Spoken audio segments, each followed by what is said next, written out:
And welcome back, and welcome back to another week, another edition here of the WardiTV Monday number 44, your weekly dose of Wardy StarCraft. I'm a coach of TV, live VIP, and with me I'm joined by these amazing players, by the ByuN chats, and by my plushies as well. Welcome one and all to the WardiTV Monday. Again, every single week we are live with this event and open tournament, open StarCraft exclamation mark, be in the chat if you guys want to have a look at the back yourselves. The bracket is live, the bracket is stacked, and we are jumping right into our first series of the broadcast. As you can see here, we're jumping into our ZVP, we're jumping into Reynor versus Shameless. Let's go. There's a lot to get into in regards to the bracket, in regards to even our first starting match as well. But spawning in the top left hand corner of Pylon, we have the Italian Zerg player, we have the blue Zerg representing Basilisk. It is Reynor. And spawning in the bottom right hand corner, we have the red Protoss player. We have the red Protoss representing Team Little Fairy. It is Shameless. And if you're in the chat, you know what time it is. Bappy, it is Gamba time. Predictions are open. Place your bets on who you think will claim the series. Best of luck in the chat. Let's jump into our ZVP. Whew, it's been far too long. Again, WardiTV Monday, I think, was on Tuesday last week or the week before, just because of Home Story Cup, just because of the intensity of the schedule and intensity of the weekends. But now we are here. We are back on schedule, back on track with our regular weekends. Let's go, baby, let's go. When it comes to our initial starting round here, again, Reynor, for those who for those who weren't here previously for the past couple of weeks, we have been bringing it up, but Reynor, he is in Korea. He is in South Korea. That is why he's able to compete in these tournaments, as typically he doesn't. Typically, he's not a part of the regular online weekly circuit. But he's now taking part on a more regular basis. Not just Reynor alongside Clem, alongside Trigger. They're all in South Korea. They're all in Korea, papi. They're all training, they're all practicing, they're all laddering, they're all getting ready and setting up for the Esports World Cup, which is in what, like less than 2 weeks? It's right around the corner. EWC is about to begin. So until then, we have players like Reynor, Clem, Trigger, Serral, and many others all preparing, all setting up and getting ready for that World Finals. Oh boy.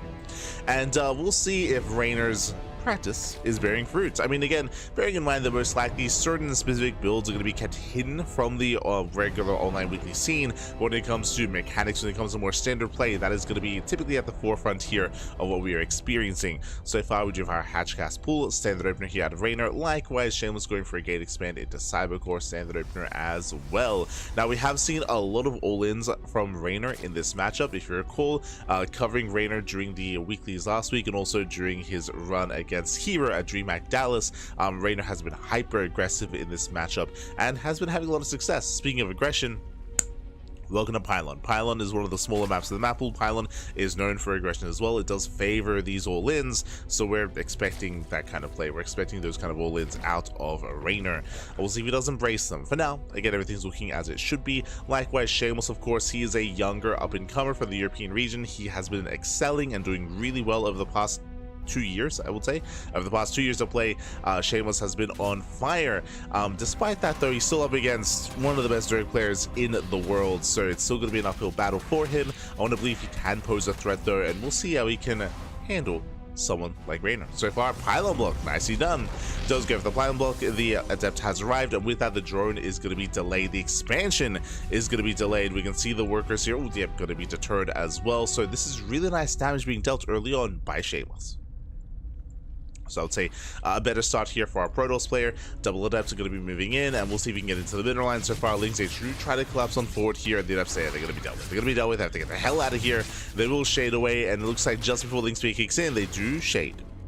Yeah, they're racing back home.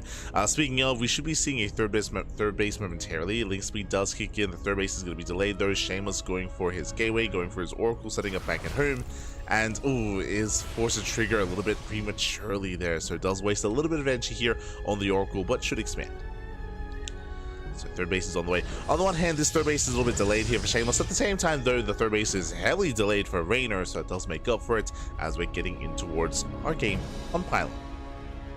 Now, next up, of course, we're going to be looking for the tech of choice, waiting for a Roach Horn, Evo Chamber, or Faster Lair out of Reynor. So we're going to be keeping our eyes open for any of those structures. Likewise, we have our standard follow-up here out of Shameless, Going Forge, and Twilight Council. I would say this is a little bit early, true. Because it's so early, this might be +1 in charge instead of +1 in blink. So we'll keep an eye here on the upgrades of choice. We'll see if Shameless is maybe just a little bit frazzled from the opener, or if he does plan on something a little bit more sinister.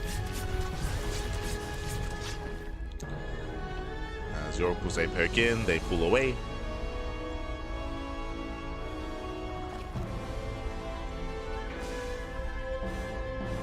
Pull away.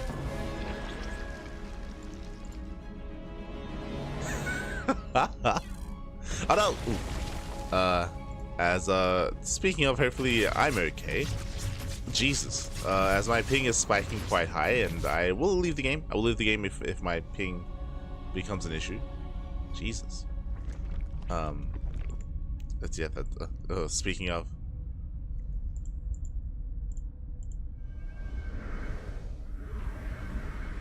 We'll keep an eye on things. We are on US Central, and my ping to US is I spiked up to like 1,000 for a moment there, and now it's going back down to normal. But yeah, we'll keep an eye on things. I will turn on my VPN if this becomes an issue. At the same time, Lings, they do hit the third base, getting to the shield battery, getting to the pylon. Do nibble away at the bases. So far, the Oracle does hold its own. Perhaps they do shade across. Well, they get into the mineral line, not bad. They do bust in. Drone's going to be going down. So far, 1, 2, 3 drones going to be falling. Nice damage so far. And nice damage here by the Adepts. We have the answer. It's going to be Evo Chamber, Roach Horn, +1 range on the way here. So Reynor going to be committing here into something more Roach heavy, or if not, something more Hydra heavy as well. Meanwhile, winding it back, so just a little bit distracted by the attempted timeout there. But we do have +1 in charge. As we mentioned, because of the earlier Twilight Council, that's why we brought up the possibility of charge instead. Lings, they bust into the middle line. More probes going to be going down. 14 probes. Ay, ay, ay.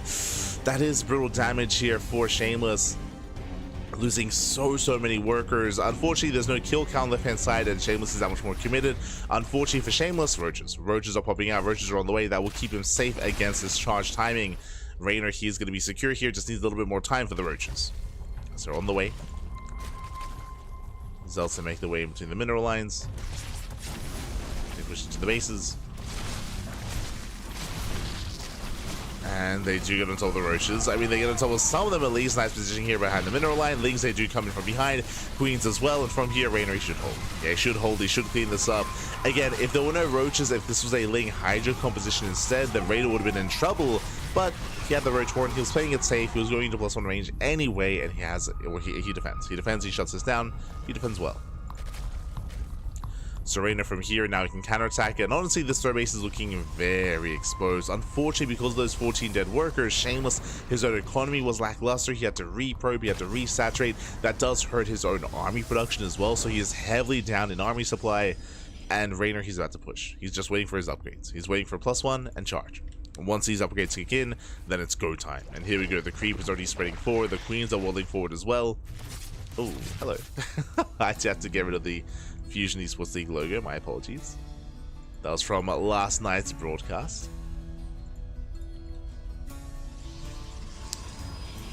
So apologies, but here we go. Reynor does rush forward. Knocks down the initial adept. Dives on the Archons. Behind this is no Immortals. There's barely any charge lots. Blink is not yet done. And Reynor, he will collapse in. He will collapse on forward, takes out the Archons. Shield batteries out of energy. Just consolidating the army. Just consolidating everything, bringing everything forward. And now getting on top of the Stalkers. And there's just not much left. Again, it was just a really rough start for Shameless to lose 14 probes in the mineral line. Like, the Adept harass was okay, like the Oracle defending was fine, but yeah, just too many losses. Also, it was unfortunate that he was going for a charge timing when his opponent was going to roaches. So he gambled a little bit there. He was hoping that maybe Reynor would be a little bit more macro-oriented or more standard. But nah. Yeah, with that Reynor, he will break through against... Blink does kick in, so Stalkers, they do get behind the mineral line. Okay. Nice controlling from Shameless. He is controlling well for himself.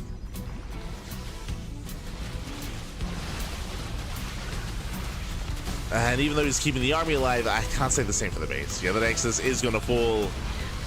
And now we can just go straight for the army. Behind this is no 4th base. There's no backup expansion. The Oracle's doing what they can. And Reynor at this point, he has done. He has broken the back here of Shameless. From here, Reynor, he can just back off. He can drone, he can saturate, he can take up into Hydras. Or he can just keep pumping out Roach Ravager. He has no answer to the Oracles, but they're going to run out of energy eventually. And there it is. Hydrogen's on the way, +1 melee, building up more drones.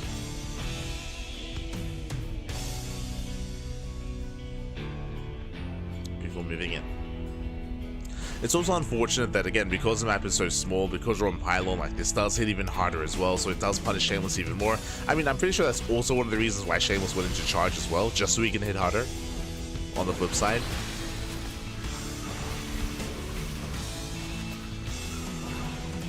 Yeah, it didn't work out well. From here, Reynor pulls away.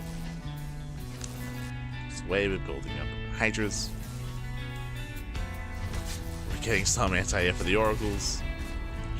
Storm is halfway done, and Storm will eventually come into play, and Shameless can try to muster up a defense here, but the problem here is that he is on the back foot. Like, Shameless, he's pinned back, he's behind, he has to slowly resaturate.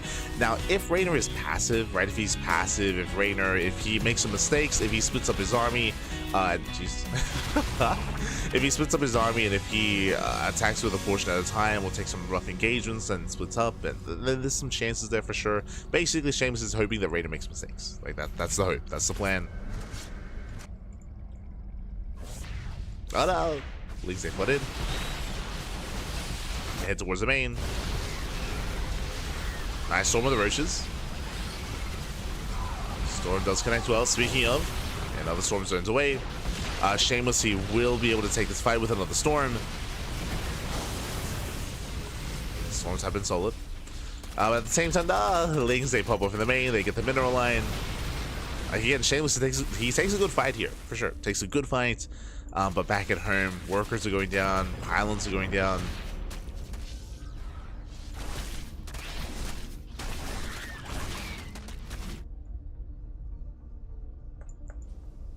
Even if he does out-trade Reynor here, like, that would have been the beginning of the comeback. Like, if he were able to preserve the mineral line, preserve these probes, defend his main base while taking that fight, that would have been a stronger moment here for Shameless. But he still lost workers, and he's still down in probes.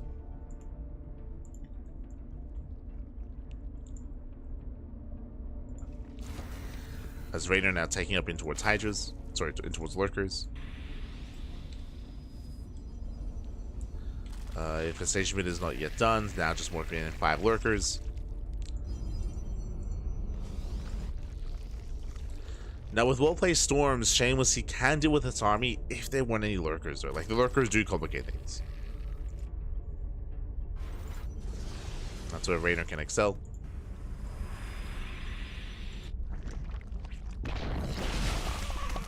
As Reynor's moving in. Pushing into the natural. Shameless going for... thinking about the base trade. Does thinking about it, turns back around. He will be able to collapse on this army. Decent Storms on the ramps with a high tempo. I think get the hell out of here. Okay, they pull away. Storms on the Lurkers. Zerglings as well. Again, the Storms, they connect well. Cleans up the first army. There's, what, 2 Lurkers left, but there's no more Storms. Even one more Storm would have been ideal. Still holds on, though. Cleans up the Lurkers. Shuts down Reynor's army. Again, Shameless, he did take the better fight. So for the past 2 engagements here, Shameless, he has been out trading Reynor. He has been. But again, the economy denies the Warp Prism, denies the Warp In, and there's no reinforcements. Yeah, there's nothing left here. Again, despite the better fights that Shameless had, like, the economy just cannot sustain these losses. GG gets called, and Reynor, he will take game at number 1. GG. Ooh, GG, well played, Reynor. He will take a lead in the series, and we will soon be getting into our next game. I say soon be. I might Have to check some things, and hopefully I can join game number 2. Hopefully.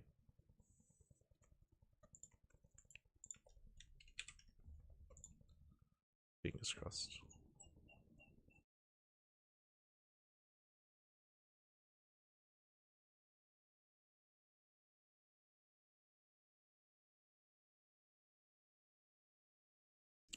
Because I DC'd mid-game, like I have to reconnect. I'm also turning on my VPN just in case, but we might miss out on game 2, unfortunately. If that's the case, then we might come back for game 3 or for the next series. Do apologize, just some technical issues.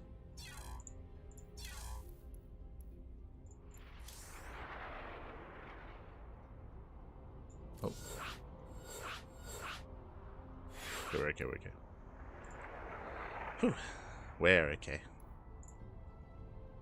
Game 2 is going to be on late lines.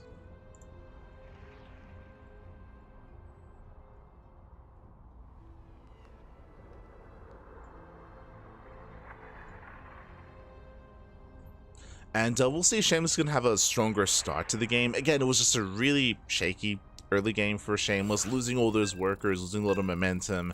It did allow for the all-in for Reynor to give himself a lead. Like, even if he was taking some worse fights, even if he was taking some worse trades, he could afford it. He could afford it at that point in the game. So Shameless was in a really rough position, but now we're getting into game number 2, and we'll see if Shameless can tighten things up here early on and bring us to the ace match. Let's go. See if he can go all the way. As morning in the bottom left-hand corner of lane lines, we have the Italian Zerg player. We have the blue Zerg representing Basilisk. It is Reynor.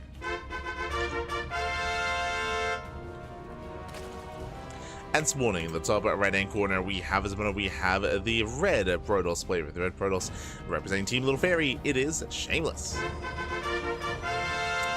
Down in the series. After the series, after this, oh, god damn it, I'll get rid of it after this game.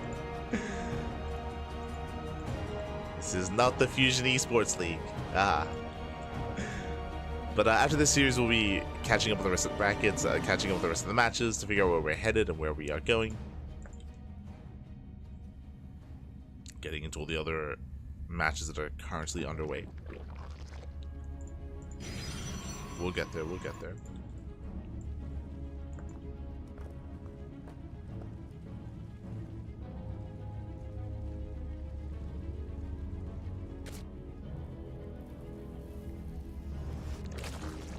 So now we're jumping into game 2. Crazy, it's an actual Zerg. I mean, there's typically Zerg representation in these tournaments. Like, there's usually, I mean, Rangers have been playing for the past, like, month, maybe. Yeah, for like the past month, we've been seeing, of course, like Solar, Shin, Rogue. It's just I mean, we've spoken about this before. It's just about the quantity, right? Like, there's usually like one, maybe two, like Zerg players in an open tournament like this. I mean, the same is this week as well, right? We have Reynor and we have Shin. We have Reynor and Shin this week. I mean, we'll get into the bracket after this. So then when one of them or both of them get knocked out, then it's like, it's like Protoss and Terran moving forward. Because there are less of them, like, there's less of a chance that they have a deeper run, right? There's more, the Zerg has a deeper run, I should say. Just a numbers game at times. But that's also why we're jumping on Reynor early on. Like, typically we try to jump on the Zerg players while we can. Just to have some variety. Some variety. We'll get to the PvPs and TVTs later. Don't you worry, we'll get there. I'm sure we will. It's gonna be plenty of that. Don't worry.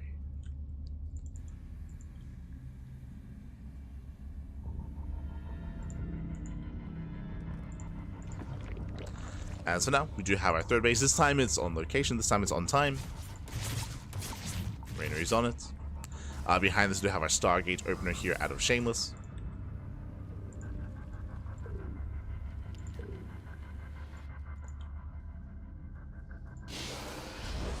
target to Oracle.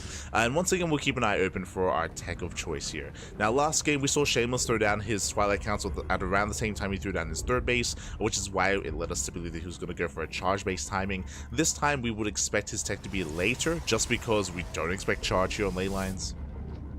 So it'll be a third base, into probing, into saturation, to a later Twilight Council, later Forge, into plus and blink. He could be cheeky, he could try to go into Glaives. True. Could try to.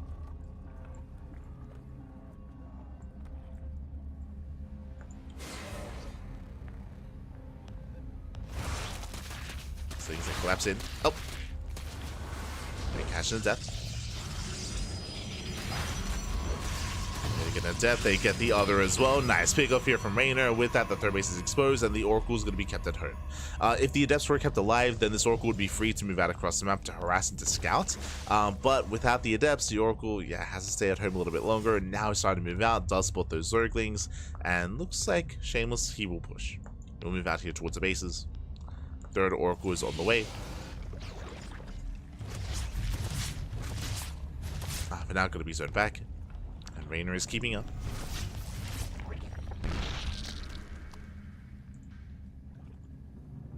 He's keeping up back at home. Here he zones away. The game will progress. Later Twilight Council, as you can see here, the third base is almost done. So much later Twilight Council, later Forge, which leads us to believe it's going to be plus on a blink. This is not as fast as it was last time. Some more standard timings here with our tech. Likewise, Shameless does push through the center. Looking for a way in. We once again have a Roach Horn Era Chamber out of Reynor. Same setup as last game. Once again playing safe. Ooh, as I say, do get into the natural. Uh-oh. Do get in. Nice setup here with the Stasis, with the triple Oracle as well. Stasis is set. Did I say bust into the main base? They do commit to the Shade though. Oh. Shading to the third. And the Lings are in position. Yeah, they're in position. They shut down the Adepts. Ooh, Oracle goes down. Shameless does overextend. There's potential with this kind of setup here, but it's going to be shut down. Reynor will clean up the Adepts. He focuses down the first Oracle, and Shameless forced back home. It's forced back home. This Blossom and Blink in towards Storm. Temple Archives on the way. A bit of a shaky start here for Shameless. Now, last game, it was this kind of start, and then he lost his mineral line. This time, he should be able to hold on. Ling's getting ready for the counterattack. Nice denial of the fourth.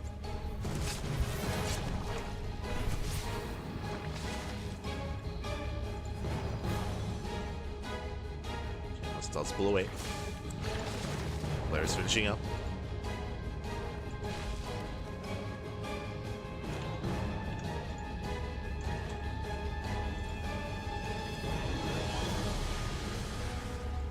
And we'll see how hard Reynor's going to commit. Last game, he just sent it with essentially a 3-base all-in. Here he's droned up to 71, so a little bit more saturation. There we go. 4 more drones on the way, extra gas on the way, 5th base on the way as well. Reynor, he's droning. Only a safety amount of roaches. So Reynor just being safe. The Lings, they get across the map. Going for the cannon.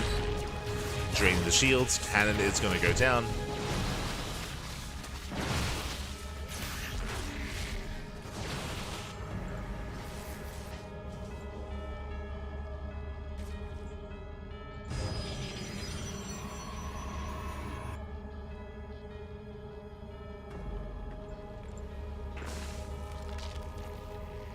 Ooh, and it's go time.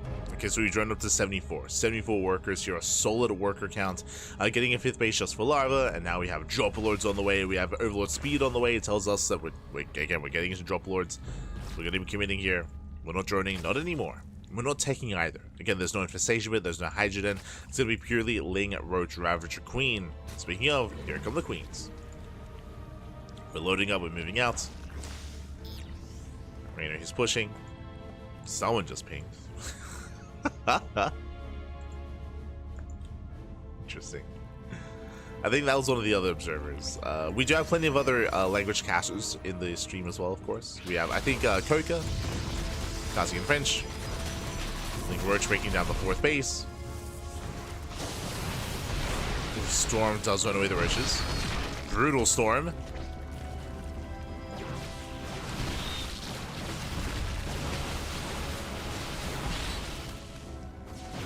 Oh.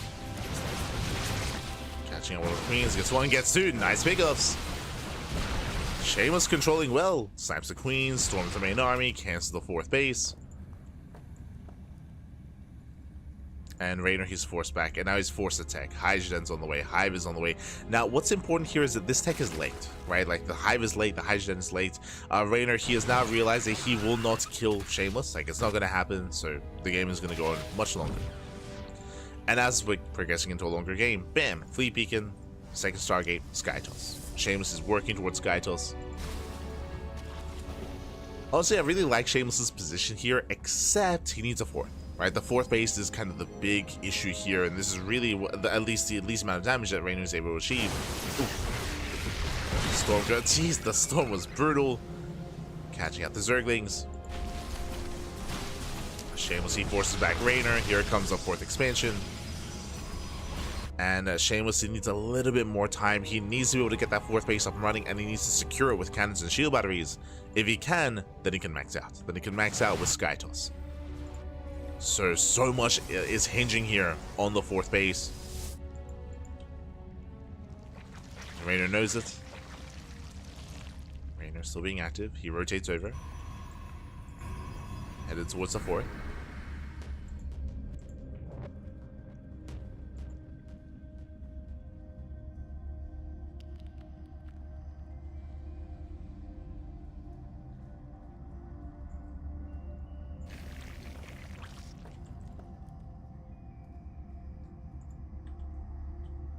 Setting up here on the right hand side.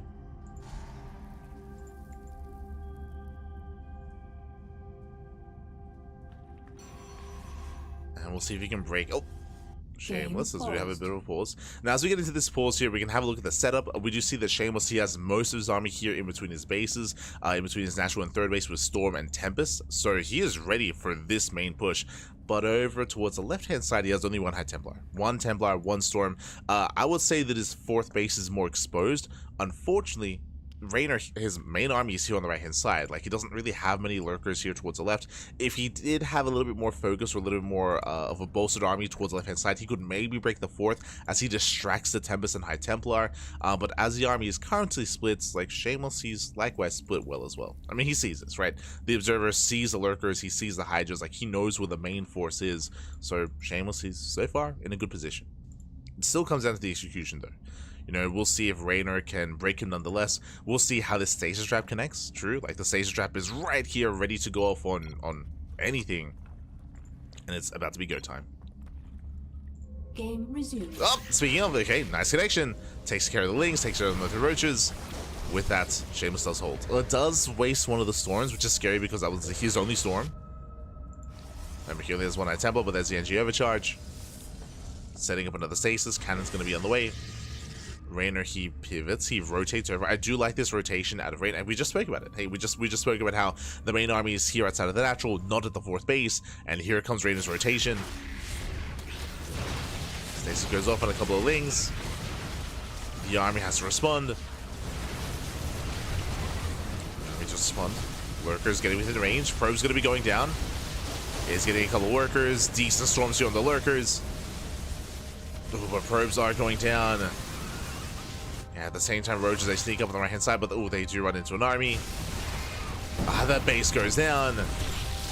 And again, that's all the Reynor need. Remember, as we mentioned, Reynor, his goal here is to break the fourth. Not to kill, but to break the fourth base, to slow down the Protoss player. And that means that Reynor can now start spreading creep. Now he can start expanding, taking more bases, max out, and start working on that bank. And taking up into a Spire. Speaking of, tech-wise, yep, Spire is done. Upgrades are on the way. So far, Reynor is still looking quite comfortable. Shameless, again, he just barely didn't have enough here to defend. But he has been slowly building up his Tempest, slowly building up a greater army.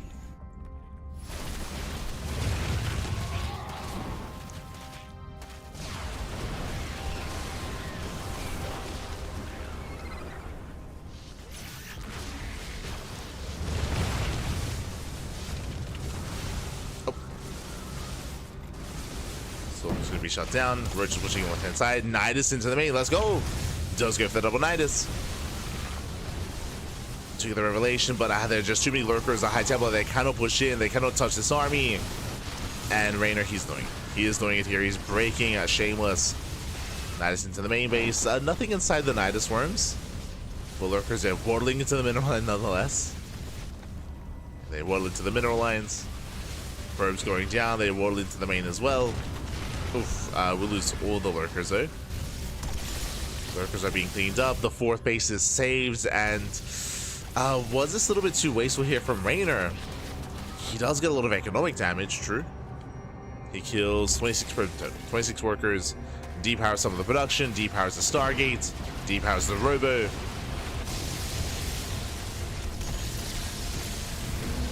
Shameless is holding. Tempers are distracted.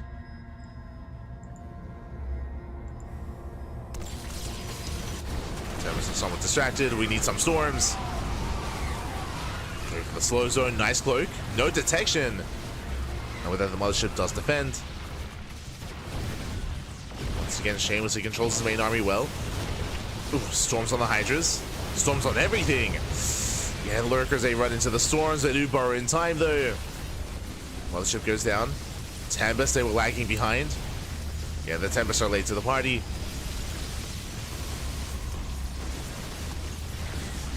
Once again, another Nidus here on the right-hand side. And Reynor, he's barely doing enough here to break Shameless. I say barely, still quite close. Shameless, he saves the expansion, but he heals the mothership. He lost most of his ground army. Shameless has got a lot of rebuilding to do. And once again, Reynor getting ready for a split push. This time rotating towards the right. He's got Leagues on the left, main army on the right hand side. We can see Shameless trying to reposition. Oh, does run forward. Takes down 2 oracles. Nicely done. Takes down the oracles. High Templar, they have to back up. Lurkers getting free damage. Words at detection. Robo's depowered. Uh-oh. And okay, the observers, they're out on the map. They're done with the main army. And Reynor's pushing in. Yeah, Reynor, he's barely pushing in. And again, it was close. Like, Shameless, he was holding his own for a lot of this game. But there were a couple of key moments where he wasn't quite in position, where he was distracted by Nidus runs in the main base or by Overseers in the main.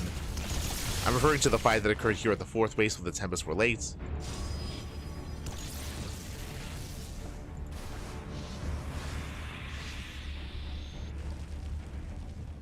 because I was distracted. And with that, Reynor, he should have enough here. This is massing up another army. I say that did preserve the High Templar. Shameless, he can take a fight.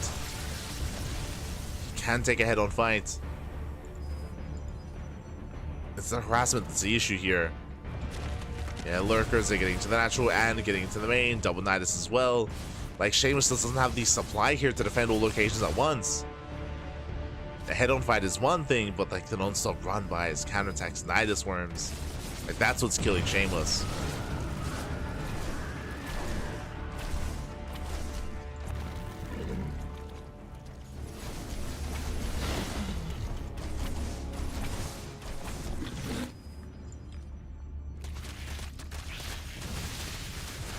Moving in. You get some nice storms, very nice storms. But oh no, the High Templar, 3 of them go down, 4 of them go down. Oof. Yeah, GG gets called, takes out the High Templar, and Reynor, he will take game number 2 in the series at 2-0. GG. Whew.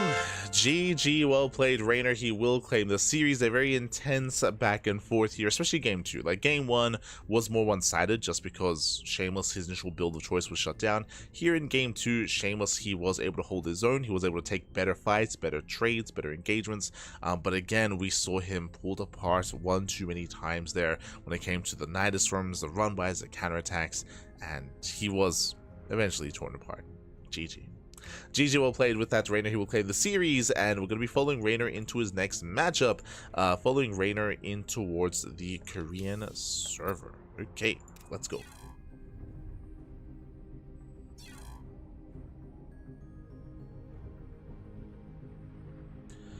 It's usually almost done. They never make it to quarterfinals or finals from what I've seen in the past couple of months. That isn't true. Like, we do see players like Shin or Solar make some deep runs. I think Solar, didn't he win the Monday Night Weekly a couple of months ago? Unless that's what you're referring to. I think he won the Monday Night Weekly like back in April, I want to say. Time flies, might be time flies. Here we go. We are heading over to the Korean server here for our next matchup, and hey, we can take this moment to have a look at the bracket. Let's go. And I want to say Reynor, I think he made it to the quarterfinals last week, right? I want to say. But here we go. Let's head on over here to the bracket. Let's head on over here to Challenge. From the top, we do have a brutal matchup here. Oh boy. So Reynor takes down Shameless 2-0 to face off against Classic in the next round. Meanwhile, we have Grape takes down Lelix 2-1. Now up against Clem in the next round as well. The first round is progressing, is concluding. We do have Thermal takes down D Mega 2-0. Big win there for Thermal. Oh, but he does fall to MaxPax. Those are some fast games as MaxPax does advance on to the quarterfinals. Meanwhile, we have Lambo. Lambo takes down GG Machine, now up against Harstem in the round of 16. We have Shin. Shin now up against Creator. Creator takes down Geralt 2-1. We have Mono taking down Liquid Cell, which is an amateur player, now up against Shin in the next round. We have Christiana versus Mana. We have ByuN versus Showtime, and GuMiho versus Young Yakov. I want to see some really solid matches here in the round 16, but of course we have our next series. It is going to be Reynor and Classic, and this is going to be a rematch. Now, if you missed out, and also a big shout out to TQD in the chat. Thank you so much. Thank you so much for the raid. Sorry, for the subscription, for the gifted sub even to Mr. Calculon. Thank you. Thank you so much for the support. We always do appreciate it. Thank you. Thank you. As we are getting ready here for our next matchup. And again, this is a rematch. If you missed out, we did cast the KSL over the weekend. The Korean StarCraft League, and both Reynor and Classic, they faced off in the finals. And I want to say it was a 3-0 in favor of Classic. It was either, no, I think it was a 3-1. Hold on. I want to say a 3-1 in favor of Classic. Let's see. Korean StarCraft League. Let's see. But I do know it was a momentous occasion because it was the first time that Hero was not in the finals. He was not in the finals of this most recent KSL, and in the end it was Classic versus Reynor in the finals, and yeah, Classic, he did 3-0 Reynor in those finals, but that was the best of 5. Here, this is going to be a best of 3, and what's important about that is that in a best of 3, upsets can happen, or I should say anything can happen, right? You have much less of a margin for error here, or you know, if you slip up once, that can cost you the series, just because 2 games, 2 wins is all you need. So we can see Reynor bring him down. Likewise, we can also see our players adapt over time as well. If you're curious what occurred in that series, it was Reynor going for a bunch of all-ins. Which is what we saw here against Shameless, to be fair. I think it's just Reynor's preferred style of ZVP, to be honest, is this more aggressive style. So we saw that here against Shameless. If you're watching game 1 and game 2, Reynor, he would cut workers, he would delay tech and commit with roach-based pushes and roach-based play. Did so both games against Shameless, and we saw something very similar against Classic as well, where he was going for these Ling Hydra all-ins, or Roach Ravager all-ins, or German taxis as well. He was going for all these all-ins, and Classic was doing an amazing job at defending and shutting it down. We'll see if that trend continues here, or if Reynor takes a different approach. Now, another reason why I would think that that's the way that Reynor would approach Classic is that I would say that Classic probably has the best late game PvZ in the world right now.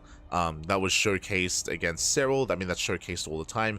Classic, his style of PvZ, and this is applicable to his PvT as well, is if at any moment you give him some breathing room, if at any moment the game slows down, he will throw down a Stargate and a Fleet Beacon. He does it against Terran, he does it against Protoss, sorry, he does it against Zerg as well, where he is more than happy to slow the game down, tech up. Even if he has the opportunity to push and to kill you, he'll just back off, get a Stargate, get a Fleet Beacon, and draw the game out, and embrace a longer and later game Classic is a really patient player. he's a very patient player. He's happy to just lock down and lock in, and embrace that kind of longer and later game, and that's where he excels. That's where I would say he's stronger than Hero. I would say that Hero, he is a more aggressive, a more active, a more cheeky player at times, and I do favor Heroes early to mid game in PvZ over Classic. But when it comes to the late game, like that's where Classic can thrive. Like that's where Classic is at his best, and that is where he looks terrifying. That's where he does look terrifying, which I'm pretty sure is why Reynor was going for all those all-ins. And we'll see if that trend continues. We'll see if Reynor, if he takes a step back and he embraces that late game as well, and he's like, you know what, let's go. And we'll wish him the best if he does make that choice. Aye. So we'll see.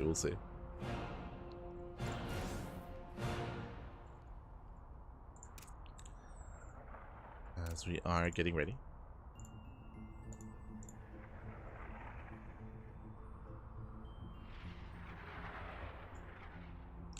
Interesting matchup. Yesterday he beat Clem. Let's see how his ZVP is. Again, as we mentioned, over the weekend he 3-0'd Reynor. Like he like again, like Classic, this is gonna be a rematch. This is gonna be a rematch here, and we'll see if Reynor can get his revenge. Oh boy.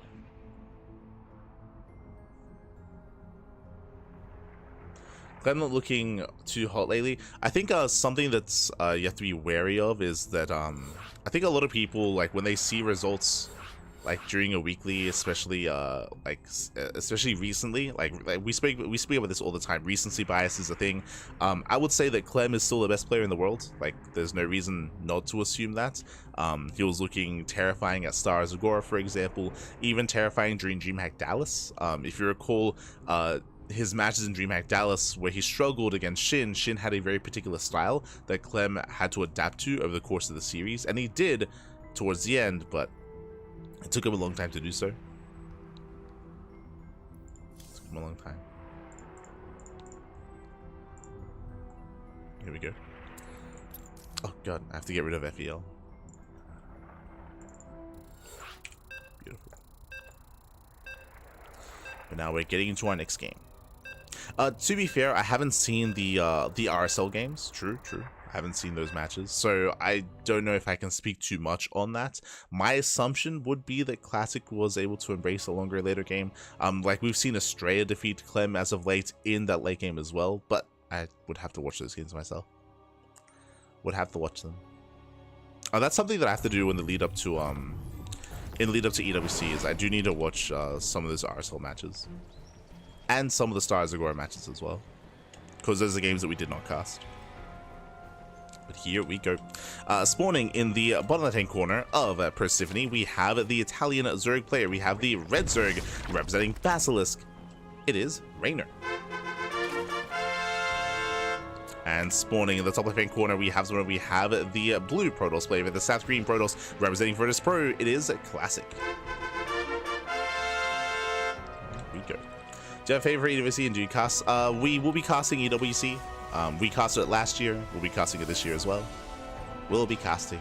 I think I want to reserve who my favorite player is, just because, again, as I mentioned, like I still need to, like I really need to watch some of the Star Zagora games, and of course RSL as well, to get a better idea of how certain people are playing and how certain people are looking in certain matchups.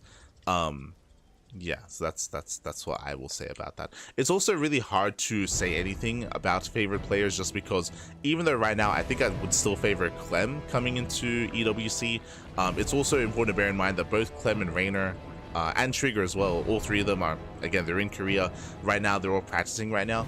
And the other thing to bear in mind when it comes to their play, Cyril and Hero as well, is that a lot of them are hiding builds. I didn't get to mention it, but and I think a big reason why, I don't know if you noticed, right? I think right now there's like a big wave of hype around Classic, and Classic is doing really well. He's doing really well, don't get me wrong. But the reason why, like, I actually rate Hero higher than Classic, and why I think a lot of people are like putting Hero down right now, I don't know if you noticed, Hero, he isn't playing today. He Hero, he has been very inactive as of late. He hasn't been, he used to play in everything. He used to play in every single weekly tournament, but over the past month, he has been much more inactive. And he's said this before, it's because he is hiding builds, like straight up. Like Hero, he is practicing, he's hiding builds. That's why he's not in this week's WardiTV Monday. That's why he's actually been missing a lot of these weekly tournaments where he usually is, because he has been intentionally like hiding a lot of his play. And like preserving builds and just trying to like keep his like information on him like hidden. Like Cyril is the same way. Like Cyril, he's always the same just because he doesn't play in a lot of these online tournaments. But that's like another thing like to bear in mind when it comes to preparation for EWC. Same with Reynor. Like right now, Reynor, he did nothing but all in against Shameless. I say nothing but all in. The game's progressed and went longer. I expect to see a lot of all ins here in the series as well, but that doesn't mean that that's how he's going to play coming into EWC. It still is valuable information just because it shows what at least his all-ins are looking like, but I'm sure he has like other things planned for an event like that, specifically because it's the World Championship. That's like another thing to bear in mind. But of course, before I forget, predictions. Get your gambler going. Predictions are open. Place your bets on who you think will play in the series. Best of luck in the chat as we jump into our round of 16. Let's go. As for now, we have our standard openers. Hatch, Gas, Pull into a third base out of Reynor. Likewise, Classic going for a Gate Expand into Cybercore into Stargate. So far, everything's looking normal. So far, everything's looking standard. Meanwhile, 2 drones going to be going down. Does pick up 2 workers. Oracle making its way across the map. And we're looking for a certain tech here from the side of Reynor. We're expecting a Roach Warren when we get up towards the 4 to 5 minute mark. But we'll keep an eye on him. Another thing to bear in mind is that like the style of certain players and what that means as well. For example, Classic, he isn't really one to be cheeky. He's, oh god, as Link, they do get us around. Yeah, they do get us around here. Nice pick up here on the Adept. The Oracle does race back home, but the Adept does go down. Nice pick up. But I think that Classic has less to hide. Because if you recall, we were talking about Classic's playstyle and how it very often is very defensive and very often macro based. Like he has less to hide because he's not hiding builds, he's not hiding any kind of cheeky strategies. That's just not how Classic plays. So Classic has been excelling a lot, he's been playing it a lot, because Classic, he doesn't have to hide anything, I don't think. Like it could benefit him. And hey, speaking of hiding things, Twilight Council's been thrown down. We are looking for the Forge. But it's same with ByuN, for example. ByuN, he's also been playing in everything, and I said this during the, I think it was Pegasus Cup last week, the event that ByuN won. I think ByuN, he beat Clem recently as well, and I was talking about how like ByuN, he's playing in everything. ByuN also has nothing to hide because ByuN, he is a very mechanical player. Like he's very much so like about unit control, army control, micro. Like he's very mechanical based. So like he's really just refining his play, refining his skill. He's not like hiding anything. He doesn't. He has to rely on that a little bit less than other players. So like there's a lot to like factor in when it comes to like player preparation, what to get from a lot of these games, what to get from a lot of the lead up into a lot of these tournaments.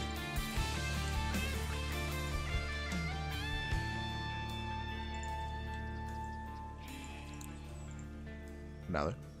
We do have a standard build. Okay, let's go. No Roach Warren here. Unlike the previous games, we're going for an Evo Chamber. What does this mean? This means Ling Hydra. Ling Hydra out of Reynor, working towards his lair, skipping Roaches, skipping Banelings. Meanwhile, Classic likewise opening up Blink and going into a Templar Archives, working towards Storm. Oh boy. So we do have earlier Templar Archives, earlier Storm here from Classic. Classic is building up towards the mid game, building up towards a longer and later game, to be honest. Meanwhile, from the side of Reynor, even though yes, he is going for plus on melee, even though he's droning, we'll keep an eye on his drone counts because he might cut workers a little bit sooner. Nah, he's droning. He's droning up to 80. So he's droning up to 80. Classic is pushing towards the 4th base, and we'll see if he can break the 4th. See if he can break him. Oh! Getting on top of the Overlord.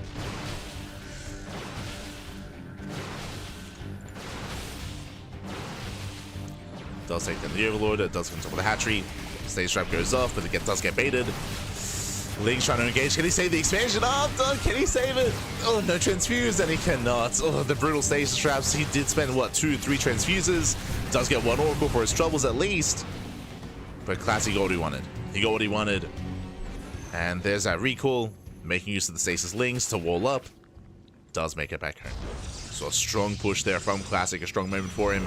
He does race back. Now, he did lose one of the Oracles, so he has that much less to defend his fourth base. We do see Reynor is going for the counterattack, and he wants that fourth, and he should get it. Gonna cost him a lot here, but he does force a cancel. Nice pick up here by Reynor. Reynor rushing into the golds. Oh, we are embracing a longer game. Okay, we're done with the all-ins. I spoke earlier how Reynor, he was going for a lot of timing attacks and a lot of all-ins against Classic previously when they faced off in KSL. But here, Reynor, he is going for a more macro approach. He's taking up into Hive, and he's taking a 5th base. So I do love that Reynor, again, he's taking just a very different approach here against Classic this time. He's learned from their previous series. It's like all-ins are not going to work against him.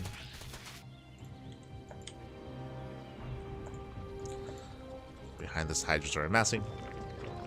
And as we mentioned before, once you give him room, Classic, he'll throw down the Stargate, he'll throw down the Fleet Beacon, he'll get into Skytoss. Like we spoke about this in the lead up to this series.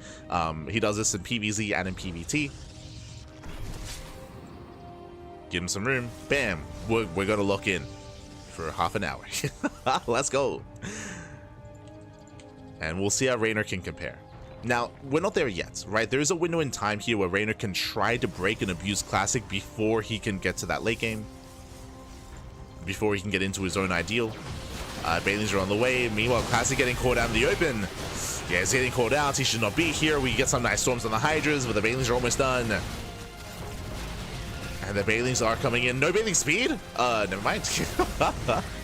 Despite that, the High Templar is still exposed, and a really nice catch here from Reynor does force the morph in. And Classic is in danger. He's in danger. Again, he got caught out in the open. He should not have been here. And that might just be game. Before he can get into Skytoss, that might just be game. As Baneling speed just now begins, so it was not intentional that it wasn't done. Banelings, they're waddling in. They're trying to... Oof. Yeah, they're trying to waddle in. Takes down 1, 2, 3 High Templar. Pushes into the expansion, and GG gets called. Again, Classic got caught out in the open, and Reynor takes game number 1. Whew. GG. Yeah, Classic a little bit too cavalier there, getting caught out in between the bases. With that, he lost, what was it, 5 High Templar? 6 High Templar went down as well. Even though Reynor didn't have Baneling speed, it didn't matter. He had a better engage in the center, and he snowballed into a win before the Skytoss, before the late game, before Classic could look to max out and make use of that Fleet Beacon. GG. GG, well played. I don't think Reynor intended to end the game then and there. I think he was just being active, and he's like, oh, I guess I can just catch you. I said, okay, sure. Why not? Why not? So again, a nice catch there from Reynor, and with that, he does punish Classic, and now we're getting into game number 2. And here we're going to need to see Classic tighten things up here when it comes to his army movement, when it comes to his army control, especially if we are kind of getting and embracing into a longer game. Here we're going to be loading into Incorporeal. Incorporeal is a much larger map in the map pool. Because of that, I was going to say this does kind of lean towards longer games, kind of. Incorporeal is a bit of an interesting one, just because the maps are more spread out. Straight up, the maps, they're a lot more spread out. Sorry, bases. The bases are a lot more spread out, so it can be a little bit more difficult to rotate to get in position and to defend your 4th and your 5th base specifically. So things can get a little bit more awkward there, depending on the kind of setup. If we get up in a longer game, we'll see. Now that Reynor has a lead, this time he might just go for an all-in. It's possible. I wouldn't put it past him. But let's go. Let's get into game number 2.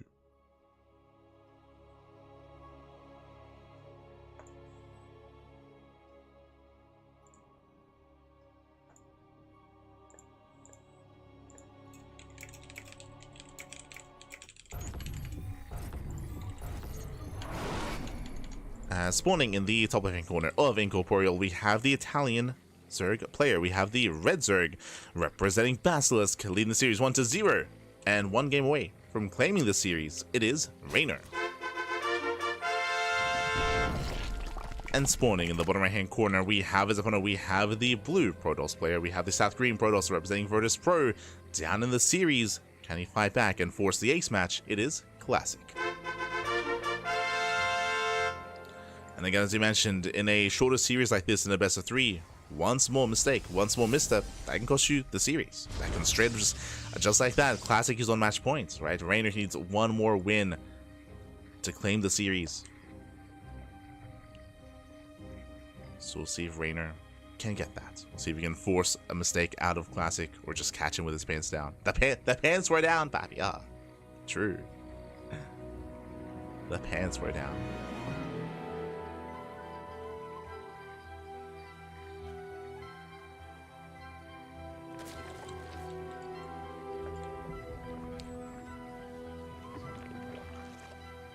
Classic does move out. Likewise, we have our hatch gas pool set up here out of Reynor. So far, everything's looking normal. Now, as a reminder, last game, what did we have? We did have an earlier Eva chamber into +1 melee, and Reynor joined up to 80. He joined up to 80 workers. He took a 5th base. I would say that Classic had a really strong start when it came to killing the 4th, but maybe that gave him too much confidence, right? Maybe from there, he was a little bit too excited. He got caught out in the open. Despite the stronger start from Classic, and despite it looking like we would be embracing a longer game, man, again, gotta look after your army, man. So you have to look after it. After that experience, Classic, he may just be even more defensive this time. We'll see. What's important as well is that Classic, he is willing to go into Glaive Adepts. So if he does see an opportunity, if he wants to mix up his build, mix up this series, then we could see a Stargate opener into Twilight Council into earlier Glaives. So we'll keep an eye on the 3rd base timing, and we'll keep an eye on the Twilight Council timing as well. Until then, we're just droning, we're just saturating. We have our first Adepts soon to be across the map. There we go, they're moving out. Once again, when it comes to the early Adept aggression here, we could pick off a couple of workers, but if these Adepts go down too soon, that is going to endanger the 3rd. So Classic has to be very, very careful here with these Adepts.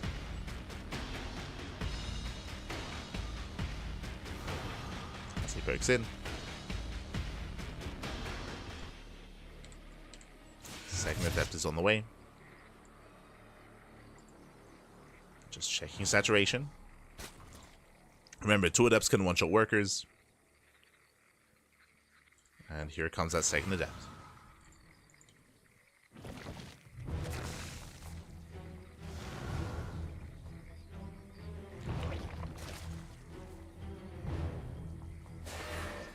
Here he is going to be threatening that shade. Does shade in, does commit, gets 1, gets 2. Yeah, 2 drone kills. It's an okay start here. But the Adepts are going to be focused down. Yeah, he will lose both of them. And from here, Reynor, he can counterattack. Yeah, takes down both Adepts. Ideally, Classic, he did one a little bit more. Lings, they're moving out to deny the 3rd. And the 3rd is about to be thrown down. Oh boy. And can Reynor force a cancel? Oracle does hit the natural. Leader in position. Oracle gets 1, gets 2. 2 more drones. Lings, they hit the 3rd base. And it looks like they will force that cancel. Yeah, the Oracle's too late. And that's a brutal start here for Classic. As we mentioned that at the start here of the game when we saw the Adepts. If he were to lose both Adepts, that means the 3rd base is going to go down. So a better start for Reynor. Better start for him.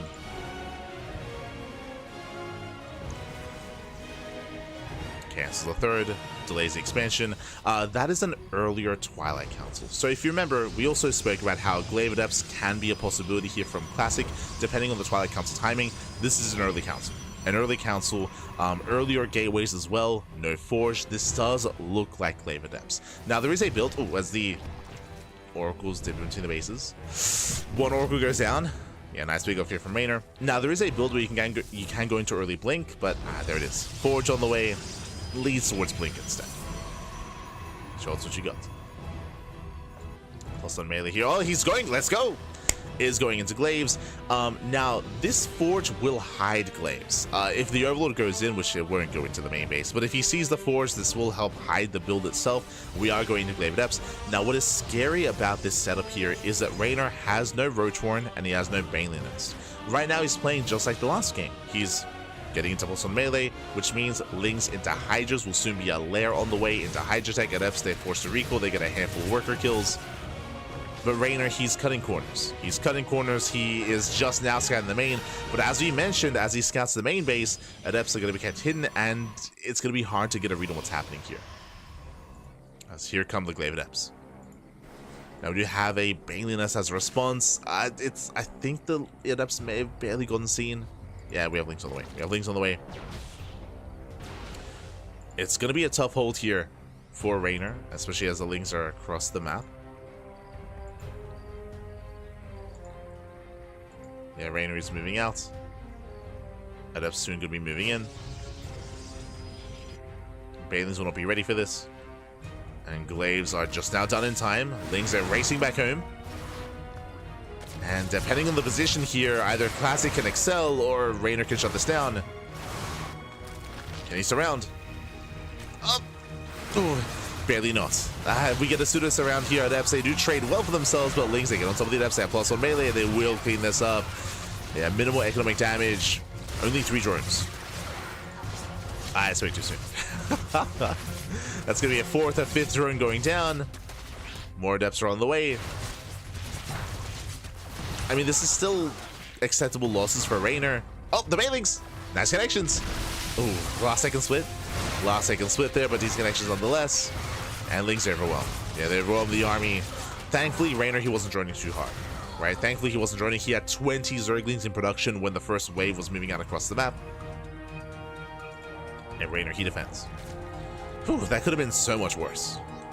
Could have been worse. He does defend. Now, what's important here is that Classic, because of the earlier Forge and the earlier +1, I mean, now +1 is finishing, Storm is finishing, Blink is still a ways away, but he will have Storm to defend back at home.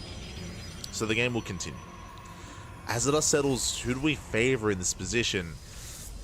I do favor Reynor. Reynor, he has a little more freedom. He has a little more freedom to drone up to 80. And he is. Like, a good call here. He's droning up past 80. The reason why he can drone up in such a way is because there's no Blink. Without Blink, Classic can't move out. He's stuck at home. Like, Classic is stuck at home. He has no map presence, so now is the time to drone up heavily and to tech up as well. So Reynor is up to 86, getting up to 90. Jesus. Droning up to 90 at this point. And again, we can throw down some tech as well and get ready for lurkers. Or get ready for the Hive. Obviously, you don't want to be too greedy, but Blink is still on the way. And yeah, Reynor is in a better position here. Classic is stuck at home. And we spoke about it at the beginning of the game as well, how the bases are more spread out here. I would say that this linear third base is more secure, but this 4th base, again, it's on the low ground. We do have a concave coming into it. It's going to be difficult to defend this location. But for the most part, Classic, he has to turtle. Like, he just has to turtle up. And it's a different scenario than the last game. Like, the last game, if you remember, he was teching and getting to Skytos after getting ahead, after killing the 4th base. Like, if he was more defensive, he would have been perfectly fine to do so. Here, he doesn't have that momentum. Reynor, he's already maxed. He's already maxed out. Now, my concern here, there's one way for Classic to recover in this game. And that is Reynor. Oh, no. Gets High Templar. Nice pick up. Gets 1. Gets 2. 2 High Templar go down. Nicely done. Now, I was going to say, if Reynor overextends, because Reynor isn't teching. Reynor, I just spoke about how Reynor, now he can drone, now he can tech up to Hive. He isn't. There's no infestation bit, there's no lurker den, he's maxed out on Ling Bane. Reynor, he's here to end the game. Which, I mean, he has the advantage, he has the lead. But if he fails to do critical damage here, then Classic can recover in this game. Fleet Beams on the way, Stargate's on the way. If Classic can survive this without losing too much, then he can recover. Here we go. Like, Reynor, he's forcing himself to be more committed than he needs to be. But, I mean, it could still work well. He would just straight up kill. And here we go. Yeah, it's go time here. Reynor, he's going to send it. Stage Trap's going to be going off. We get some okay storms, nothing major. Oh no! High Templar getting caught out. 3 High Templar go down. Massive pickups. And with that, there's limited storms. Yeah, the storms is not enough. Banelings, they crash in. And Reynor, he will break the expansion. Again, the Banelings, they were the MVPs. They took down 4 High Templar. If it wasn't for that, maybe Classic would have held, but with that, yeah, it's going to be GG. With that, Reynor, he breaks the 4th base. And even though he wasn't taking, he did what he needed to. He broke the expansion. From here, Reynor, he can remax. And send it again.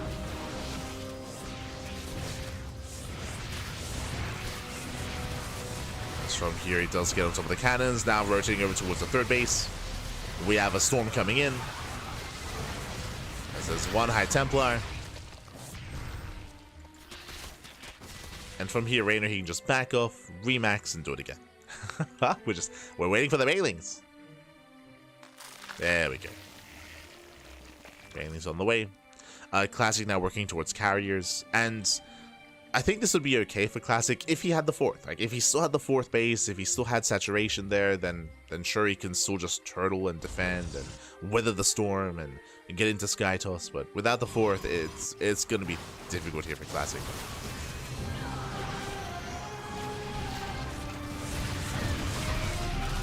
As Reynor is pushing in, does head into the bases. And again, Reynor, he made sure, he was able to ensure, I should say, that Classic, he never got into the late game. He never got into Sky Toss. Both Game 1 and Game 2, Reynor able to break Classic ahead of time. And GG gets called. Reynor, he will take the series 2-0. GG. Whew. GG, well played. Oh. GG, well played. A nice adaptation here out of Reynor. Now, comparing the KSL series to this series, Reynor, he was a lot more aggressive early on, is what I will say. And he was caught up by GuMiho a couple times as well in that series. This time, we saw, I mean, I still think that Classic had a stronger start in Game 1. Like, Game 1 was Classic's game to lose. Unfortunately, it was Classic that made some mistakes and Classic that overstepped in that last series, or in Game 1 I should say. In Game 2, Reynor, thankfully, he was already massing links. It didn't look like he was aware of the glaive adepts, just because the army missed the adepts as well. He was like outside of the bases, but he happened to already making me mass links. He wasn't droning, he wasn't being too greedy, so he had an army to defend. The adepts, they killed 5 drones, they killed 5 workers. That was not good enough. I want to say like 7 in total with the Oracle, but with that, Classic, he lost momentum, he fell behind. As we did emphasize at the time, after the failed glaive adept aggression, it meant that he was stuck at home. Remember, Blink, because Blink was so late, he was just stuck at home, and Reynor, he droned up to, I assumed it was going to drone up to 80, he droned up to 90. Not like Reynor, he droned up even harder. Then he kind of forced himself, like, quote-unquote all-in, or he committed with Lair Tech. Never teched into Hive, never teched into Lurkers, which is risky. It is risky to do because, again, if he fails to break the fourth, then Classic, he bounces back. But he didn't, right? He didn't fail to. Broke the fourth base. GG. GG, well played. With that, Reynor does claim the series, and we're going to be following Reynor into the next round. Exclamation mark be in the chat if you guys want to have a look at the back yourselves. Let us head on over and catch up on the bracket. Okay, from the top, we have Reynor. We have Reynor versus Clem. Clem takes down Grape 2-0, and we have Reynor versus Clem. That's going to be some European in Korean action. If you know, you know. They're going to be facing off in the quarterfinals. Scrolling down, we have MaxPax. MaxPax facing off against Lambo. Oh, Hearthstone took a game.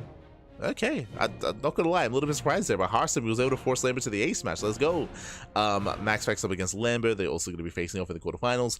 Scrolling down, we have Cristiano. Cristiano, he gets his revenge over Mana. If you recall, Mana did take down Cristiano twice over the weekend in the Fusion Esports League group stage, and Cristiano was very, very sad about said results. I mean, there were close games. They went to the ace match every time.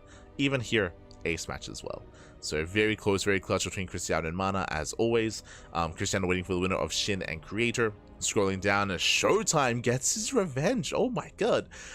Historically, for those of you that have been watching the Sparkling Tunic Cup, you would know that ByuN, he's been having his way with Showtime. Time and time again. Showtime is, for a long time, he was like kind of almost like a Kong in our tournament, where Showtime, he just kept getting second place week after week after week after week. But here, takes down ByuN 2-0. Impressive play there by Showtime. GG, well played. I guess coinciding with Showtime's first Tunic Cup win last week. True. Says something. And we have GuMiho versus Young Jakob, currently ongoing as well. So we do have the round 16 for the most part wrapping up. It's wrapping up. We're getting into the quarterfinals. From here into the semis, into the grand finals. We're going to be following Reynor into his next series versus Clem. That's going to be our next matchup here right around the corner. That's going to be what we focus on. Here we go.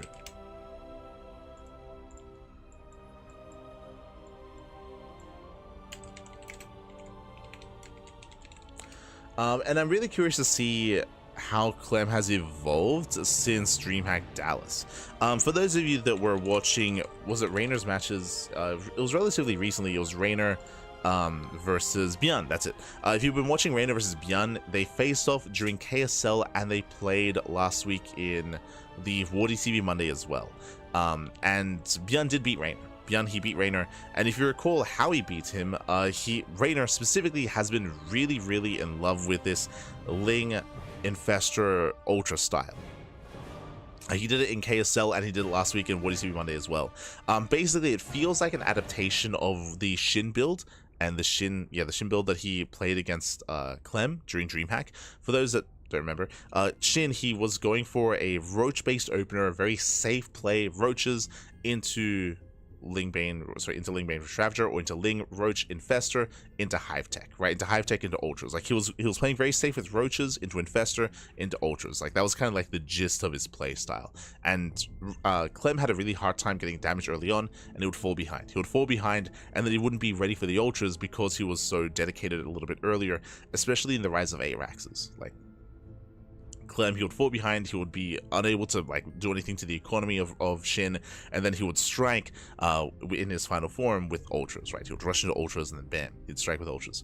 Now Reynor, he's been doing something similar as of late, but instead he's been going for a Ling heavy style, skipping Banelings, going Ling into Infestor into Ultra. It's even greedier. Basically, it's a less safe, more greedy style, and we saw ByuN punish him quite hard. Did punish Reynor quite hard. That was last week in WardiTV Monday. I'm curious to see if Reynor is still doing that or if he's off of that. I do know that Reynor doesn't really enjoy opening Roach. Like Roaches is it's a slower style. It's a more defensive style. It's safer, but it's not the most fun to play. So I'm pretty sure that's why Reynor was messing around with Ling Infestor Ultra instead. But I don't know if he's hit a wall with that, or if he's confident that he can still make that work. I'm sure that Reynor's been I was gonna say he's been practicing with Clem. I don't know if that's the case. I think they're laddering, they're practicing, they're laddering, they're competing, they're playing, but I don't know if they're doing many customs together, just because it's a little bit weird, just because they're obviously competitors against each other. So I'm curious to see if Reynor is going to do that here as well. Or not. And if he does, I'm curious to see if Clem is able to punish that. Just because, again, Clem, he kind of struggled against a similar style during DreamHack Dallas. But again, against the Roach variation. So we'll see. We shall see.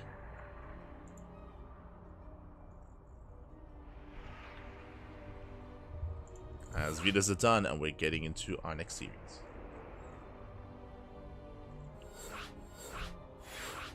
Gathering information before forming an opinion. We don't do that in 2025. Oh no. Oh no.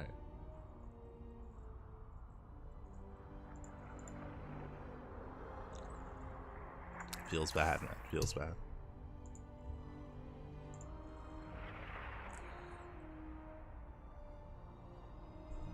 But we do have Reynor versus Clem coming up next. Looks like it is done. Game 1 is going to be on Tokamak.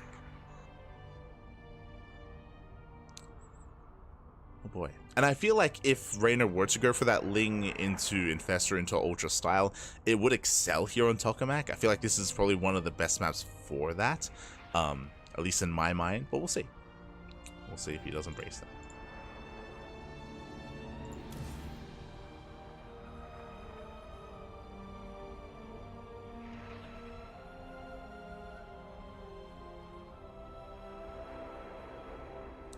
There we go.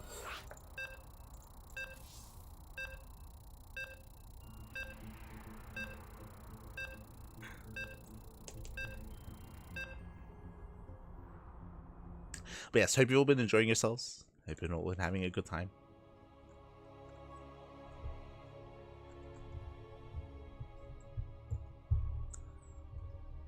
But along the lines of that conversation that was happening earlier, I think my opinion is very, very malleable, I guess. At least until I see some of those RSL games. And Stars of Glory games as well. Before I'm more confident. Oh, let's go! Oh, they're gonna go get some KBBQ after this. Ah, it's gonna be beautiful. And spawning in the right-hand corner here Spawning in the right hand corner here of Tokamak, we have the Italian Zerg player. We have the red Zerg representing Basilisk. It is Reynor. And spawning in the bottom right corner, we have the French Terran player. We have the blue Terran representing Team Liquid. It is Clem. They're fighting over who's gonna pay. Really, who should pay is Trigger, because I don't see Trigger here, by the way, in the bracket. But if you're in the chat, it's Gamma time. Predictions are open. Place your bets on who you think will claim the series. Best of luck in the chat. Once again, just for some context for those that just now tuned in, if you don't know, both Clem and Reynor are in Korea. They're both in Korea. Not just them, Trigger is there as well, which is why I brought him up. And you know, as they're competing, as they're playing against each other, I don't see Trigger on the bracket, so I feel like he should be the one paying. Okay, I just look, someone is slacking when it comes to the WardiTV Monday. Okay, SMH, my head, S the Trigger.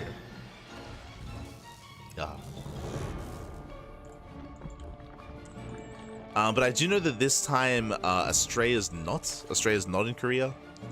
So from my understanding, it's just Clem, Reynor, and Trigger. But if anyone else is privy to who else is there, yeah, see, they're listening to the stream.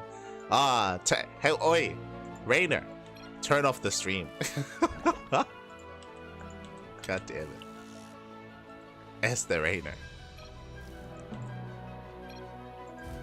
But yes, they got there in the end. They got there.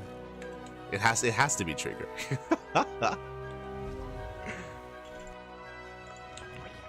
Este Ricardo. For now though, hatch gas pool, getting into our 2-base saturation, just setting up standard opener so far here by Reynor. Standard opener.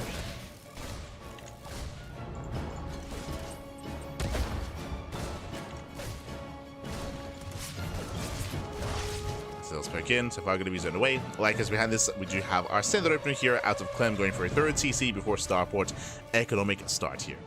So far so good. Everything's looking as it should.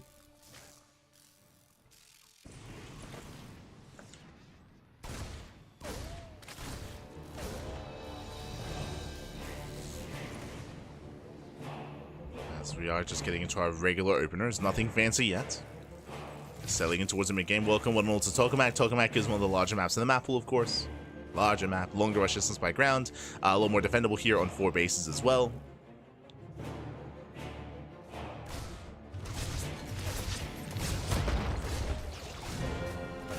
As Reaper does poke in, doesn't quite get the tumor. And not quite going to be zoned away. Going to be forced back. I see in the chat, Showtime tours ByuN, that's good. Yeah, yes, we were discussing that earlier, how recently ByuN has been having a more dominant performance against Showtime, especially in Sparkling Tunic Cups. So it's a big win for Showtime to get his revenge, to bring down ByuN. For sure. Solid result. As behind this Clem going 3CC Banshee. Okay, so Banshee production has begun. Did go for the add-on swap. He's not going for earlier stim. He's not going for an earlier second Rex. He's not going for a 2-on-1 variation. So pretty standard play here by Clem. Pretty standard. This would also keep him safe against something like a Roach base opener. But as we mentioned in the lead up to this series, Reynor, he's not really one that enjoys playing Roach. And he's rushing into the lair. That is a, Jesus, that is a 4:15 lair timing. Ay. So very early lair here by Reynor. And if you remember, we spoke about the style that he was going for, about Reynor going Ling into Infestor, into early Hive, and skipping Roaches, skipping Banelings as well. I'm curious if that's going to be the case here. We'll keep an eye on his gases, we'll keep an eye on Reynor. But again, he's been quite a greedy boy. And we spoke about how ByuN did punish him quite hard last week.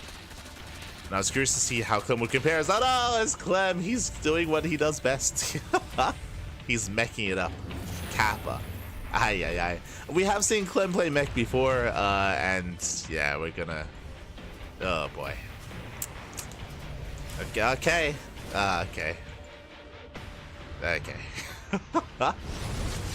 So he's throwing down extra factories. We're going to be getting into Imagine Battle Mech. There we go. We have Hyperflight Rotors on the way. Oh, so it's going to be the Banshee variation of Battle Mech out of Clem. Meanwhile, we do have a safety Bailey nest here out of Reynor, double Evo chamber. What was the faster lair for, though? Again, that was... As just going for the Overseer Scout. I mean, Reynor's still in the dark, true. Really, is this what Clem learned in Korea? Is this... Oh, no. Not like this. The Korean influence. Aye. He's like, yo, all the turns are doing it in GSL, so I may as well do it as well. True. Feels ByuN, Maru, and GuMiho, man.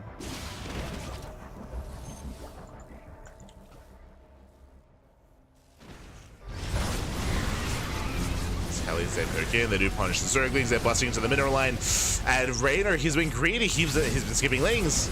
He has been skipping them, they bust on in, drone's gonna be going down, and the drones are stacking. Oh my god, 9 drone kills already. Did I say 9? Getting up to 12. Oh, and they do stack for a moment, but thankfully the Zerglings are pop out just in time.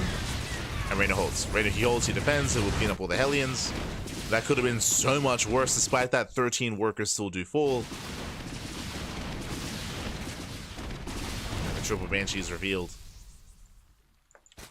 Reynor, he has yet to go into the main. Yet to confirm, but seeing all the Hellions, he should have an idea.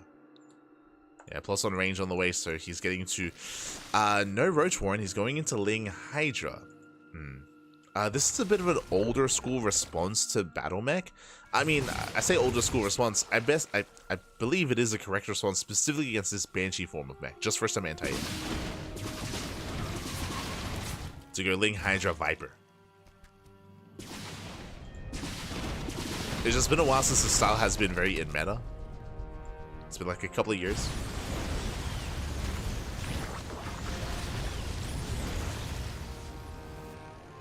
It's a couple of years ago when like TY and Ryung and Bunny, they were messing around with it in GSL.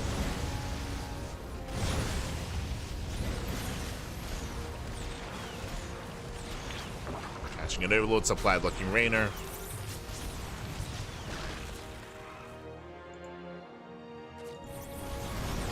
Yo, Clem, he really wants to pay for KPBQ today. True. Oh, it's gonna be a cancel. Denies the expansion. Reynor, his creep is barely spreading out on the map. It's barely connecting the bases. It's barely any creep whatsoever. I mean, that's the power here of Battle Mech. You have map control. You bully back the Zerg.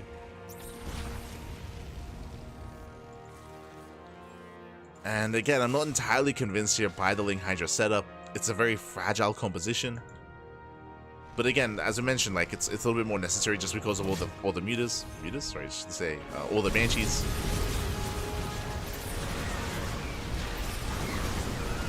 As Hydras are trying to collapse in, that's a lot of Zerglings coming in as well. They take down all the Hellions. There's 3 Hellions left. Getting on top of the Cyclones. Better catch here from Reynor. 1, 2, 3 Cyclones going down. Very nice pickups. Most of the Hydras do survive. Oh, but the Banshees are coming for it. No detection! No detection! The Overseer's now coming in. Overseer's out of position. Hydra's going down. Ay. That's how many else? 15 Hydras for 1 Banshee. 1 Banshee, 5 Cyclones. Yeah, a lot of losses there for Reynor. Clem still rallying in. Banshees, they rotate once again to knock down the expansion. Once again containing Reynor. And Reynor, he's hurting. Reynor, he's in a lot of danger here. He's setting up for the surround. I just don't know if he has enough Zerglings, I'll be honest. He's gonna try to commit here. Does catch out some of the army, but oh god, yeah, the Lings, they just melt. They just get roasted. Love guns are brutal. He got more Hydras. One of the Banshees, let's go down. And Clem is going to be the first to max. He's going to be the first to max out.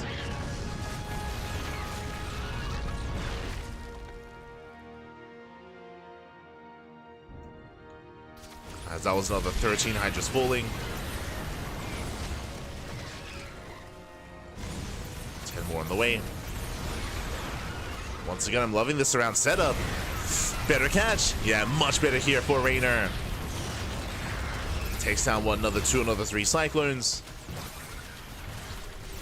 We're running out of Lings though. They're running out of Zerglings. The Hydras, they overextend. Reynor, he should not be out here. And GG gets called. He does overextend, and Clem, he will take game number 1. Whew. GG. Clem, he does take a lead in the series. Again, Reynor, just too many losses. He could not expand. He lost map control early on as well. Brutal damage at the start of the game. Remember losing 13 drones. And Reynor, he was on the back foot. He was on the back foot. He was up against the wall. Things were looking a little bit bleak there. Going into the thing, Hydra can really excel. But to actually get that going, you do need a lot of lava, you need a good economy, you need some map control, some momentum to be able to, flourish, to be able to be active on the map. But last he was just stuck on the back foot. He never really built up a solid Ling count. The Lings are so crucial to be able to surround and lock down the army. Without them, the Hydras, they couldn't really engage, and they were exposed as well. They were vulnerable. GG. GG, well played. With that, Clem, he'll take a lead in the series, and we'll see if he can clean this up, or we'll see if Reynor can fight back and force the ace match. See if he can fight back. And I'm most curious by the map we're going to be loading into. Where are we going to be loading in? What's the plan?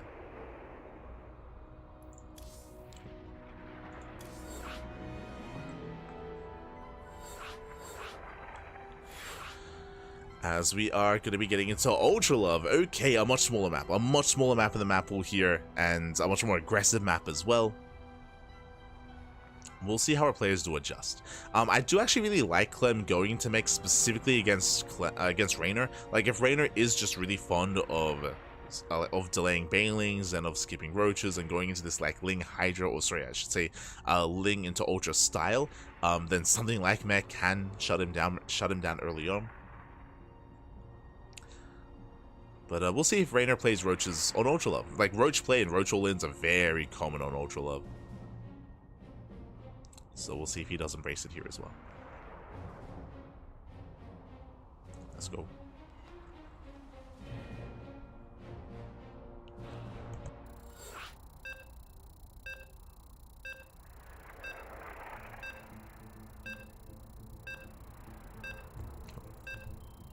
Here we go. When it comes to the rest of the bracket, it is slowly progressing, so we'll get there. We'll catch up on the rest of the bracket after this series.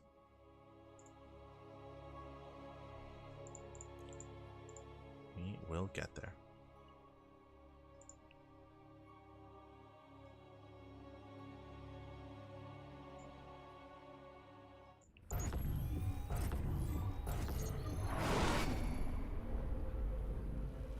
And spawning in the top right-hand corner of Ultra Love, we have the red Terran player. We have the red Terran. We have the French Terran representing Team Liquid, leading the series 1-0. It is Clem. And spawning in the bottom left-hand corner, we have your opponent. We have Zemo. We have the Italian Zerg player. We have the blue Zerg representing Basilisk. It is Reynor.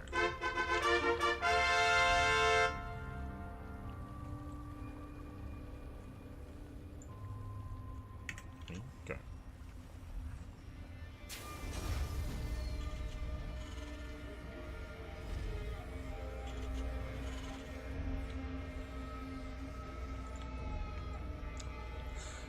We go.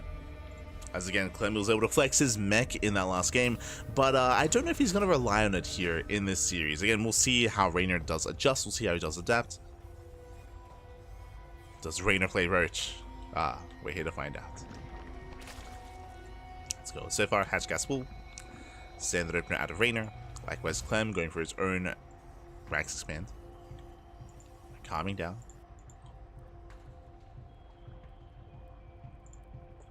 Okay, what has Korea done to you, Clem? No. Meching it up. Not like this. Oh, God. But otherwise, outside of that, yeah, it's great to see both Clem and Reynor being active like this as well. We were talking earlier about there are some players that do avoid playing in tournaments, especially in the lead up to EWC. We were talking about Cyril, we were talking about Hero, more importantly, just because Hero, it's so uncharacteristic for him to not be competing in the weeklies. But again, he has taken a lot of time away from weeklies in recent times, specifically for EWC. But now that Clem and Reynor are in Korea, I mean, Clem is always playing in these, but now that Reynor's in Korea, now Reynor, he, I guess, has been motivated by everyone else, by his housemates, to compete, to take part, to show up for these tournaments. Which I'm sure all appreciate.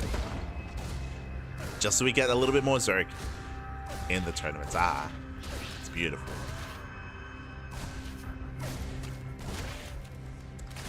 So do appreciate it. As the first Reaper does get across the map, takes down the first Zergling. And I speak of here from Clem. Takes down the Zergling, pulls away. Behind this third CC before Starport.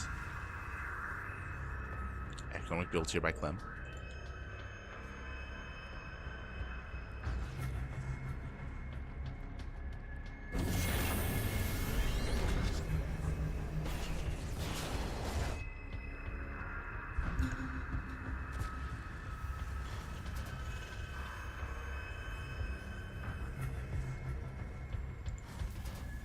So once again, going for the third CC. Last game, if you recall, this led into a tech lab, into an add-on swap into Cloak Banshee.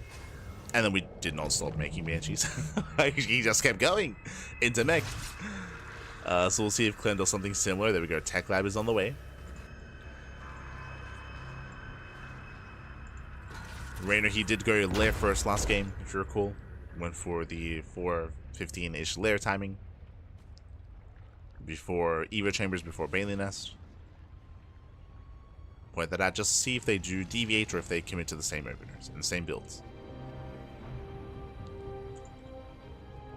So Clem is poking in. There's the add-on swap once again, Cloak Banshee. Now this doesn't mean that it's going to be mech, but it does mean that mech is a possibility, right? You can go from 1-1-1 into 2 more factories into mech. It is available here to Clem. After winning game 1, he might just do it again. Might just have some fun. It's possible.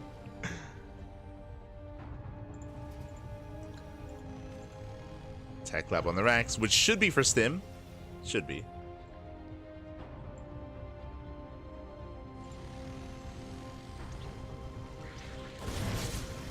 And there it is. He's throwing down 2 more racks as he's going into ByuN. Now, I do actually appreciate this a lot more in this matchup, specifically on Ultra Love. Araxes has been quite trendy, quite popular here in TVZ, and Araxes, they get it very hard on Ultra Love. We spoke earlier how Ultra Love is a smaller map and aggression is favored, and that applies to Araxes as well, for sure. Does apply to Araxes. Meanwhile, faster Eva Chamber out of Reynor. Okay, so it's going to be Eva Chamber first into a bit of a later lair compared to last game.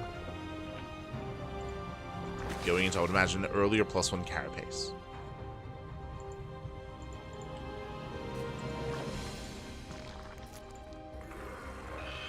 There we go, carapace is on the way. We have our 2 E-base here out of Clem. Getting into 1-1 upgrades. I'm pretty sure this early carapace is going to lead into pure Ling without Banlings, but we'll keep an eye on Reynor. I'm concerned if that's the case. Banshees are back forward. Hellions have rotated over towards the 3rd base. 4th is on the way. We'll see if Clem can force a cancel. Spore does respond in time. Queens have been kept busy. 1 Hellion goes down. Ooh, and the base is still within range of the Banshees. Oh my god, does force a cancel. Yeah, massive pickoff, and yep, there it is. So +1 carabase into Infestation Pit. If you were here at the start of the series, and even in the previous one, if you recall, I was bringing up the fact that Reynor, he has been going for this more mass Ling into Infestor, into Ultra style, that ByuN did punish last week. That's what we're seeing here. That's why we have the Infestation Pit already done. This is for the Fast Hive. I should say, for Safety Infestors, and there it is, Fast Hive. That is a 6:25 Hive timing. Reynor's been doing this for the past couple of weeks, with mixed success. Now, I am concerned about how, I'm curious to see how this faces off against something like an 8-Rax, assuming that Clem is going to be aggressive here. We have the Armory on the way, we have a 5-Rax setup so far. Now, if Clem is passive, then Reynor will get away with Ultra Tech. That's only if Clem is passive, though. Clem is pushing. He's moving out. Now, when it comes to this move out here, there is a lot riding on the Infestors, right? We have a couple of Infestors on the way. There's going to be a lot riding on those fungals. Bearing in mind, when I say Ling into Ultra, I mean it. What I mean by that, no banelings. No banelings, no baneling speed, purely Ling Infestor Ultra. Ooh, that's a kill! Yeah, that's a kill and a cancel. Ling's there to counterattack. So far, Clem is in position. He does defend. This is a nice pickoff here, but even though this is a nice pickoff, he has to get more damage done. Now, he still has more time. Like, the hive is now complete. Now there's the Ultra Graven that we spoke about, but it takes a while for the Ultra Graven to come online and for the Kindness Blade to come online as well. Force CC. He's not A-Raxing. He's not A-Raxing. Clem is being passive. I say passive. He's taking into a longer game, which means Reynor should get away with this.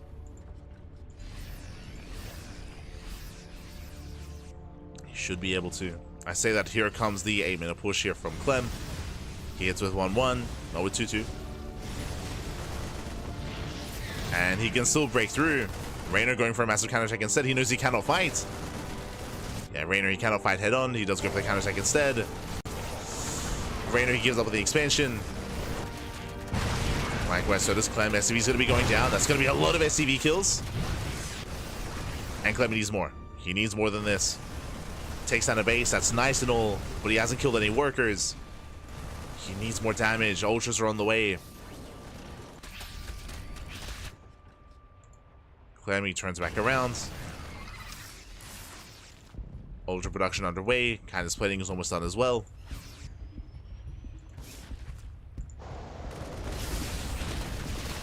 And I'm pretty sure Clem is familiar with this style from Reynor. I'm pretty sure. Like, if we know about it, then Clem should as well. And we'll see how he compares. I mean, because he had a 4th CC, he's already got Marauder production, so he will have something here for the Ultras. No Ghost Academy yet.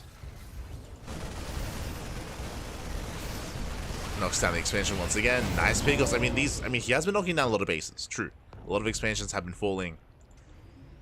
He just hasn't been killing drones. And now he spots the Ultras. Now he has confirmation. If he didn't know before, now he knows 100%. Catching out Zerglings. Fungal does connect. Oh, the Ultra should not be here. Getting caught out.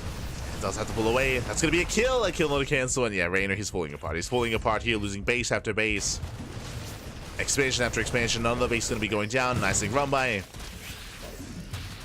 Does hit the mineral line, but there are plenty of reinforcements. And Clem turns around. He turns around. He killed another expansion. Once again, he didn't kill the drones. Once again, the worker count is still okay for Reynor. But he's not mining. He's not mining. There's no bases to mine from. This is a bit of a slower, methodical approach here from Clem. And we'll see if it hurts him in the end. Like, so far, Clem has been in control. But all it takes is one bad fight. All it takes is one strong engagement from Reynor on creep with Fungals and with all these Ultras, and he can take a fight.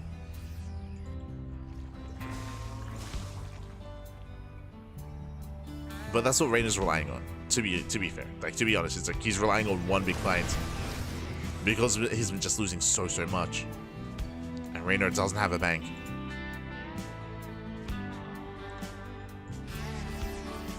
So Reynor's got one shot, one opportunity. Has to make it count. As Clem moves out, Lings, they move in for a run by. Once again, they're going for the mineral line. Ultras pushing forward. Lings, they bust into the natural. They get into the natural base. SCV's going to be going down. Clem, he does turn around with some reinforcements. Okay, yeah, he turns around, he's going to be okay. Shouldn't lose too much. Building up more Marauders. Still no Ghost Academy, but he's got Marauders and soon to be Liberators as well. He's up with the Zerglings.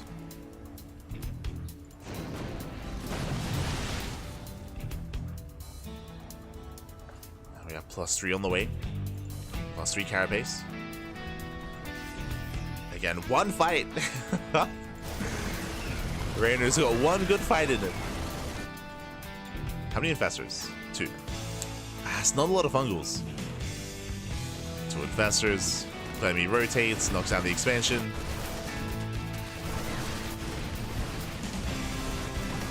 With pre-siege liberators, I'll be honest, I'm having a harder and harder time seeing this work, but it's a lot of ultras. He's got 10.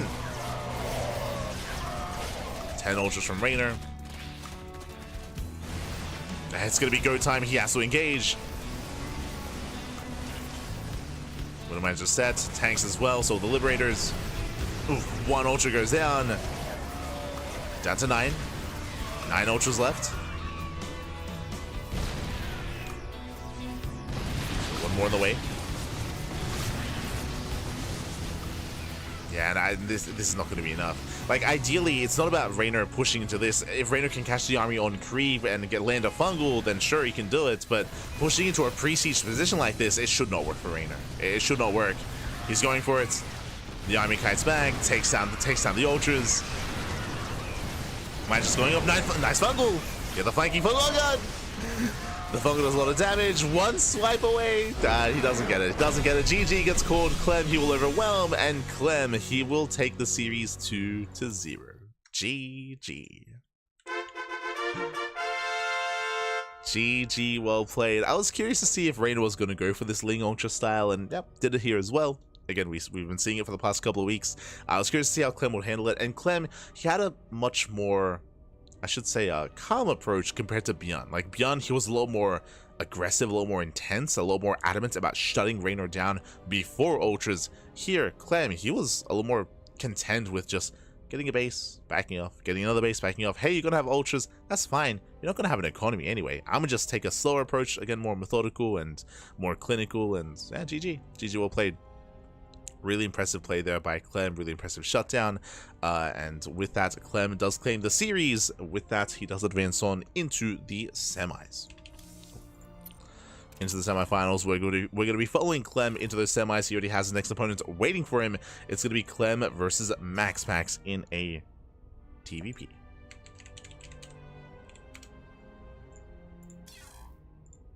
There we go.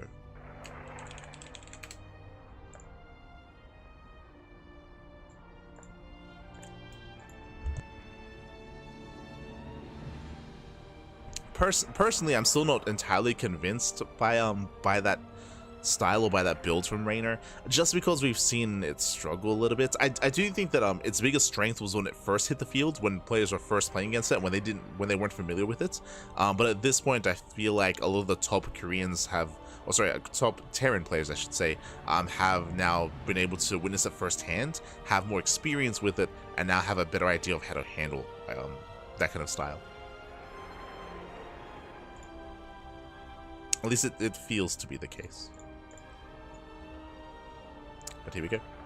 Here we go. Exclamation mark B in the chat if you guys don't have a look back yourselves, as we are getting into our next matchup. Bam. As we have our first semis, Clem versus MaxPax. MaxPax did take down Lambo 2-0. Meanwhile, scoring down, we have Shin. Shin takes down Creator 2-1, and Shin is up against Christiana in the quarterfinals. Meanwhile, we have Showtime versus GuMiho. GuMiho takes down Young Yakov. Shout out to Yakov. Does take a game, does force GuMiho to the ace match, and the lower bracket is underway. The quarterfinals are currently mid-series. We're going to be covering the upper semis. By the time we finish, we should have the lower semis, and then bam, the grand finals. So we're nearing the end of the broadcast. We have 3 series left. 2 best of 3s and a best of 5, assuming that by the time we wrap up, we have the lower semis ready as well. Here we go. When it comes to Zerg representation, we still have Shin, of course. We still have Shin, and there's a higher chance here that Shin does make a deeper run to make it into the semis. So hopefully we can get some Zerg representation in the semifinals. But if not, we're used to it. Like, it's fine. No, we're used to it. It's fine. Don't worry about it.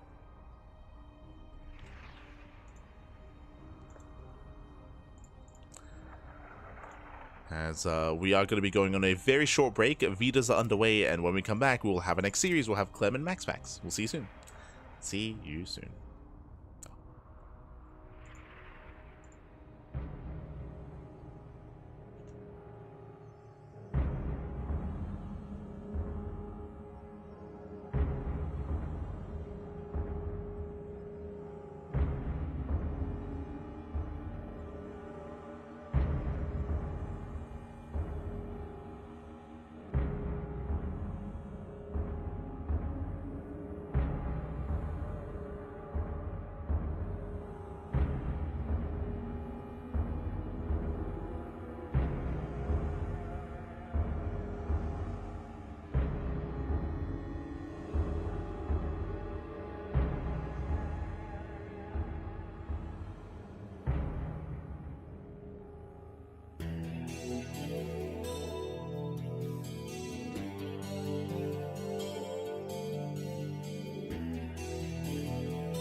And welcome back, everyone. Welcome back to the semi-finals, the semi-finales here of the WardiTV Monday number 44. We are here. We are back with our top 4 of today's weekly. Let's go. Let's go. We're jumping into our TVP and spawning in the top right-hand corner of Ducklings. We have the blue Protoss player. We have the Danish Protoss representing Storm Gaming. It is MaxPax. And spawning in the bottom left-hand corner, we have the French Terran player. We have the red Terran representing Team Liquid. It is Clem. And if you're in the chat, you know what time it is. It is Gamba time. Predictions are open. Place your bets on who you think will claim the series. Best of luck in the chat as we are opening up with a proxy max in the natural base of MaxPax. Let's go. What has Korea done to you, Pappy? Oh no, playing mech, proxying in the natural. He's just like the Koreans. Not like, he's an animal, man. He's an animal. Now, what's important here? Only one Rax here is being proxied. It looks like proxy Rax into potentially a bunker behind the mineral line to deny any kind of expansion setup here. Technically, this could lead into like a tech lab as gases are being taken. We'll see if he does go for the tech lab. We'll see if he does commit a little bit harder. We'll keep an eye on Senor Clem. So now Max actually scouts. He sees that the Rex is missing. He knows that the Rex is somewhere out there. It's either further in the main, it's either at the natural, it could be at the third location, or it could be on his side of the map. Ooh, as he does come in with a block, no add-on, going for the reactor, sorry, going for the Reaper, as here comes the eBay block as well, blocking the expansion. So Clem, he will block, does force the unnatural natural out of MaxPax. And we'll see if Clem can pick up some key workers here, as there is no Zelda on the way. There's a cancel. There's a cancellation. Yep, there we go. Bunker here into the mineral line. The purpose of this bunker is to deny mining here at the natural and to focus on the pylon as well. As Reaper does get into the main. Oh, gets a probe. Yeah, one probe goes down. Nice pick up already. Oh, also, yeah, I was about to say before I forget, it is Gamba time, so if you're in the chat, predictions are open for a couple of seconds, so place your bets while you can. Place them while you can. As Clem is hunting down that probe, and he will find it. Will hunt it down. Probe does fall. Stalker is out. A bunker is now done. We have a second Reaper filing in. And he loads up. He loads up. We do see the Rax floating back home. Is going to be a factory into a tech lab, into, I would imagine, cyclone production to reinforce.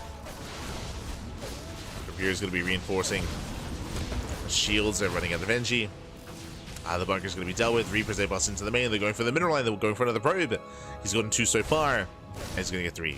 Yeah, 3 workers. Bit of a later reaction here from MaxPax. Getting a 4th probe. Getting a 5th. This is becoming too much. It's getting out of hand. 5, 6 probes, 7. Oh, God. 7, 8 probes. 8 probes go down. Delayed mining. Awkward natural base. Cyclones popping out, and Clem, he's looking solid. Clem is looking in control of this game, he's looking very comfortable. There it is, 8 probe kills in total. And the Cyclones are out just in time to defend against the Stalkers. The Cyclones are amassing. We'll see what MaxPax can get done. Bearing in mind that Clem, he can try to pull some boys to repair. The Cyclone on its own is going to be vulnerable, but the second one is almost done. Then he pulls away. Oh, gets a lock on. Lock-on is broken. CC is going to be delayed. Nice delay. 4th Stalker is moving out. There we go. Does pull the boys. Kite's back. He will lose 1 Cyclone. Oh, never mind. Did pull away in time. Okay. Did pull away, but at the same time, nice control here by MaxPax. The CC does complete. We get the mass repair in the Cyclones. Clem, he does catch 1 Stalker. Yeah, he gets 1, he gets 2. Oof. He's going to get 3, he's going to get all 4. The all 4 Stalkers going to be going down. Brutal losses here for MaxPax. He did delay the CC for a little bit. Oh, that's not worth losing 4 Stalkers. Bearing in mind that MaxPax was already behind economically, he'd already lost 8 probes, 9 probes now. Clem is moving out. Moving out, catching up more Stalkers. Yo, we can break the lock on, true. We can dodge some shots. Oh my God. The micro, the control. The prism. We do have a back and forth here between MaxPax and Clem. Let me just sit by. Behind this bunker is on the way. He's working with the tank, building up his own army. MaxPax jumping into the main. We do have the defensive warp in just in time. But there's no prison to break the lock-ons. Again, these stalkers are going to be bullied. Takes down both stalkers. Boys are being pulled at the same time, drops into the main. But the tank has arrived. And from here, Clem, you can hold. Clem, you can hold, you can defend. At the same time, getting more probe kills. Oh no! Oh, the prism! Prism goes down. GG gets called, and Clem, he will take game number 1. Whew, GG. Again, a very aggressive game 1 here by Clem, going for the proxy, bullying MaxPax early on. MaxPax, he had some nice control, some nice micro at times, but the reality is MaxPax, he was committed. Again, he lost 8 probes at the start of the game. That is critical damage, and he lost 4 stalkers as well. Like, it was just too many losses too quickly. He was riding everything on that prism across the map. With that prism going down, GG. GG, well played. There was no comeback potential there, and now we're getting into game number 2. Getting into game 2, and we'll see if Clem will claim the series here and now, or if MaxPax can force the ace match. Let's go. Here we go.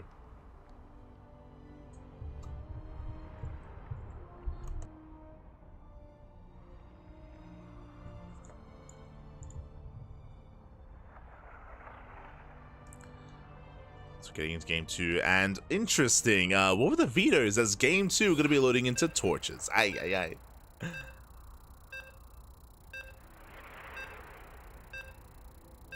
Here we go.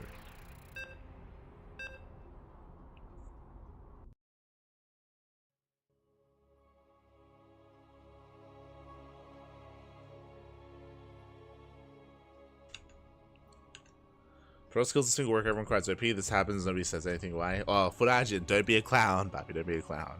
Oh no.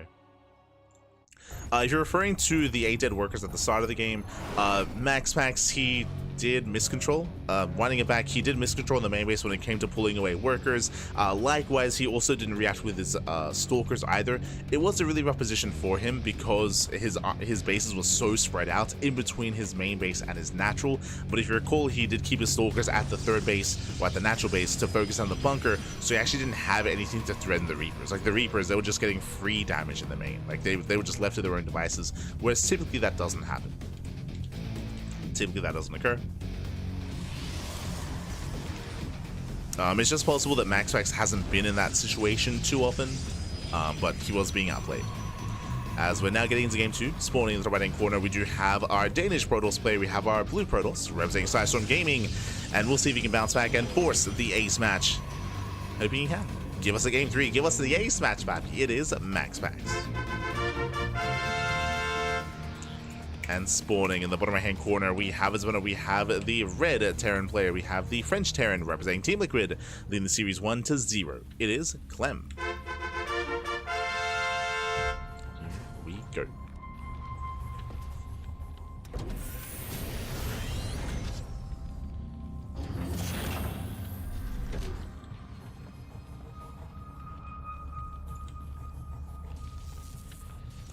This is not the place to cry about balance.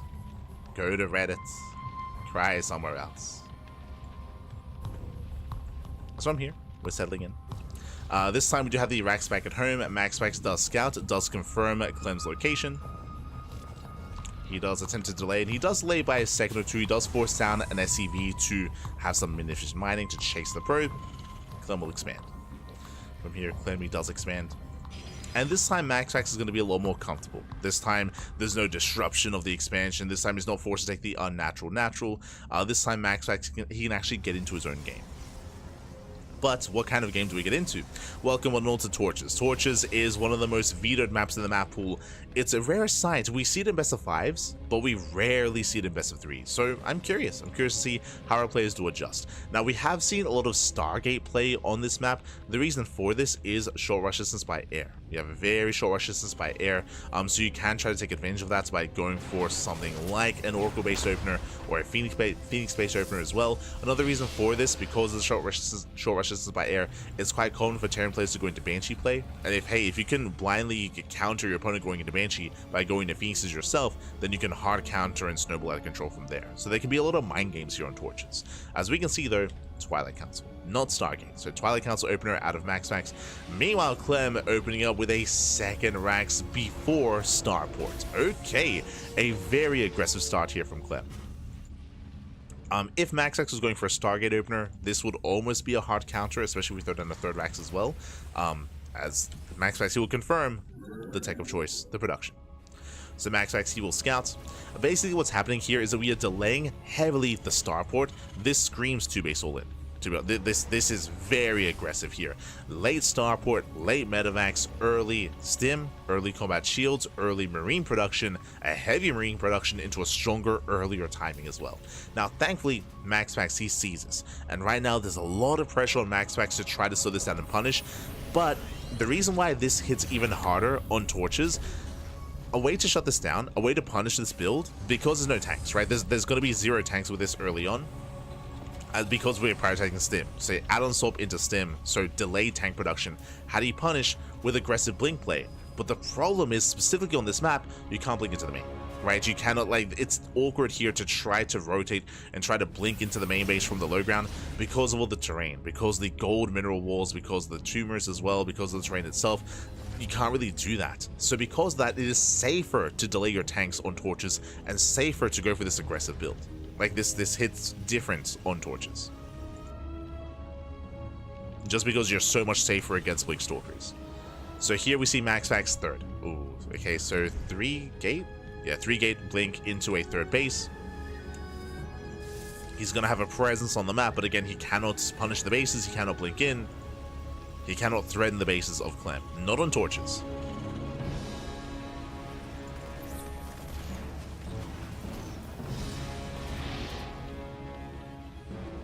Here, getting to his upgrades. There's a Starport. Once the medics arrive, then Clem, he will move out. He'll move out across the map. Now, he's getting the Starport. There's a variation of this build where you skip the Starport and you just pull the boys. You just pull the boys, you send everything across the map. Because of the Starport coming into play, it looks like he should be expanding behind this. This is aggressive, this is committed, but I believe Clem has the option to go for a third CC. Now, he could still pull the boys, for sure, but I believe he should be expanding alongside. Meanwhile, charge is on the way. Getting to charge, getting to +1, going into a gateway explosion. MaxPax building up his gateway army.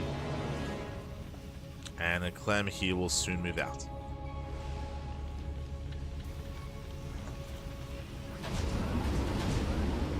And he's going for a drop play. Okay.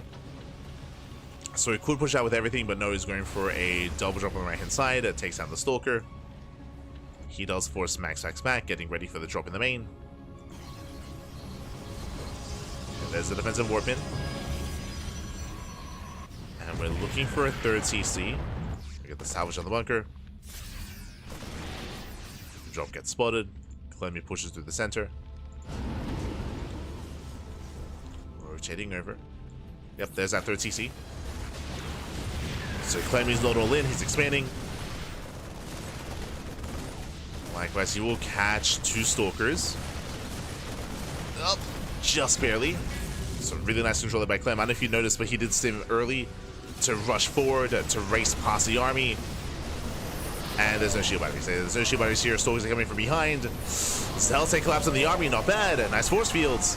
It looks down the bio, and with that, looks like MaxPax, he might barely have enough. Yeah, he will. Yeah, he has enough. He looks down Clem. Again, brutal force fields.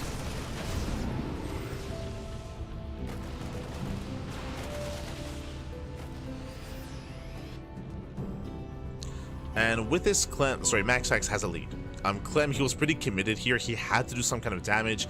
He does have a third CC. Yeah, third CC is on the way, but he needed to achieve more here with his timing.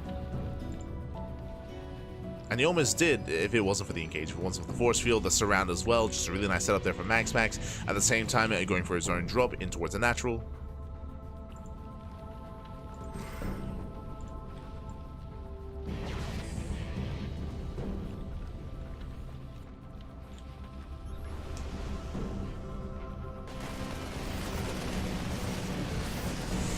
as MaxPax is out of position.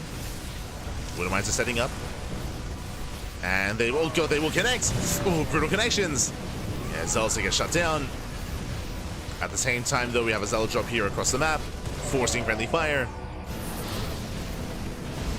And Clem, he will pick up, he will get away. Meanwhile, not too many SCVs going to be falling here. So far, only 3. 4 SCV kills, nothing major. Clem defends. Clem, he defends, he claims his 3rd expansion. And we're getting to the mid-game. Getting to a longer game state. Now, MaxPax, his advantage here is the Colossus count. He already has 1, soon to be 2 Colossi. He'll have now splash damage.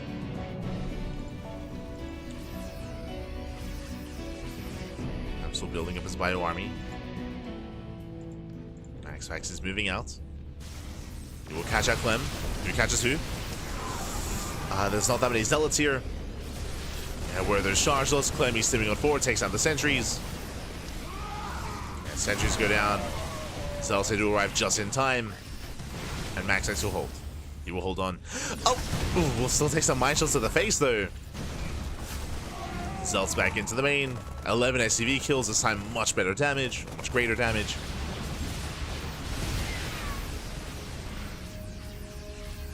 SCVs. Clem also dropping into the main base. Going for the pylon. Does pick it up. Does pick it up. Force the boys to be pulled. Now Vikings have arrived. He does get one of the Colossus. He gets one. He gets both. Yeah, he's gonna shut this down.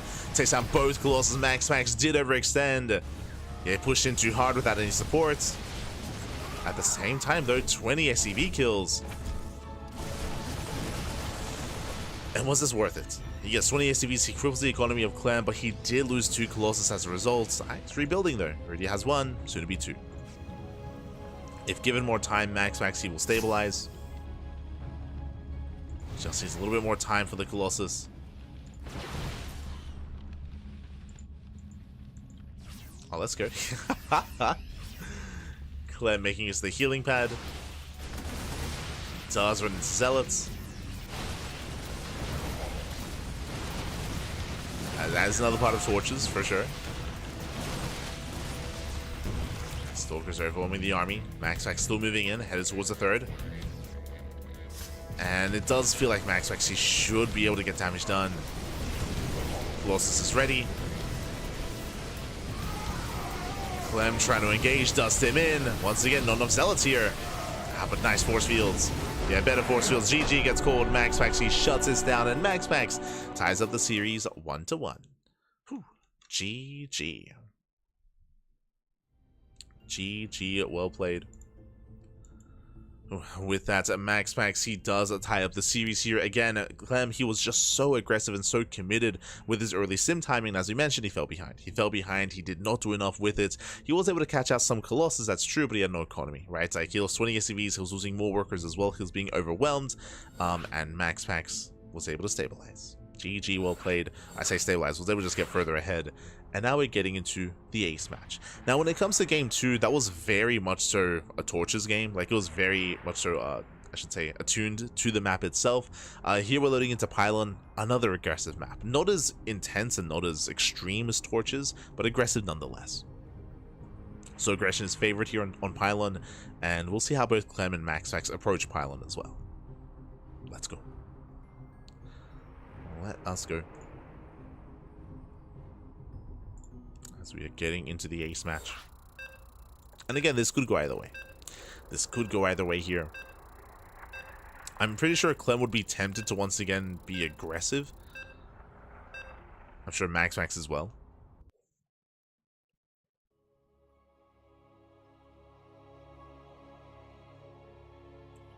Here we go.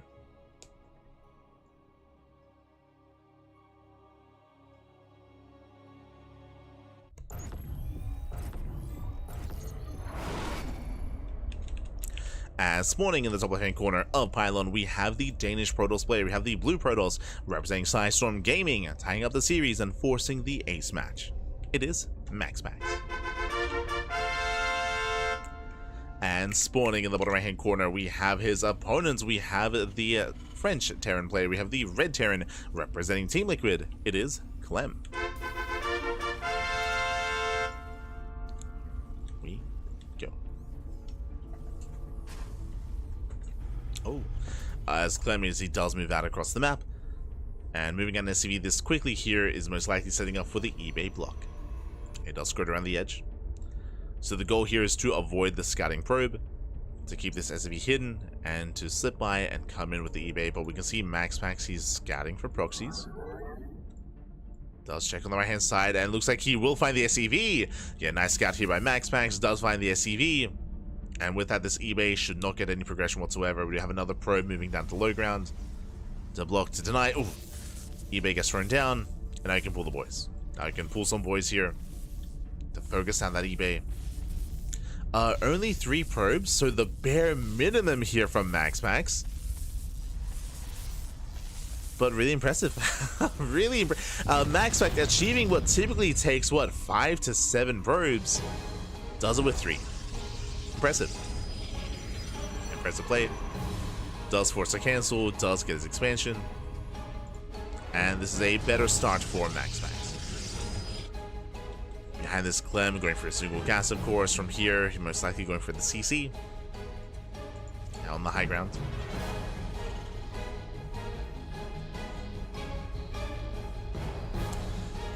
Here, MaxPax will have a bit of a better start. Going for the Adept, shading across the map. That's another reason why Clem has a CC on the high ground, just to keep himself safe, keep himself secure.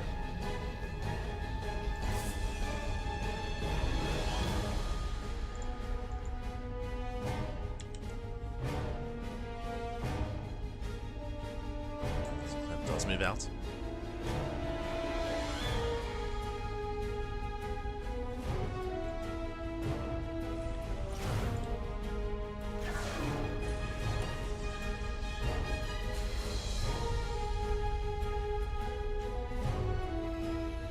In behind the Twilight Council on the way, so once again going for a blink-based opener. We don't really expect MaxPax to deviate at all, going into blink, into charge. He might go into storm instead of Colossus, which is a little bit more risky nowadays, but we'll see if he does embrace that storm.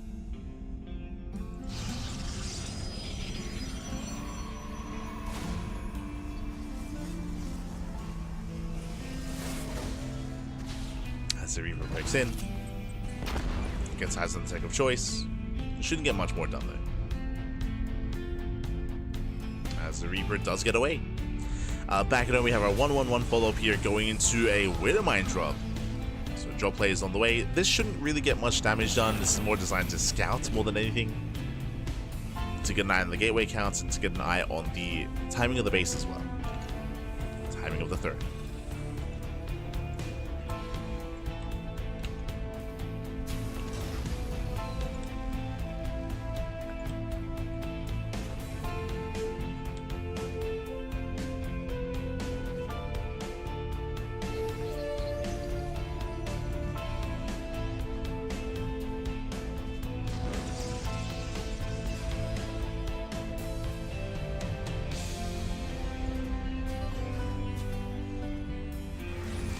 As we're going to be a little bit more dedicated this time, it's going to be a quadruple mine drop, not even just 2.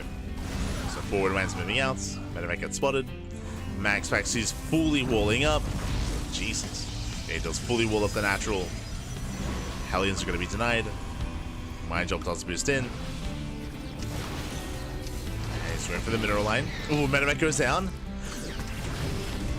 Mine shot's going up. Getting 3 probe kills, nothing major yet. He's waddling in. But Max actually should be able to hold on. Hellions, they bust into...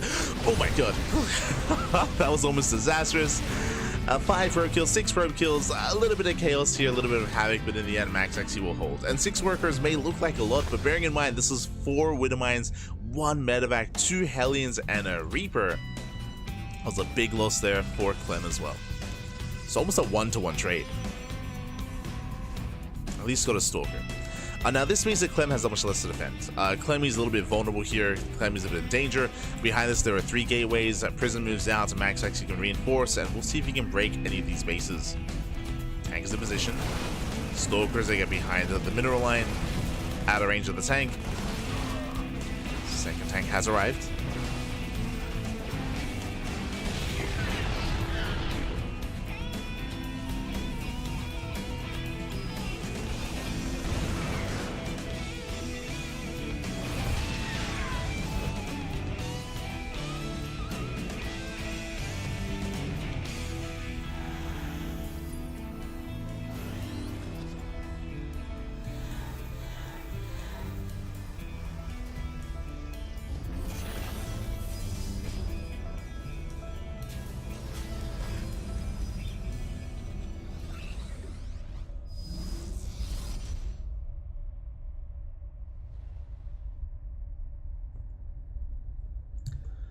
Behind this, we're getting into charge. Again, standard follow-up here to MaxPax, so blink into charge.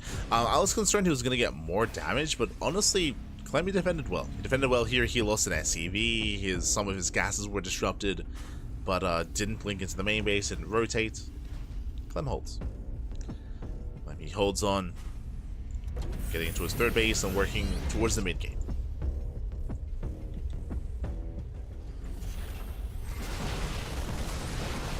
Meanwhile, we're curious what kind of tech MaxPax will be going for, what kind of splash damage. With the answer, Storm. This time it's going to be Storm and not Colossus.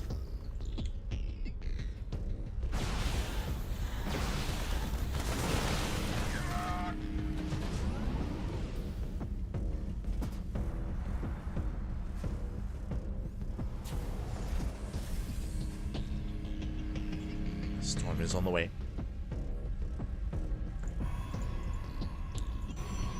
As MaxPax, he's maintaining map control. Right now, Clem is just stuck. He's just stuck on 2 bases, and he's going to be stuck here. Unless he can slip by. Oh, this is going to be on MaxPax to try to get a read on this. He does miss the move out, but he will have control of the Zelnaga. He will spot this. He does move out just in time. Does spot the drop. MaxPax, he responds.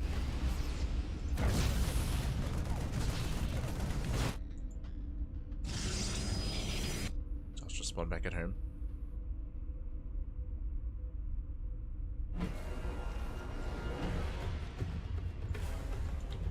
Blackbeard's moving in.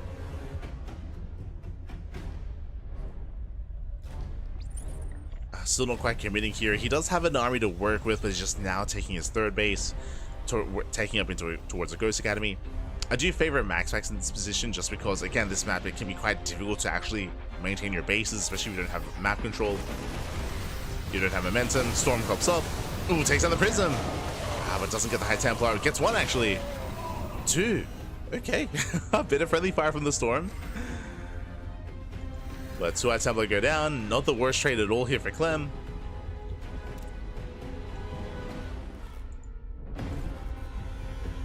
Yeah, they did die to the Storm. For those that are curious, if you look at the units lost tab here, the reason why the High Templar aren't shown on units lost is because they died from friendly fire.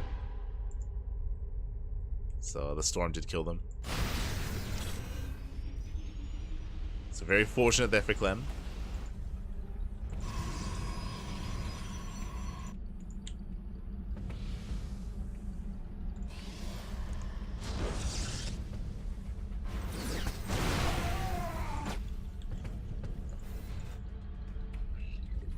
So behind us we have the Bay on the way, so we're going to be working towards Colossus, diversifying his splash damage. Again, the game is slowing down. Clem working towards a 4th CC.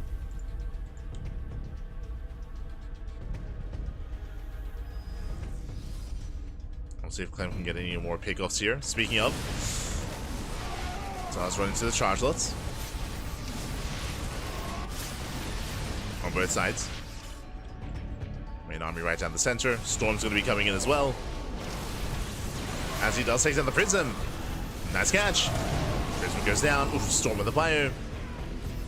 Hoping that they're out of Clem. And MaxPax does find an opening. Pushing towards the natural. Tank not quite in position. But he holds on. Yeah, he does hold on. Does deflect.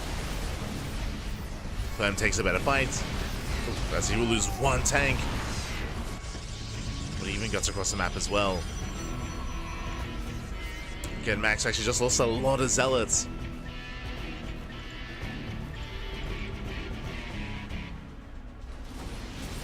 Now he's racing back home. Racing back towards the main. At the same time, Clem pushing on the right-hand side. And we'll see if we can bring down the 3rd.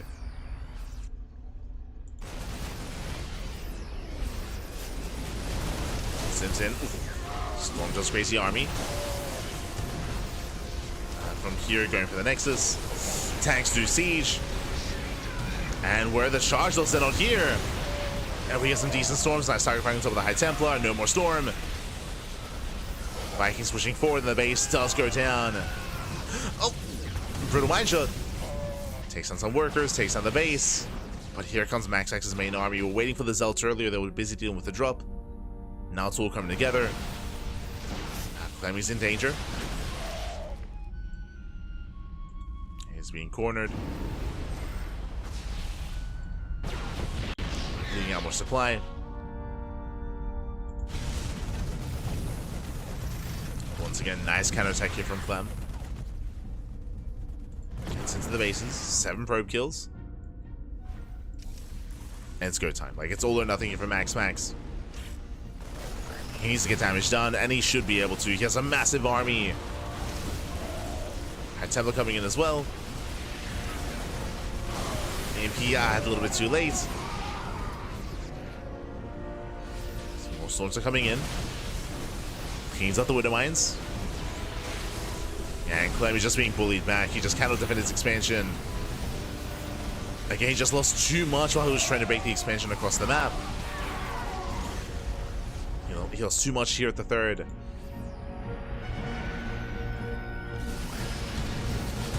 He's moving in. He still has a storm left. Just one storm though. Oh, nice EMP.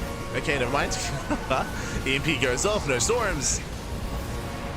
And Colossus is going to be going down, and Clem, he does force back the army. Catching the High Templar, catching a Colossus. MaxPax has to get the hell out of here.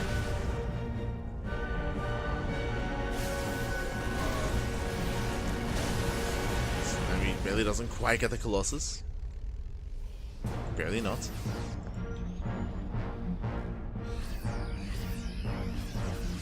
Clem pulling away. Clem is now maxed out. Again, that was his moment. That was Max's moment to break the expansion, to break Clem then and there. But Clem, he barely held on, and from there, he's maxed. There he's maxed out. He has rebuilt his army. He's now good to go.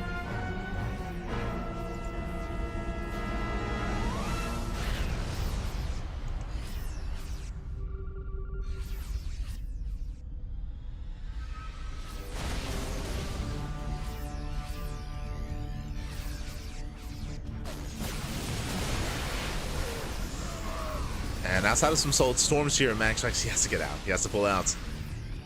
So at 4 High Templar. He has a couple of storms remaining. A couple of storms. Clem, he's finally maxed out.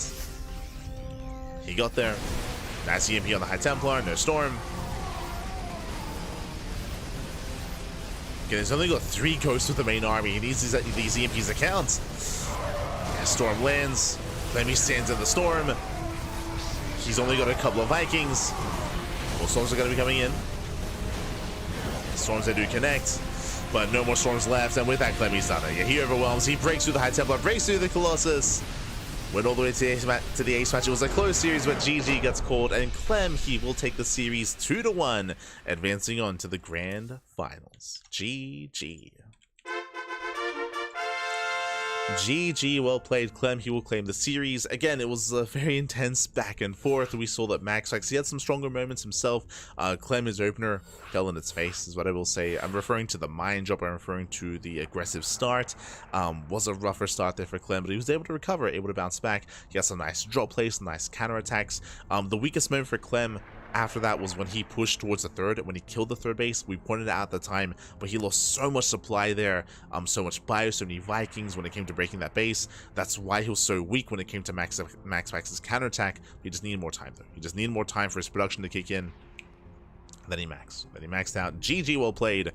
Clem, he will claim the series, and now we're getting into our next matchup, into the lower semis. Let's go. It's going to be a PVZ between Showtime and Shin. Let's go. We have a Zerg player in the semis. Let's go. We have a Zerg player in the semifinals. It is going to be Showtime and Shin facing off. Quickly catching up on the bracket though. Let's catch up on those results. Here we go.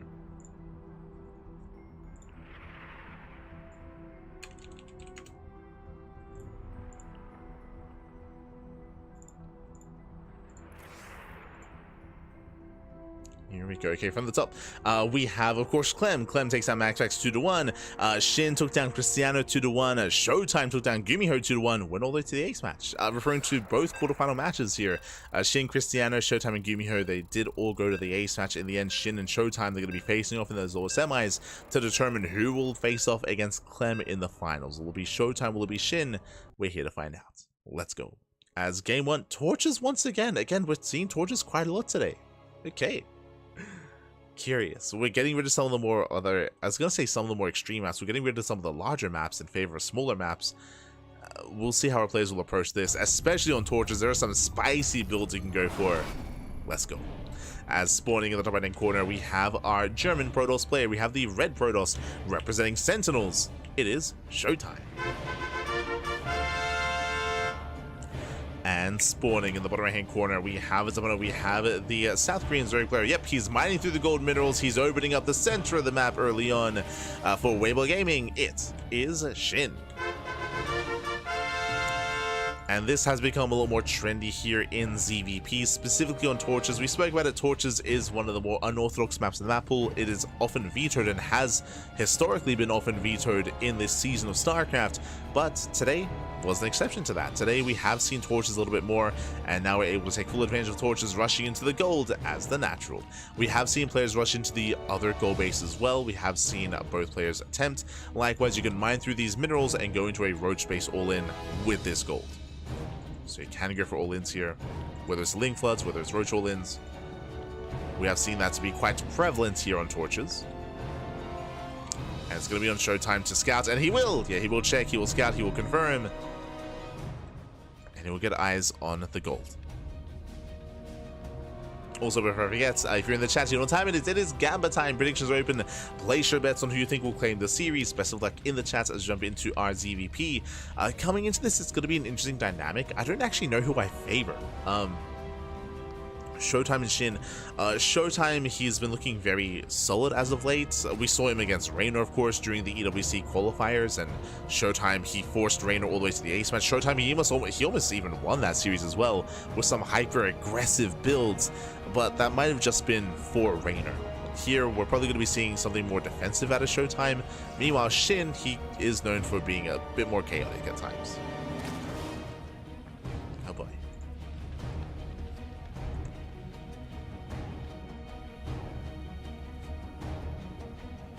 Known for being more aggressive at times as well, not really known for longer and later games. I say not known for, we did cast him recently in the late game at ZVT where it was like 30 minutes, you know, slower Broodlord style.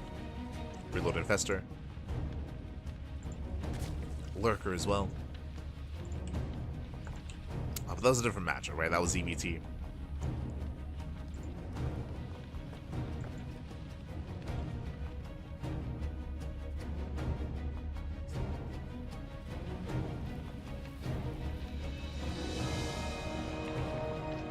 So far, standard opener here out of Showtime and going for his own Stargate.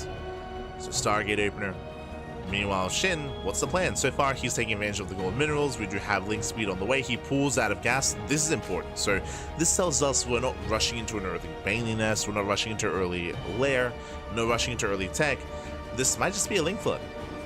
We could just pull the boys, mine through these minerals, and then just link flood across the map. That we have seen be quite successful here on Torches as well.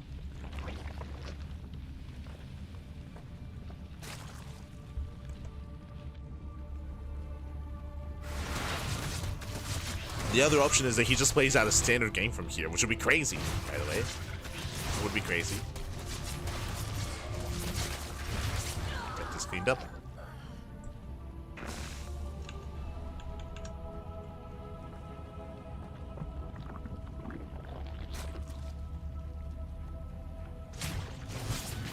Oracle does bust into the mineral line. 5 drones going down, 3 from the Oracle, 2 from the Adepts. Not bad damage. But the goal base does allow you to afford those mistakes, to afford those losses. As Shin does have that boosted economy.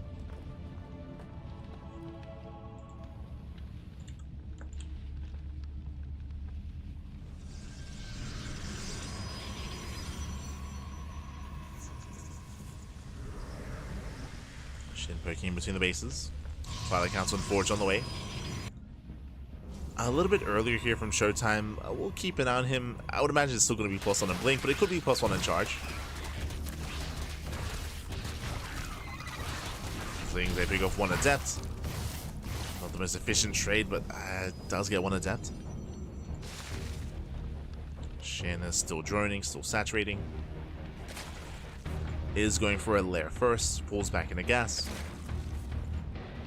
So he's not going for an all-in, not anytime soon at least. He is taking. So he did rush into the gold, where he's playing more or less standard from here. So he'll lose 2 more workers. The Oracles, they barely get away. 4 HP Oracle. Same time as they move in. Oh. 1, 2, getting into 5 drone kills in total. Boys are being pulled. More drones going to be going down. This is getting out of hand here. 8 drone kills. 9 drones even. 9 drones to fall. Economy still actually in favor of Showtime.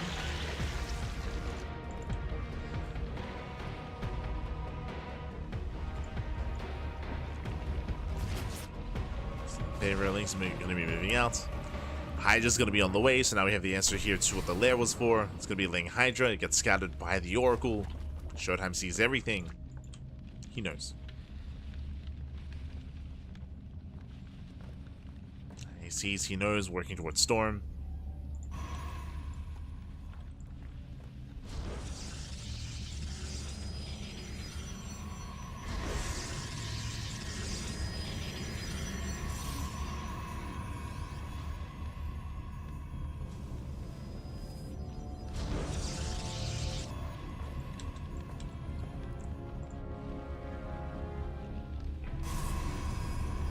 And we'll see if Shin can try to break through, or if we just drone from here. He's getting a 4th expansion, he's building up some Hydras, but we have an Eva Chamber on the way. Eva Chamber tells us that most likely we're going for a later timing instead. Otherwise, why get the Chamber? Creeper spreading nicely, there we go, +1 range has begun.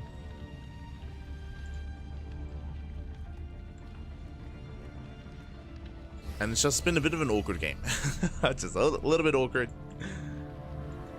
Showtime's gotten some nice damage. Shin is just droning. Does catch the Oracle. Gases are on the way. More drones here out of Shin. So yeah, we're just chilling. Just macroing out of this.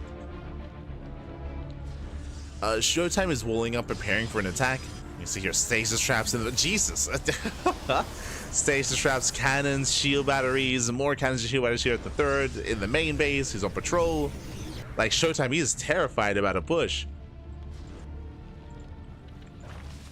And to be fair, 1 is coming. We have Overlord speed on the way. That's not typical. That's not normal. Bailey Ness as well.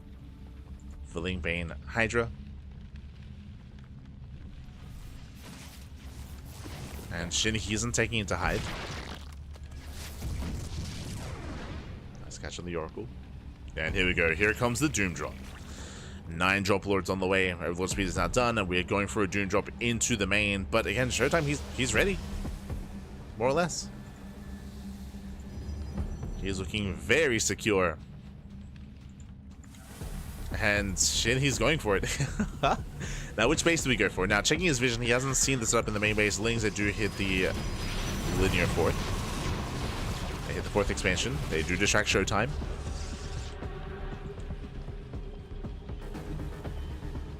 And where are we headed? There we go. Loads up, headed for the main base. Stalkers, they're still on patrol. This should pay off for Showtime.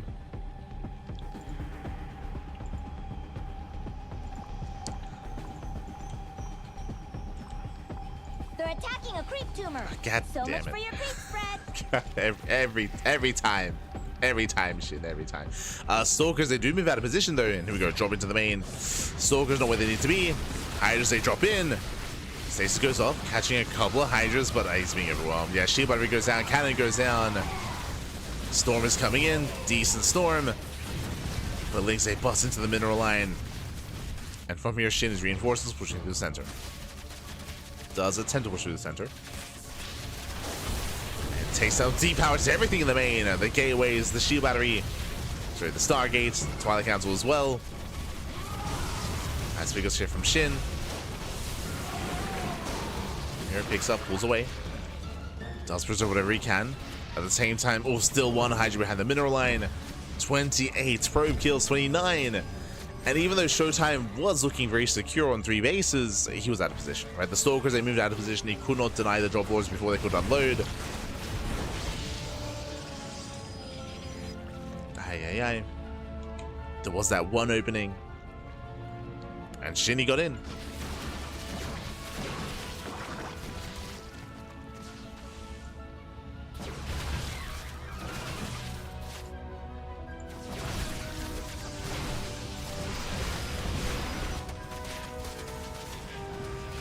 Shin's pushing between the bases. Once again, Bailey's rolling on forward. Where are the storms? Yeah, no storms. Had Templar going to be going down. 4 Templar left. Oh no! Did I say 4? 0. 0 at Templar. GG gets called. The prism goes down, and Shin takes game number 1. GG. Shin does take a lead in the series. Again, a bit of an awkward game here, just because Shin went for a very late all-in. He went for a +1. He was droning, went up to what, 4 base saturation. Shin, who was a little more passive, and then hits with his 4 bases, then went straight for the main. We saw that Showtime was walling up. He was terrified of an all-in. Unfortunately, he didn't know where it was going to hit, and even though he was somewhat ready in the main base, we saw that he did move his Stalkers out of position. The Stalkers, they rotated down to the natural. In that moment, that's when Shin did strike the main, and that's when the main base was exposed, and that's when Shin was able to take it from there. GG. GG well played. With that, Shin does take a lead, and now we're getting to game number 2. Getting into game 2, and we'll see if Showtime can recover. We'll see if Shin will take the series here and now.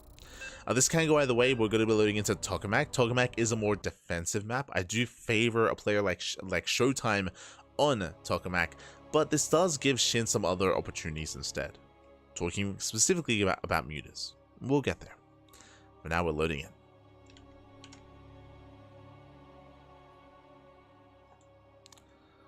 Now we are loading on in.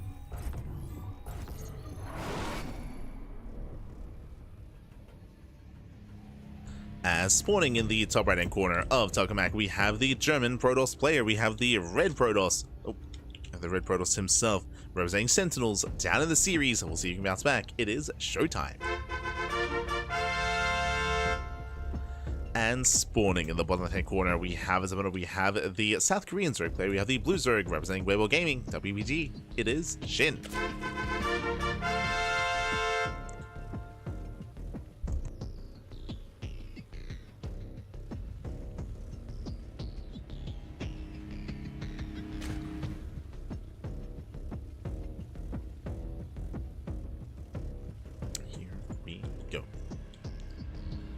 Again, welcome one and all to Tokamak. Tokamak is one of the larger maps in the map pool. We have more defensive bases. Your 2, 3, and 4 base setup here is a little more secure here on Tokamak compared to other bases, compared to other maps, I should say.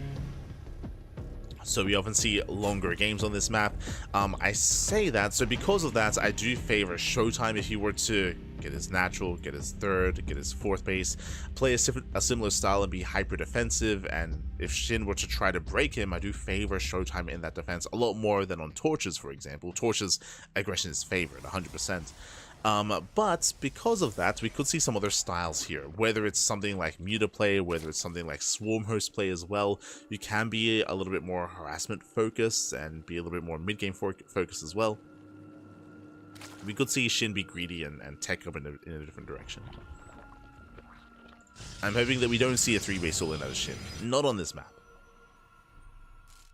But up to Shin. We'll see. For now, hatch, gas, pull.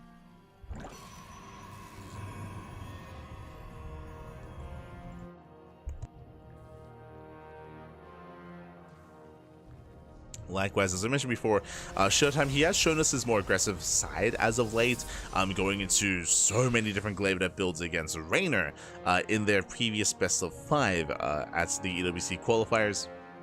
But again, that did feel very particular to Reynor, very particular to that match in that series.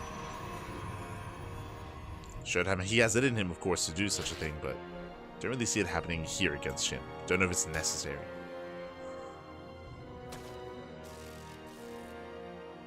Don't know if it's wise, especially on this map.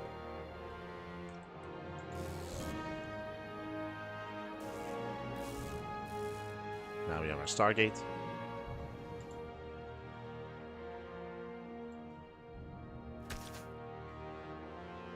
Likewise, Shin is running up.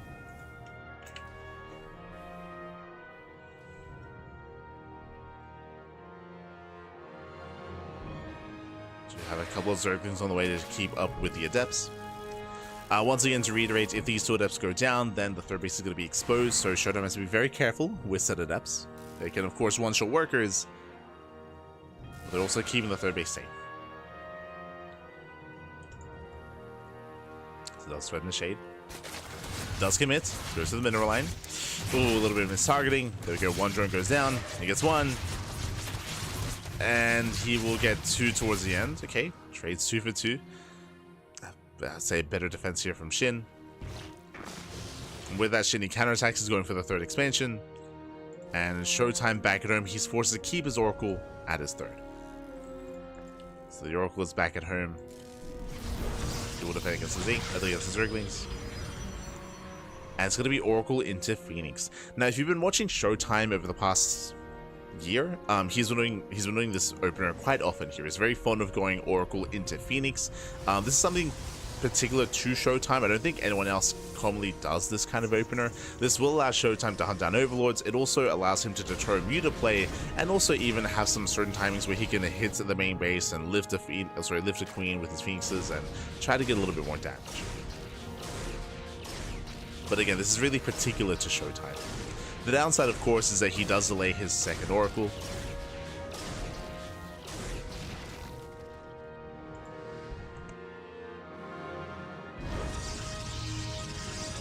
So yeah, the Twilight Council and Forge follow-up.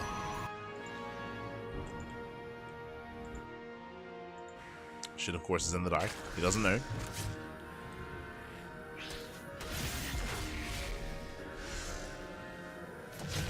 Station trap into the main. Gets a couple of drones. Same time, I'm going to say busts into the main base as well. Okay, going for the workers. So far, 2-3 drones going to be going down. That was 3 drones for 4 Adepts. But we had some decent station traps.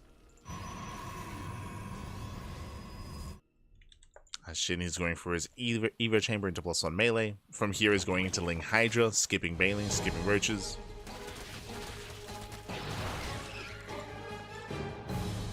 Getting to a longer game. Ooh, meanwhile, here comes that lift. Lifts the Queen, gets a couple of workers. Nice damage here by Showtime, pulls away. Slowly paying for his Oracle, slowly paying for his Phoenixes. Getting damage dealt over time.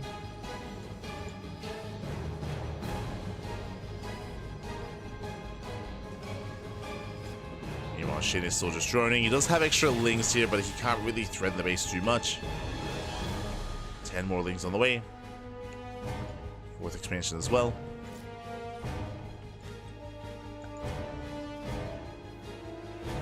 And that's a lot of Jesus. That's going to be 20 more Zerglings. 22. So we have another massive wave of Zerglings on the way. +1 melee is almost done. Shin being very committed here, instead of otherwise droning and teching. And I'm not so sure this is worth it. He gets 1 Stalker. He gets just the 1. 1 Stalker goes down. Now he starts droning. These drones are late, and I was curious because we have yet to see the Hydra Den. It's going to be the Spire. Oh boy. Now, we did bring this up at the start of the game, talking about Muta play here on Tokamak and how this is seen a little more commonly. This is more favored here because of the size of the map. But Showtime, did he just scout? The Phoenix goes in, and yet he sees the Spire immediately. Ay, ay, ay. The Spire is scouted, and there we go. Hydra Den gets thrown down. He's going for the Hydras, going for the Infestation Pit. Shin, he knows that he just got scouted. Things move in. No Storm yet. Going for the Stalkers. Well, he's trying to. And these are some okay pickoffs here from Shin.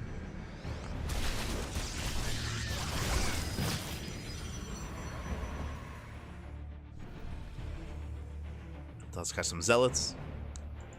Not much more than that. It's 4 Zealots for 30 Circlings.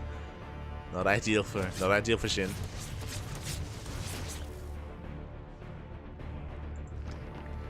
Now the Spire is going to finish, but again, he's not making any mutants. He's going into Hydra production, taking up into Lurkers. It's gonna be later tech here from Shin. Needs a little bit more time. And here comes showtime. He's got 4 Templar, plenty of storms. Shin, he is in danger here. Ideally, he doesn't want his opponent to race back home. There's nothing to threaten.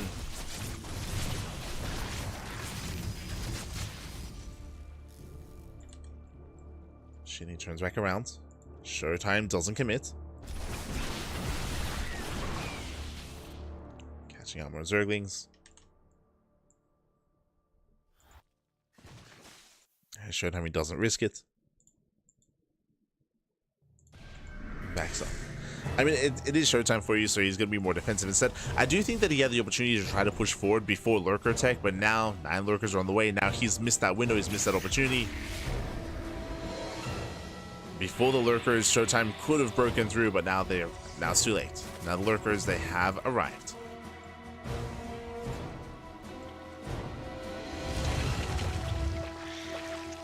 The Lurkers are out. Ling Rumba is being set up. Oh, we're gonna lock in.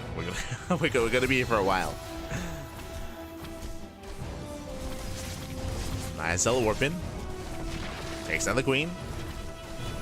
Queen's going down.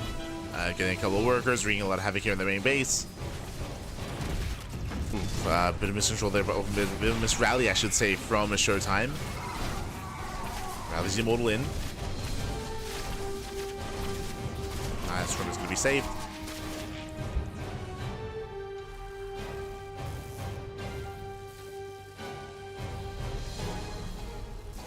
And now we're taking up. I do think this is a little bit late. Earlier when I said like, oh, it's time to settle in, it's time to strap in, even if you're like a minute ago.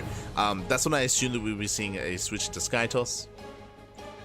The game is slowing down, so this is a little bit later, but it's on the way nonetheless. It's on the way nonetheless. The Fleet Beacon, the Stargates, showtime is looking quite solid here on 4 bases.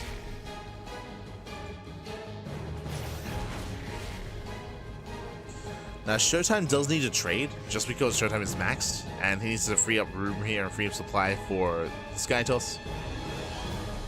So he's going for Zealot round buys.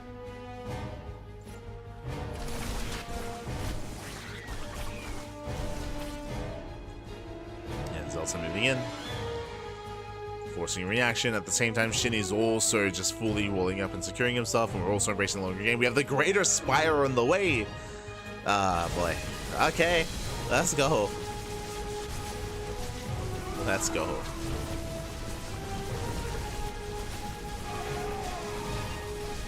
As Zelce try to engage. Get 2 drones.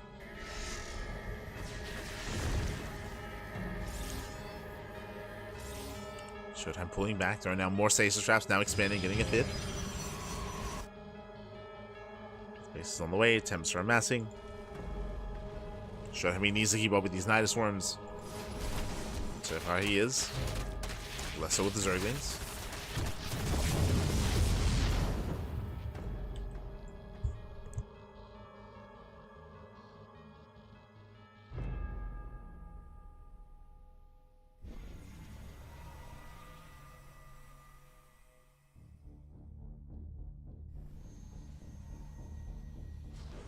Okay, don't forget to stretch.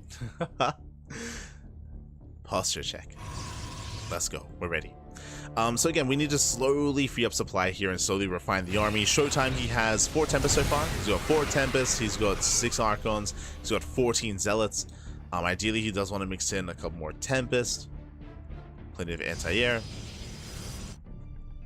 Immortals can fare well, especially if he's up against a Lurker-heavy composition.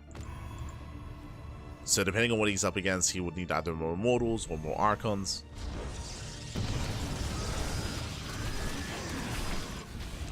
As Nidus Worms are finishing. This does distract Showtime. Likewise, I have to apply the same thing here to Shin. Where Shin, he also has to get rid of Hydras, he has to get more Lurkers, he has to free up room for Corruptors, and more importantly, Spellcasters.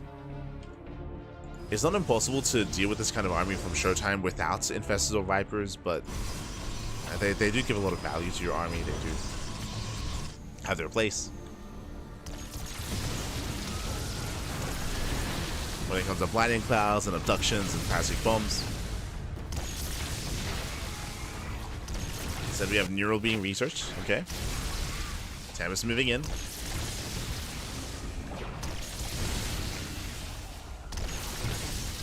Meanwhile, the Vipers have arrived. He's got 2 Vipers so far. Gets 1, gets 2, gets... Oh, wait, gets all 4 Tempest. Okay, shut them all down. Snipes 3. 4 Tempest towards the end. Snipes out of Shin. Very nice.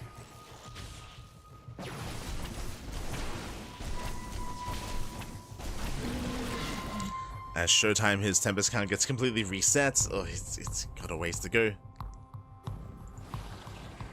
Shin grabbing more energy. As we mentioned again, like, these spellcasters are so crucial here for Shin.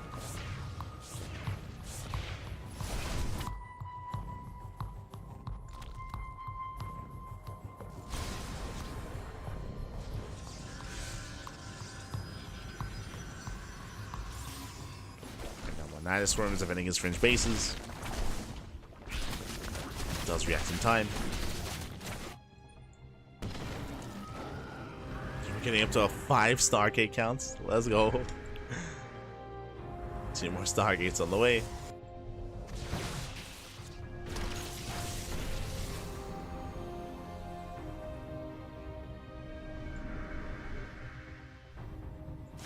And a lot of this will come down to the engagement. It will come down to how they fight.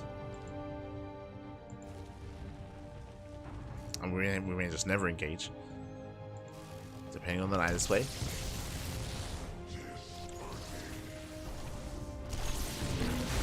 That's a Nidus. We do see Shin not quite able to get this around. He does have a second army though. He's looking for a way in. Going for the Tempest. Gets 1. So 1 Tempest goes down.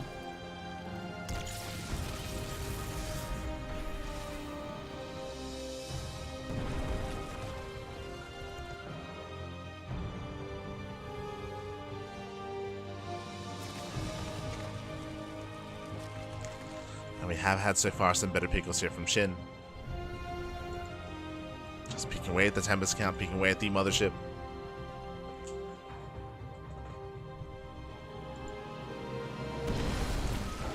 No major committed fights. Nice Nidus. Nidus does finish. Lurkers get behind the mineral line. They force a recall. Nidus into the main. Uh-oh. Gets swatted.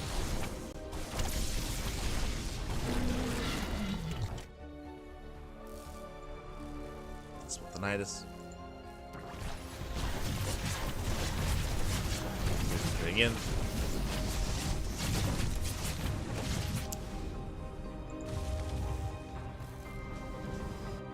And again, without these Nidus Worms, Shin would have to go for a head-on fight at one of these expansions, and that's going to be difficult. We have a wall of cannons here towards the left, cannons here in the center, and cannons here on the right-hand side as well. So he's hoping that one of these Nidus Worms gets up and running. He's hoping he doesn't have to force his way into one of these expansions.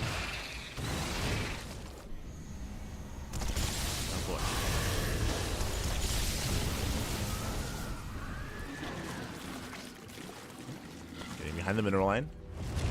Not bad. At least trying to. He has to get the hell out of here. Pulls away. More Nidus Worms. Meanwhile, yo, shout out to Neo in the chat. Gah, papi, gah. Este Neo. ¿Qué tal? ¿Cómo estás? Bienvenidos. Gracias, papi, gracias. Thank you for the raid. Also, thank you for the subscription. For the Switch Prime. As more Nidus Worms are finishing.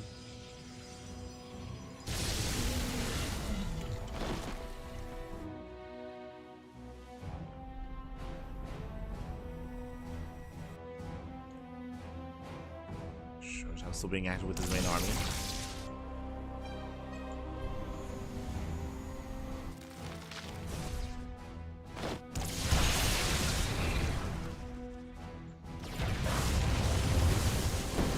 Both players building up their bank.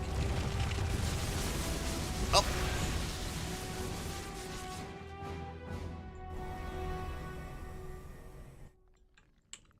So you got a couple of losses. That was 2 Lurkers and a Hydra Den. Sorry, Hydra. Broodlord productions. Oh my god, Broodlords have begun. Getting into Broodlords. What's the corruptor count looking like here? 0 corruptors. Oh. Has to be careful. At this point, he's gonna need backup corruptors. He's still up against 7 Tempest. So he needs more corruptors.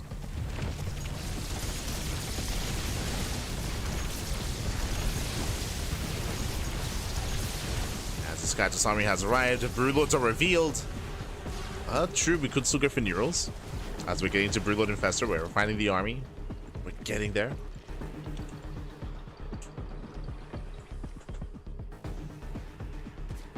Getting into that ideal Broodlord Infestor. Shinhe's made it.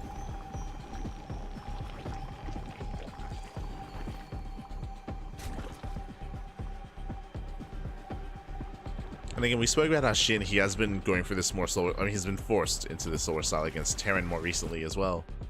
Now we're seeing it against Protoss. Broodlord Infestor. We're back. We're back.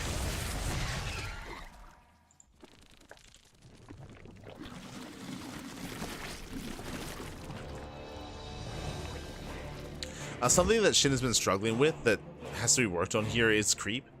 Creep spread is really crucial just because it does allow you to push forward with more spine crawlers, or more spines, more spores, more everything. Again, the side defense is tied to creep here for Shin, and the creep is a little bit lackluster. It's fine when it comes to defending the bases and protecting the bases, but when it comes to being more aggressive or offensive, it's not really there.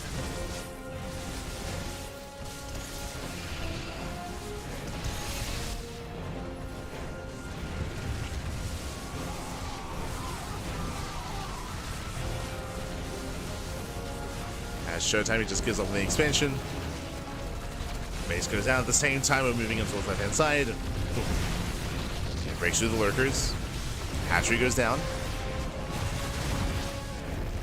Plays a traded base for a base.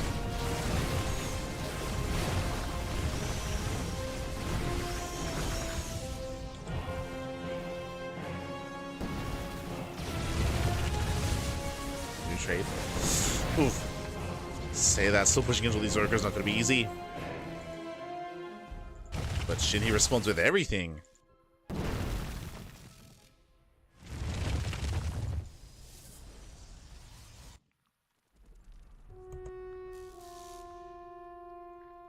entire army rotates. What's also scary here is that Showtime has both center expansions.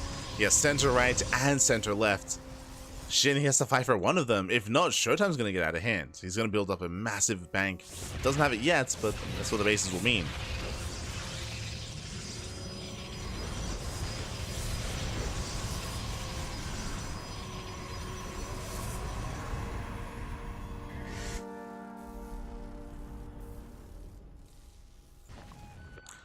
Crazy that Showtime might run out of minerals before gas. That's because of all the site defense. Like, he's throwing down a lot of cannons and shield batteries. Like, it's very mineral intensive. Bungle's going up. Nice catch.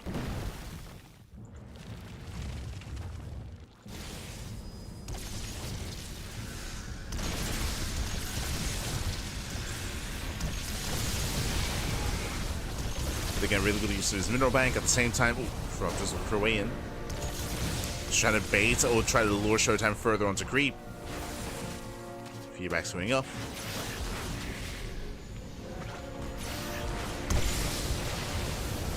As he does try to catch some of the High Templar. Ooh, storms are connecting. So he's throwing Shin away. Shin is going for it. He's pushing into the cannon line. Pushing into the side defense. Vibrant. Ooh, gonna be punished. Feedback goes up. There's still one Viper left.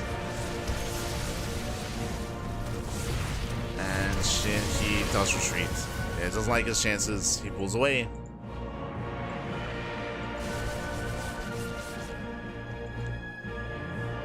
Pulls back. The base survives.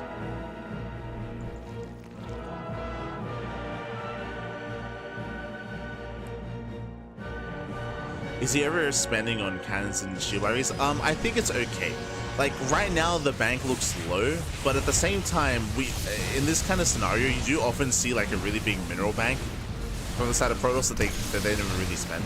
So I think it's okay to make use of it like that. Oh no! Oh, High Templar getting caught out. Yeah, the High Templar are caught and dives on the main army. Massive Fungal as well, and the mothership is going to go down, but does he have enough corruptors? It's going to be close. Archons are popping up. Yeah, he does have enough. Barely enough corruptors. Takes down all the Tempest, takes down the mothership. Shin. Can he keep going? Does he have any lurkers remaining? No. No lurkers.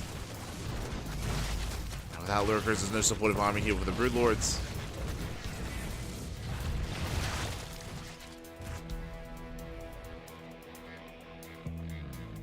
Yeah, no lurkers, just Broodlords, only a handful of them. So 4 Tempest remain at a time. Still a lot of Tempest.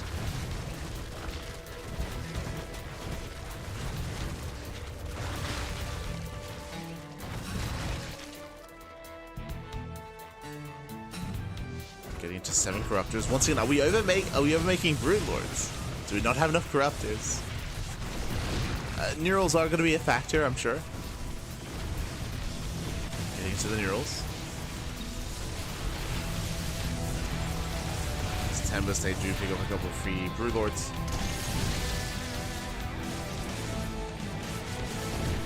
Moving in. Shin's holding a position. Collapsing the army, he will clean this up.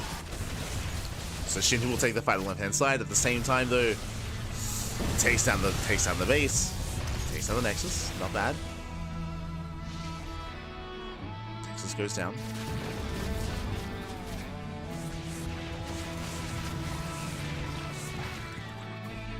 Can't quite keep going.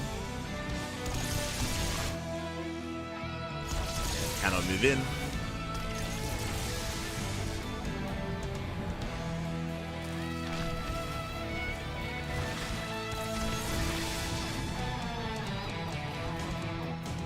Shin, he's being starved out. You can see here the economy is heavily in favor of Showtime for quite some time.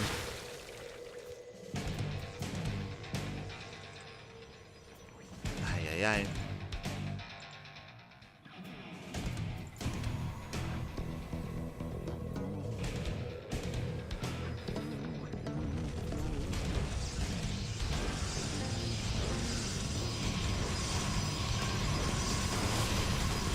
Well, that's the cannons aren't quite ready yet. Okay, nice move with the lurkers. He moves in, he shuts down the zealots. Breaks through the main army. Showtime, he rotates. And Shin, he might be able to break this expansion. It's going to be close.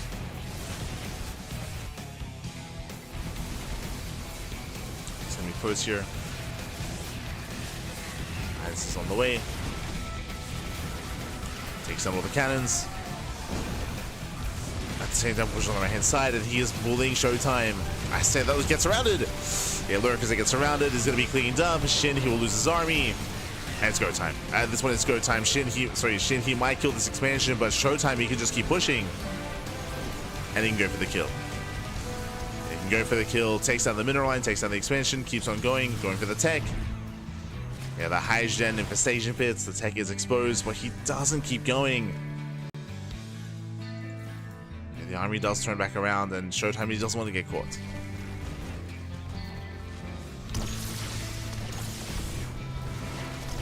So again, playing it slow.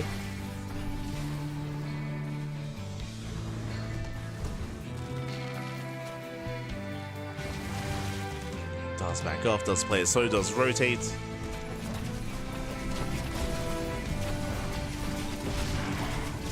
And just making sure that there's no mining. Yeah, he's just starving Shin out. Shin, he's running out of money.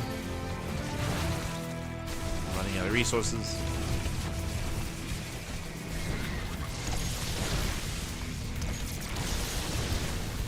And Shin behind this is down to what, 200 gas? Barely anything. And Shin, he's got one fight in him. The problem here is that again, Showtime can remax. I say that. I mean, mineral income is going to be a factor. So recall.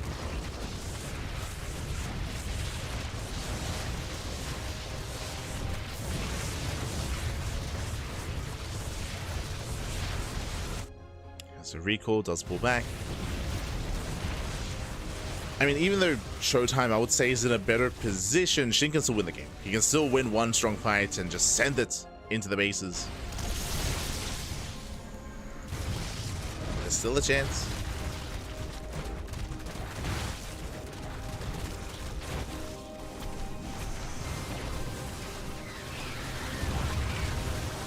Speaking of, that was a Hydrogen falling.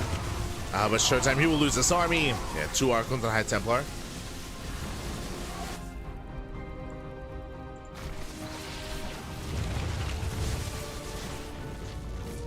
So army's cleaned up.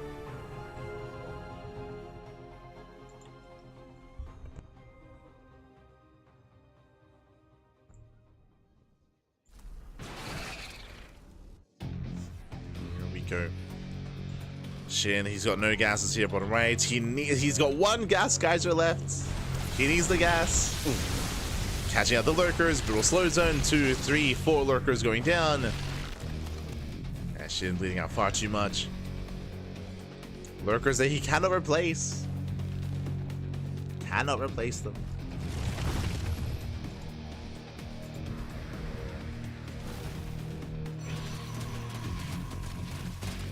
True, can take the space as well. Gases are still available. There goes, got 1 gas mining.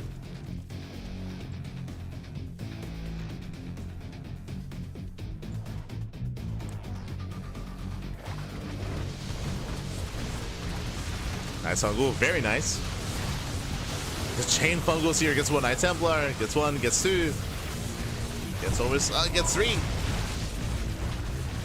Templar going down. Showtime setting up that flank.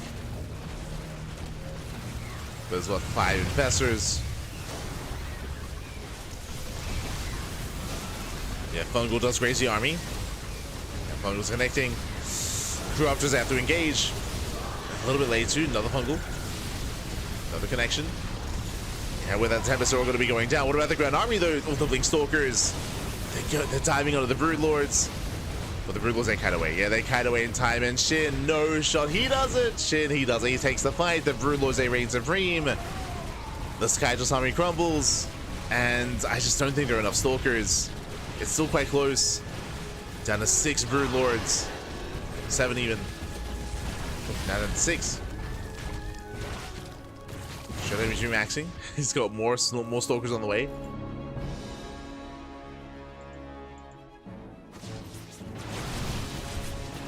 Stalkers.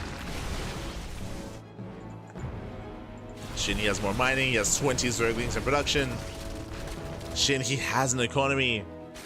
I should say Showtime, he somewhat has one as well. Somewhat.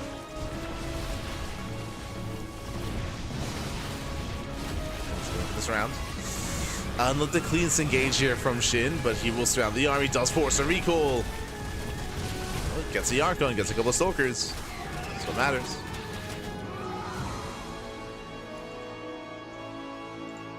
Still very clutch. Shin, he cannot afford to lose this expansion. Get into the gas, Pappy. Get into the gas. He needs it. So 7 Brood Lords. I mean, that's the nail in the coffin here. What is the answer to the Brood Lord? There is no answer. Things they collapse in. And it comes down to the Archons. And Brood Lords, they kite well. I think they have to. There it is. Archon versus Brood Lord. Oh no! Counter's getting caught out. Showtime does get into the mineral line. Mineral wonders. Still quite close. The Brood Lord goes down. He's down to 4. 4 Brood Lords down to 3. 3 Brood Lords left. Kite, baby, kite. Kite away. Down to 2. Down to 2. 2 Brood Lords. No mining. No economy.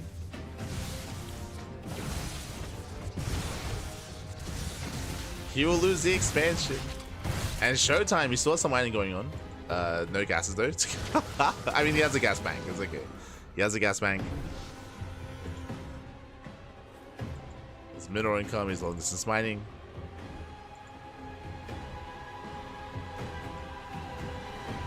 This is what it came down to. You'll see Unisab. Yeah. Jesus, 8 Archons. That's a lot of Archons. In the head-on fights, I think I do favor Showtime. I guess if Shin's able to re-expand and take the space, then maybe, but again, Showtime has got Storms, he's got Archons, he's got everything he needs. Good to go.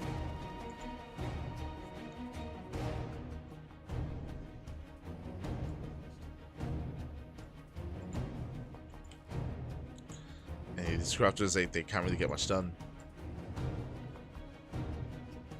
Without resources, they can't morph into Brood Lords.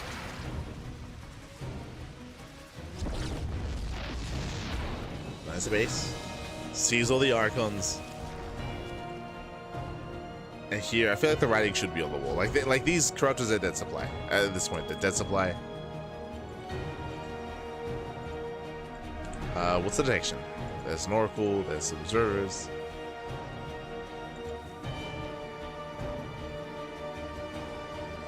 Oh, Tempest product, yeah, Tempest production has begun. We're going to the ace match. Let's go.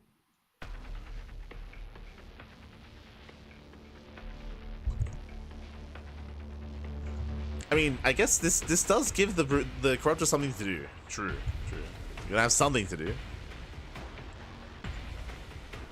You'll have some uses. Oh, the spores are coming in. The spores are waddling in. The overlords as well. We're spreading creep to borrow the spores.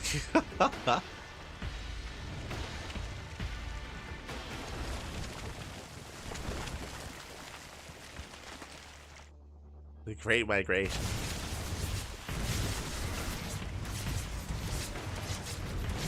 He doesn't see it. Base is denied. Okay, Shin, he's expanding.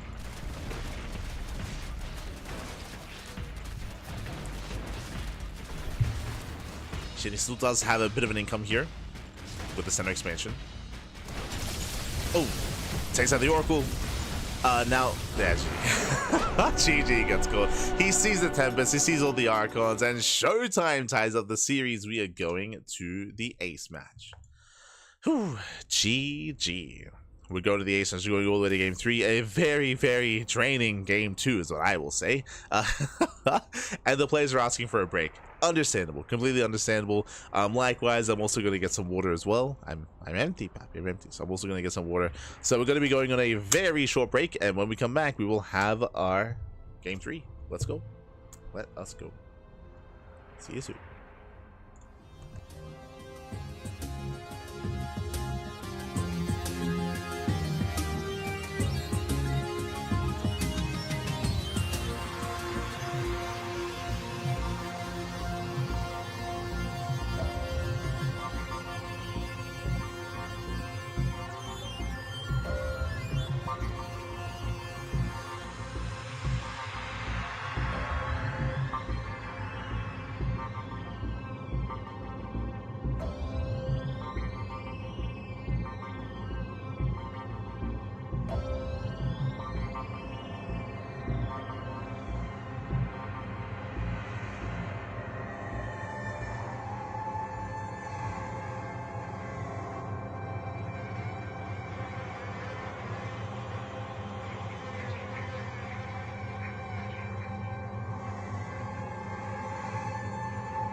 and welcome back, everyone. Welcome back to the semifinals or semifinals here of the WardiTV Monday number 44. It's been an intense series so far, very intense, very back and forth as well. We just had, what, a 30-minute game, 25 minutes. It was a very intense game on Tokamak, but now we are here to determine who will make it through to the grand finals. Clem is waiting for the winner of this series. Will it be a TVP or a TVC? We're here to find out. This morning in the top right hand corner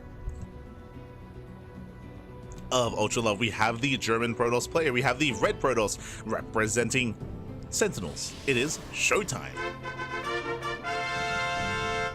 And spawning in the bottom left hand corner, we have the South Korean Zerg player. We have the blue Zerg representing Weibo Gaming, WBG. It is Shin. Whew. Oh boy, that was a game. Aye. It was a game.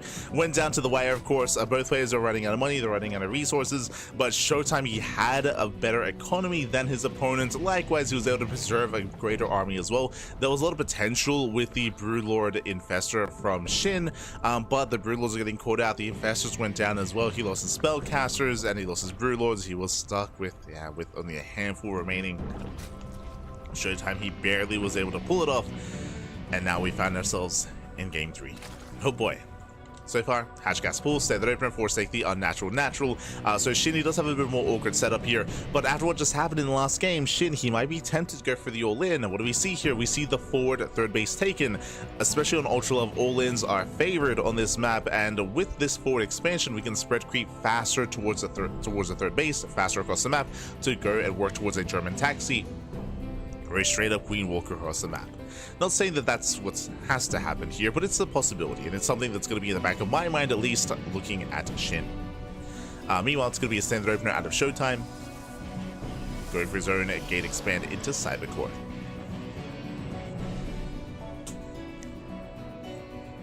Here we go.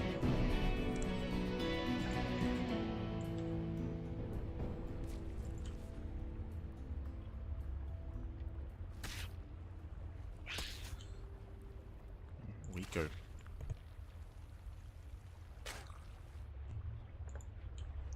Last week, we got our first and only finals of 42 weeks to no Clem, MaxPax, or Hero. Yes, as we pointed out, the reason why Hero has not been playing, the reason why Hero wasn't a part of this tournament either, is that Hero, he has been less active over the past month, because he has been specifically preparing and preserving and hiding builds for the EWC, for Esports World Cup. So Hero, he has been much less active in the online tournament scene. Despite that, we do still feature, Clem, MaxPax, he was here as well.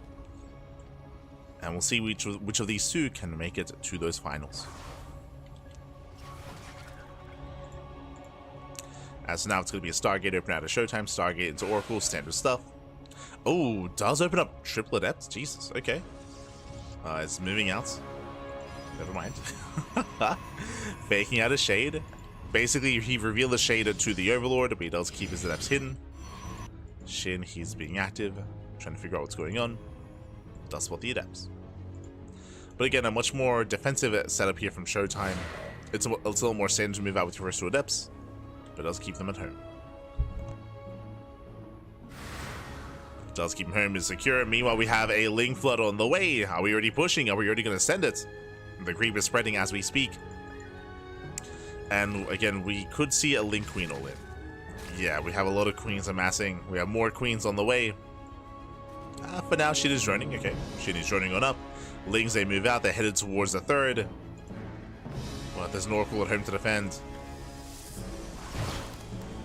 And this is a big investment here for Shin. These could have been drones. These could have been workers here. It was a big investment going into how many? Going to 20 Zerglings, but they don't achieve any damage. Yeah, rough start here for Shin. Goes into the main. Twilight Council's on the way. Delayed Forge out of a Showtime. But Forge nonetheless. There's that Roach Warren. Now, bearing in mind, we did not see a Roach Warren last game, right? We did not see a Roach Warren in the last game. Well, actually, this entire series here. So we'll see how committed, how aggressive Shin is going to be.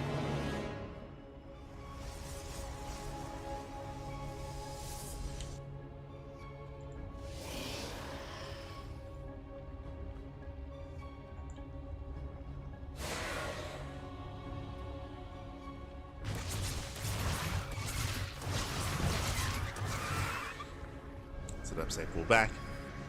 Roach production has begun. But Shin he's taking up. We have a lair on the way. We have Evo Chamber for +1. So Shin, he's really making just defensive roaches. Showtime clearing up all that creep. Just taking up into blink.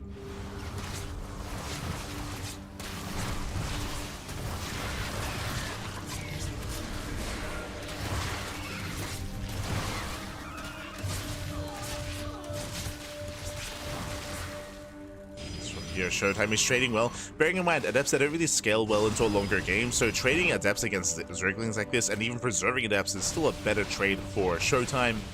Behind this, he knocks down that wall, knocks down the tower even, securing himself on 3 bases. He's setting up. We have cannons, shield batteries, stasis traps as well. Here, we see Showtime is just reactively, blindly setting up for an all-in. Like, he has a very strong defensive setup here. This is going to hurt him because he's basically investing into this instead of expanding. We should be seeing a fourth. We should be seeing a 4th base, but Showtime is taking a much more defensive stance. Whereas Shin is teching. Shin is got +1 on the way, getting a 4th base. But we'll see if he drones, as he didn't even go for the Hydrodens. That tells us that he should be droning, at least in my mind. Yeah, he's teching, he's droning. So all of this could have been a 4th Nexus.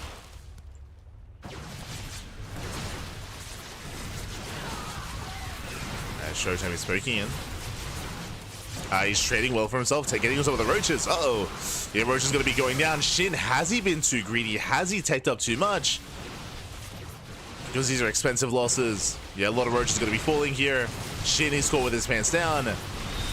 Almost every roach is going to fall. He can dive on the queens. And Shin, he's being broken. Yeah, he's being broken here and now. Where the reinforcements, they're now waddling in. And this might just be it. Yeah, this might just be game. We can blink forward. There we go. He goes for the dive. Boys are being pulled. Shin, he's getting desperate. And before Shin can think about it longer... Oh no, miscontrol. He's focusing on the gas geyser. Bit of miscontrol there by Showtime, getting a little bit too excited. He still trades well. But Shin is holding. Shin, he barely holds on against Showtime. The Oracles that were targeting down the gas geyser instead of the Hydras, instead of the Queens. So a bit of wasted DPS there. Things were getting a little bit too chaotic, and Shin does survive. But he was so close to falling. Like, Showtime was so close to breaking Shin here and now.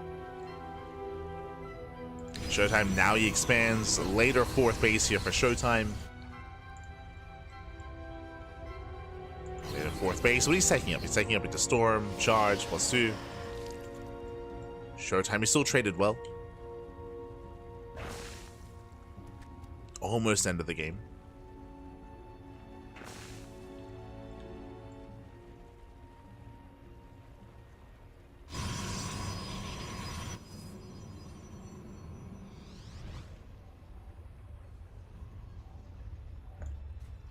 As Shin, he did get away with his tech. Got away with it. Now it's time to work towards a Hive. Hive is on the way. Lurkerden's on the way. Gas geysers are on the way as well. Shin, he's building up towards Lurkers. And we might slow the game down again. The game may slow down.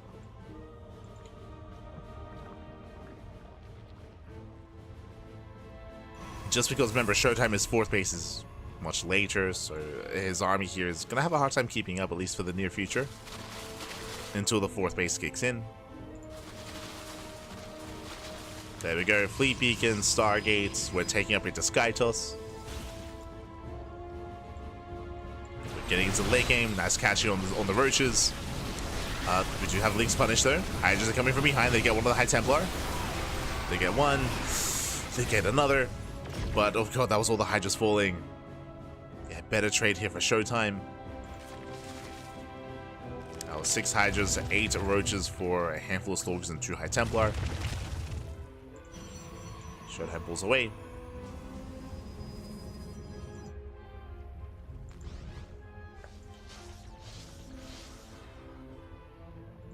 It's time to settle down. I say that Shin, he's actually still investing into Roaches, which is catching me a little bit off guard. At this point, Roaches, they've already... The Roach tech has already come and gone. So Shin, he's massing up an army earlier than usual. Shin, he's about to max out.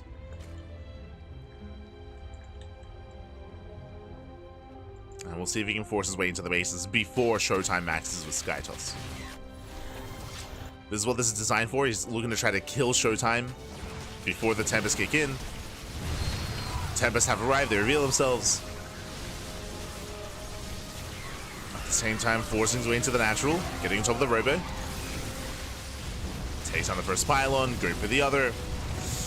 Tempest, again, their attack rate is just so low. The army's out of position, he just cannot engage. Showtime. I wouldn't even be opposed to recalling, just recalling to the main. No NG. Yeah, there's no NG in the main base. A couple of storms do pop off, so because they blink into the main. So a shaky defense here from Showtime. As these lurkers are just zoning away the rest of the army. Oh no! He cannot move in. And Showtime, he will hold, he will defend, but it's going to cost him the Cyber Core, Gateways, Robo. That's a lot of tech falling. And maybe even the natural as well. Yeah, the expansion does go down just barely. So nice push. At the same time, Shin, he rotates. Rotates over. I get spotted. Gets spotted, he pulls away. Showtime is keeping up.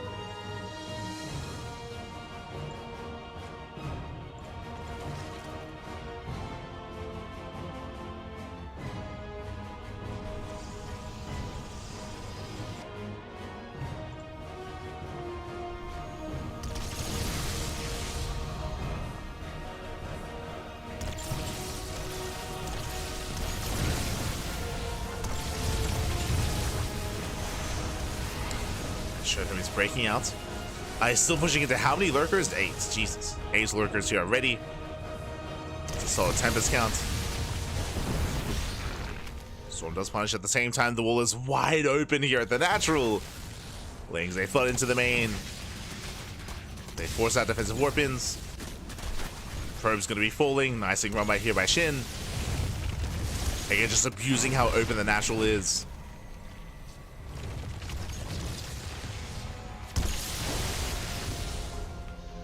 Corruptor production has begun. The Archon is non-existent. Yeah, we need Archons, we need anti-air. The Tempest are vulnerable here to Corruptors. Are vulnerable.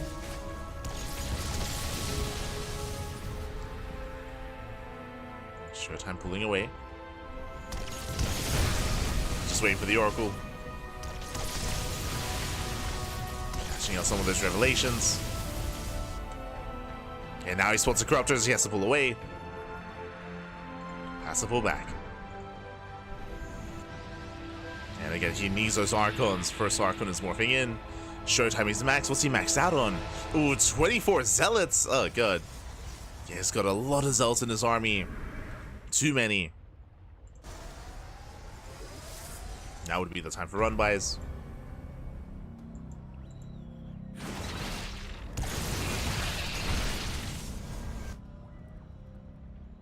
Be the time for counterattacks. Until then, Showtime is stuck at home. Yep, throws down another wall of cannons and shield batteries.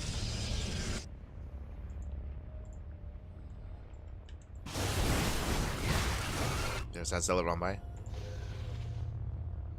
And once these Zealots go down, then he can morph in those Archons. I'm assuming that's going to be his priority.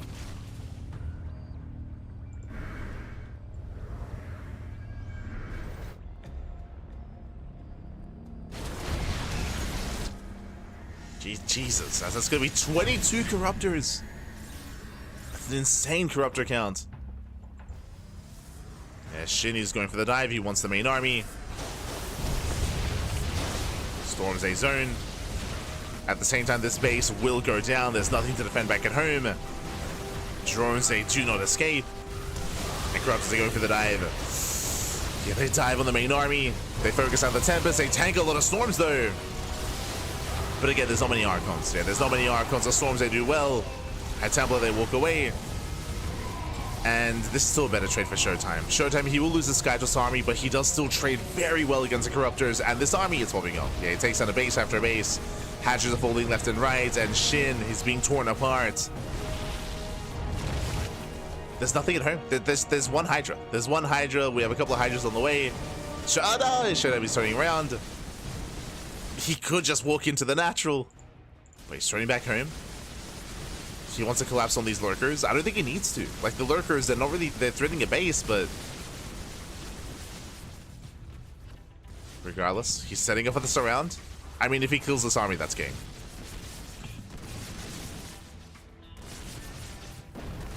Setting up for that surround.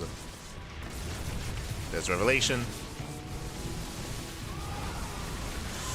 We need those storms. As Zelts are falling. Having a hard time engaging. Likewise, had Templar, they pin back. Where are the storms? Yeah, there we go. Storms now coming in. Gets a full surround, and he will clean up every single lurker. Yeah, lurkers are cleaned up.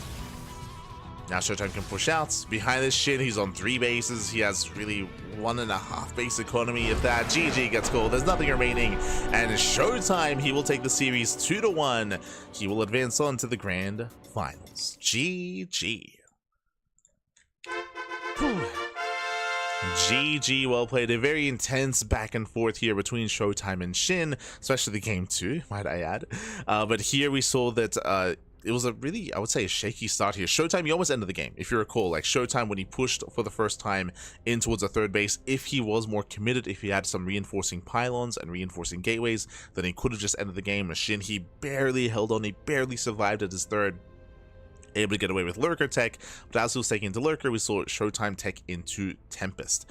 The game was kind of slowing down and things were kind of evening up until those final moments where we saw Shin commit everything to trying to break the new base of Showtime and surround the Tempest. And he was able to do so. He was able to surround the Tempest, he was able to kill the Tempest as well, but he was very inefficient with his fight. He lost almost every corruptor in the process, he lost a lot of his army in the process, and he had nothing at home to defend. And what's scary is that Showtime, he was only fighting with half his army. The other half was across the map, killing bases and crippling Shin and ensuring he was all in.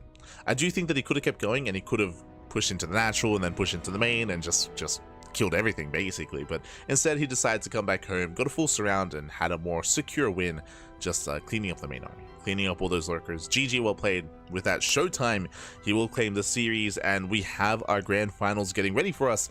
It's going to be a best of 5 between Showtime and Clem. Let's go. Let us go.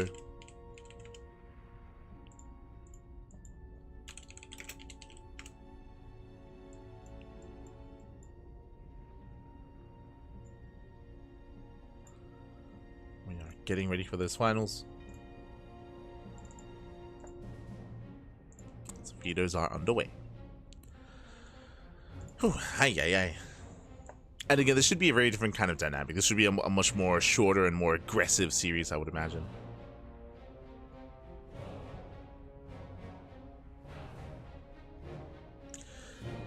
Clem and MaxPax played in last week's tournament too. Clem lost to ByuN, and MaxPax lost to the semifinals of the Classic. Yes, we were casting those matches. We were, of course, there. We were covering all those matches.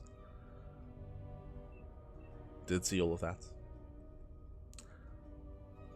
Kind of want to start to see Clem's TVT. Why do you want to watch him lose?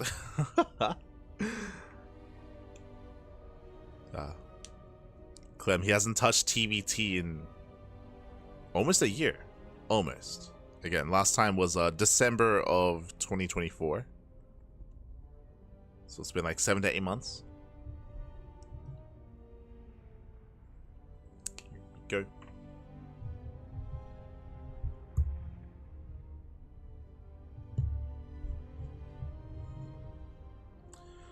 Clem, please do some. I mean, Clem, he has arguably the best TVP in the world. I say arguably because ByuN, he's been on that grind. Like ByuN, he's been looking. He has a very different kind of TVP. ByuN is very aggressive and very assertive. This is where Clem did struggle. If you're referring to Clem's PVT versus ByuN, if you're watching those games, ByuN, he was a lot more active. He was very heavy drop play as well, more so than Clem usually is. So ByuN, he was able to tear Clem apart. It was impressive. It was really impressive play there by ByuN. And again, ByuN, he's been grinding a lot of StarCraft, grinding a lot, playing in all the weeklies. And I feel like his TVP does reflect that, for sure. It does reflect it.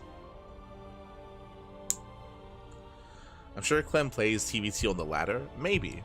I don't know if he like insta leaves. He might just he might just insta leave TVTs. It's possible.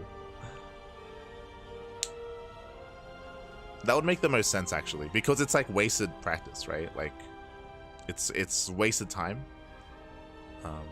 if you're playing TVTs, because you're not improving anything, you're not like working on anything.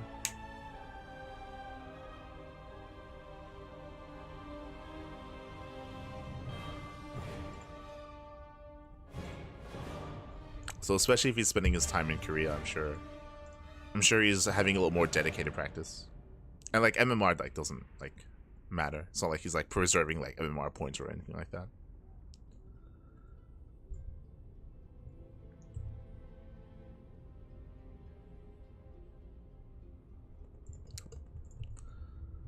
As Showtime, I think he we're looking for Showtime. He disappeared from, okay, he's back. Showtime, he forgot that Clem was in Korea, so he went to Europe. But we got him back. It's all good.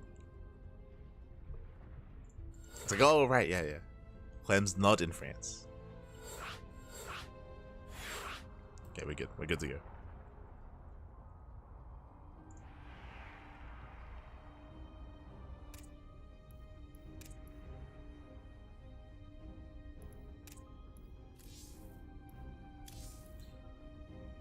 Here we go. As it looks like Vitas are done, and we're jumping into our best of 5.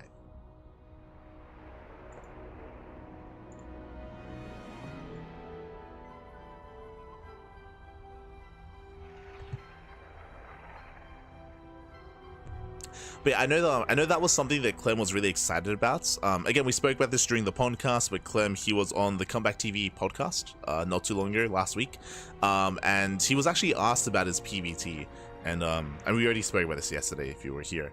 I'll just reiterate it one more time.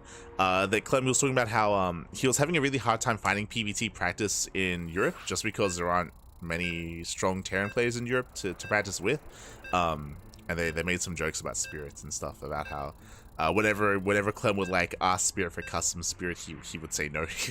he did not want to play TVP. But that was one of the things that Clem was excited about when it comes to going to Korea, is because that's where all the Terrans are, right? That's where all the Terrans are. GuMiho, Bunny, Kyor, Maru, ByuN, Ryung as well. So he's able to work on his PBT while in Korea. But here we go. We're getting into our next matchup. We're getting into our best of 5 grand finals, and spawning in the bottom right hand corner of Pylon, we have our French Terran player. We have our blue Terran representing Team Liquid. It is Clem. And spawning in the top left hand corner, we have his opponent. We have the red Protoss player, the Protoss player himself. We have the German Protoss representing Sentinels. It is Showtime. Let's go. Let us go. EU has Euromarine. Yes, but you would never say that you'd prefer practicing with one player compared to like 5 or 6, right? Like, you would not pose that as an argument as to why you should like stay in Korea for TVP practice. So Clem, very excited. As here we go, we're getting into the grand finals here into our best of 5. And if you're in the chat, you know what time it is. Oh, it is Gamba time. It is Gamba time. Predictions are open. Place your bets on who you think will claim the series. Let's go. As we're getting into our grand finals. Getting to our TVP. As a reminder as well, is the best of 5. Best of 5.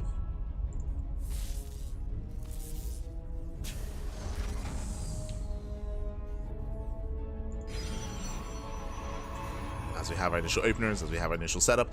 Coming into this, Clem is going to be the favorite player. I want to say that Showtime, I want to say that he has been looking quite impressive as of late. I mean, the most impressive result that we've seen as of late is his win over ByuN earlier in this broadcast. Showtime has had a harder time against ByuN as of late. Again, if you're watching the Sparkling Tuna Cup, you would be aware of that. We were just praising ByuN's more aggressive TVP style with a lot more drop-heavy play.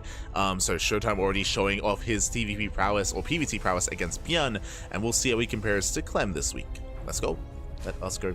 For now, welcome one to Pylon. It is going to be an economic opener. I should emphasize that to Clem. Welcome to Pylon. Pylon is known for more aggressive games. It can be a really awkward map to end up in a longer game in, just because the rotations are so fast and so quick, and your bases are so exposed as well. So players can be quite uncomfortable in a longer kind of setup here on Pylon.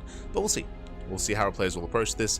We did have Clem be very aggressive against MaxPax. We saw a lot of that on Torches, if you recall. And even in the Ace match as well. And we'll see if that trend continues here. For now, Twilight Council. Twilight Council opener out of Showtime. It's going to be a Twilight Council opener. Heading into Blink. The Reaper does scout, does confirm. Clem is aware.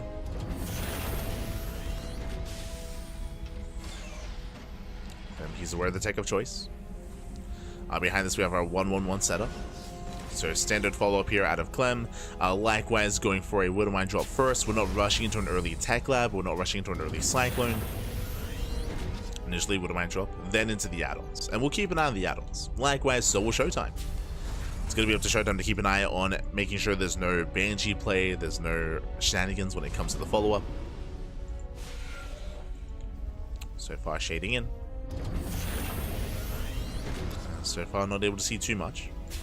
Behind this, we have a 3-gate setup. So 3-gate Blink, we have a Robo as well on 2 bases. So very safe play at a Showtime, which is what we expect. He does not rush into a faster third. I would say that he had the opportunity to do so because it was an economic build out of Clem, but he's opting not to. He's opting to play it safe. As we are still waiting for the mine drop. There we go, Tech Lab on the factory. We'll see if it's Tech Lab into tank production, Tech Lab into add-on swap instead. As here comes the drop. And it is add-on swap. Okay, we have confirmation. So going straight for the add-on swap. And again, it's going to be on Showtime to confirm this. Ooh, not Banshee, Raven. Okay, standard Raven follow-up here out of Clem. Mine drop is on the way. Making his way towards a natural. And you can see that Showtime is already getting observers. He already has that Robo. Again, really safe play out of him. Mind Drop comes in, and Showtime, he does pull away in time. He does react. He does respond. Oh, despite that, shot will go off, and we'll get 1 probe. Whew, thankfully.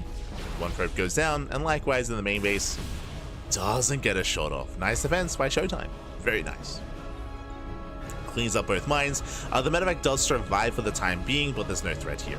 Technically, Showtime, he may not be fully... Nah, he knows. Okay. Yeah, he knows. He does move out. I was gonna say that for all he knows, there could be like a hidden third Widow Mine inside the medevac, but he just ignores it. He believes that he has dealt with it. He moves out. He does intercept. Very nice interception. Blink is done, and he does dive in, and he shuts down the Raven. Very nice cleanup here. Showtime, he shuts down the Raven, shuts down the Widow Mine. So far, Showtime, he's had a much stronger early game. And Clem, he's stuck at home. He's stuck at home. He is contained. It's going to be up to Showtime to make sure that stays the case. He does contain Clem. Poking in, gets a Marine. So again, a really strong start here from Showtime. Behind this, getting to +1, getting to charge. Again, it is standard to delay your splash damage. So he's delaying his choice to go into Colossus or Storm. Focusing on the gateway composition. Now, after the early game, because it's gone so well for Showtime, Clem has to make a choice. He has a 3-1-1 setup. He could throw down 2 more Raxes and turn this into an all-in. Oh, no 2 Raxes, throws down a 3rd CC. He's macro. Okay, he's going to macro out of this. We have the splash damage of choice. It is going to be the Bay into Colossus, not Storm. So no Storm here, going to be Colossus instead. Again, if you've been following PvT as of late, you'll know that rushing to Storm has... It was very trendy like maybe 2 weeks ago. Nowadays, less so. Again, like the PvT matchup has been evolving quite quickly, quite heavily over the past couple of months. The reasoning for that, one, Terran players have got better at scouting for that and confirming that and shutting it down, being less aggressive, being more defensive. If you are aware, you would know that, again, like 2-3 weeks ago, 2 base all-ins were very trendy in TVP, especially around GSL and DreamHack Dallas. Not anymore. Like, that's all fallen by the wayside. Like, the meta has shifted away from that.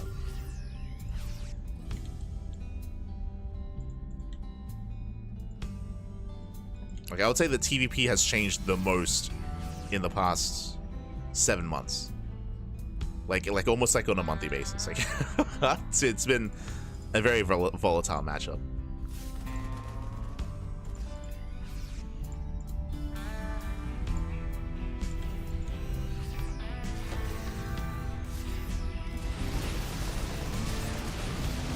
Or I should say the meta doesn't stabilize for too long. So now, Clem, he scans. Does get out on this. Again, we have mass charge ready. He's diving on the tanks. Ooh, how big up saves the tanks. But Clem, he has to get the hell out of here. He has to pull away. Again, Showtime was hunting for him. Does find him. And Clem, he bleeds out far too much here. Medevac being hunted down. Tanks as well. And just a brutal fight here for Clem. Showtime doesn't chase up the ramp, doesn't chase into the reinforcements. Again, that was still a better trade. Looking at the Source tab here, he got Marines, Marauders, Medevac as well, and he delayed the push. Clem was being active. Clem, he wanted to try to deny the 4th. He fails to do so. Again, Showtime is looking very comfortable. Very comfortable here. Oh. As I might have to leave the game.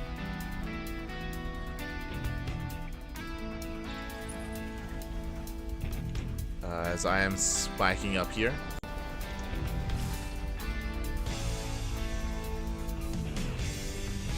Yeah, I'll probably have to join game 2 and game 3. If my ping doesn't go down, it's going down.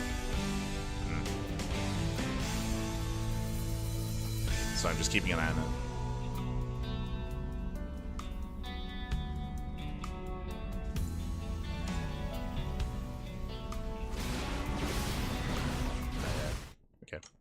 Gonna leave the game. Gonna leave the game. Unfortunately, my ping just spiked up to 1,000. So I'm going to check my VPN. I don't want that to negatively affect the players. So we'll leave the game and we'll check my VPN. So we should be able to join game 2 onwards, but yeah, a little bit unfortunate there. Blizzard servers, they can be a little bit difficult to work with sometimes. Smurge, pappy smurge. Yeah, do apologize, but yeah, my ping just shot up to 1,000, and it was not really going down. So I did not want to hurt the players in any way. So if you want to tune into game 1, game 1 should be taking place over on WardiTV stream, and we'll be joining game 2. We'll be joining game 2.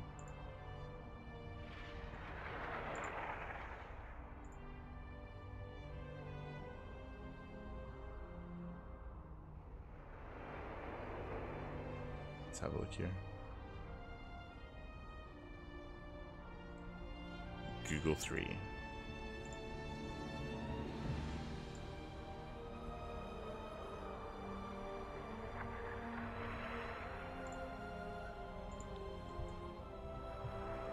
Okay, cool. So yeah, do check out WardiTV stream, as Wardy, he is covering that. So we'll have the conclusion of game 1.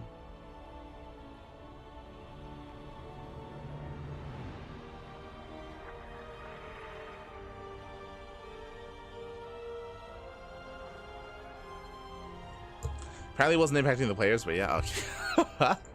Okay, I didn't want to risk it, especially because I don't know if you noticed, I left just as a fight was about to begin. So the last thing I would want is to negatively impact that fight as well.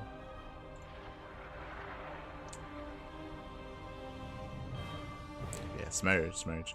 So we're gonna be going on a break. And when we come back, we'll be having game 2 of the series. Again, do check out Wardy's stream. Wardy, he's covering the rest of game 1. So far, it looks like the game did progress, and they are getting into a 4-base setup.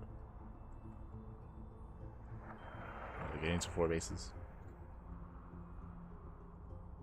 For now, though, again, going on a short break. So I do apologize, but we should be there for the rest of the series without any issue. Should be there. So, see you soon.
Welcome back, everyone. Welcome back to the grand finals here of the WardiTV Monday number 44. I do apologize for not catching the tail end or the second half of game one. It was very intense, very back and forth. It went the distance and it ended in a base trade as well. Honestly, Showtime, he was in a really strong position for the majority of that game. I mean, again, we know why. Like, he had a really strong opener, he had a really strong early to mid game, but alas, in the midst of that base trade, did slip through his fingers, did have a hard time engaging, did have maybe a misjudgment of a certain fight here and there, and he did lose his lead. With that, Clem was able to bounce back, and Clem takes the lead in the series as we're jumping into game number 2. And again, do apologize for not being able to cover the second half. Just our connection to the ByuN server just died. My ping spiked up to 1,000 and it wasn't really going down. So I didn't want to inconvenience the players. I didn't want to negatively impact the game. So we ended up leaving in game 1. But now we can finally jump into game number 2. And spawning in the bottom left-hand corner of Tokamak, we have the French Terran player. We have the blue Terran representing Team Liquid, leading the series 1-0. It is Clem. And spawning in the top right-hand corner, we have the red Protoss player. We have the German Protoss representing Sentinels. It is showtime. Here we go. Whew. And again, we're jumping into game 2. Again, I do apologize. It feels bad, man. It feels bad. Just sometimes connection to certain servers can be very shaky and unreliable. Feels bad, man. But it's all good. Should be smooth sailings from here on forward. But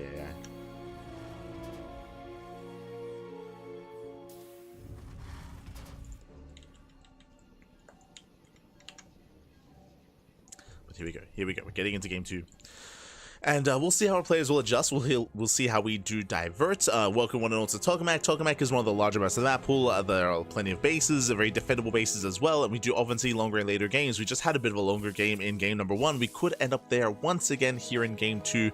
Once again, we'll see how our players do open up. And we'll see if Clem does go for a bit of a more reserved or defensive approach. Last game, he was being completely shut down when it came to his initial Windmine drop, when it came to his Raven base opener, when it came to his move out in general.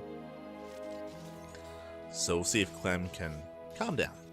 So we calm down and tighten things up early on, as he had a very impressive comeback in the last game.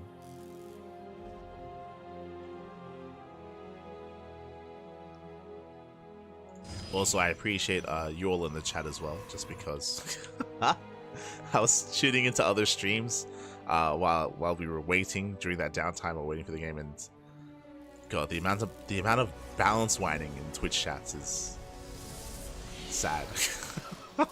God, oh God, glad to be back. To be fair, we do try to discourage that here as much as we can as well. To be fair, but yeah, here we go. We're settling it. As now we do have initial openers.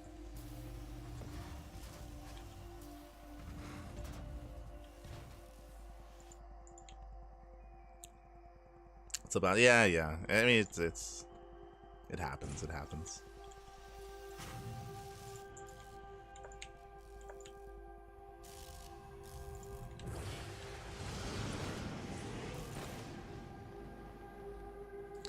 But for now, once again, Twilight Council opener out of Showtime. Likewise, we have our more standard economic opener here out of Clem, so nothing too crazy yet. From here, we should be working towards Blink, and we'll see if Clem, once again, going towards his Mine Drop based opener. Now, last game was a Mine Drop into a Tech Lab, into add-on swap, into Raven.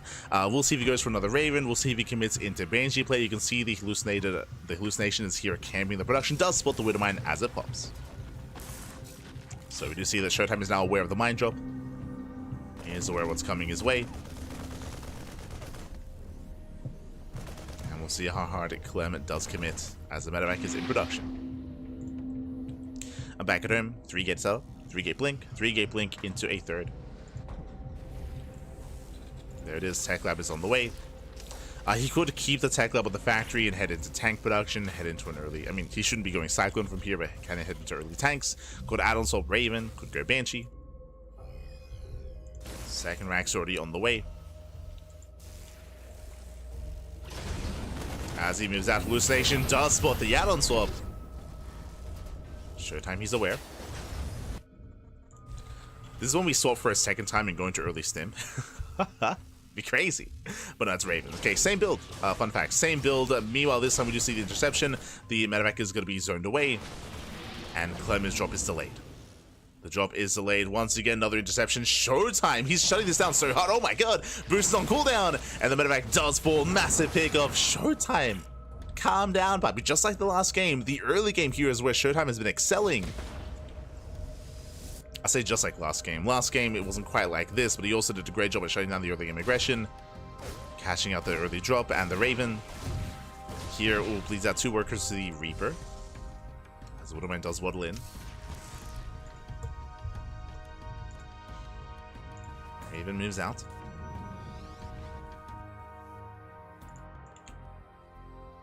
This time the Raven does get across the map.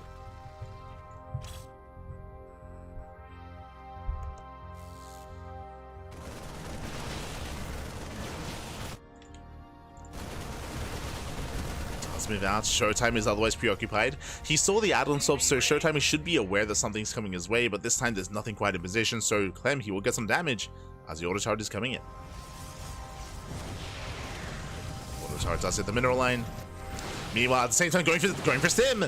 Yeah, Showtime dives into the main base, does snipe Stim. Very nice pickup. Stim goes down.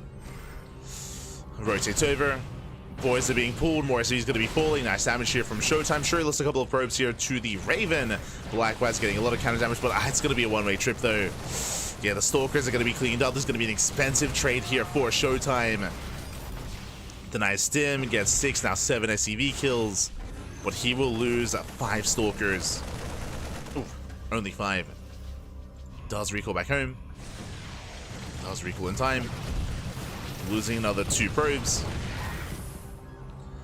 As it all settles, who do we favor here? In general, I think Clem is in a slightly better position, except for the fact that Stim was delayed, right? Stim was delayed, so this will delay his timing, it will delay his push. It's giving Showtime a little bit more breathing room here to get ready for the move out. Charge is on the way, +1 is on the way. Oh, and I did miss this, but as opposed to the previous game, if you remember, a big factor in Pylon, or on the Pylon map in game 1, was that Showtime actually delayed his Bay for a long time. This time, it was a Bay and Colossus before charge, before +1. So earlier Colossus this time at a Showtime. This does mean that Showtime, his army is going to be smaller. It means that he has less to split, but it does mean that in a head-on fight, he will have a more robust army. As we can see though, Clem, he may go for drop play. We'll see how he does piece it all together.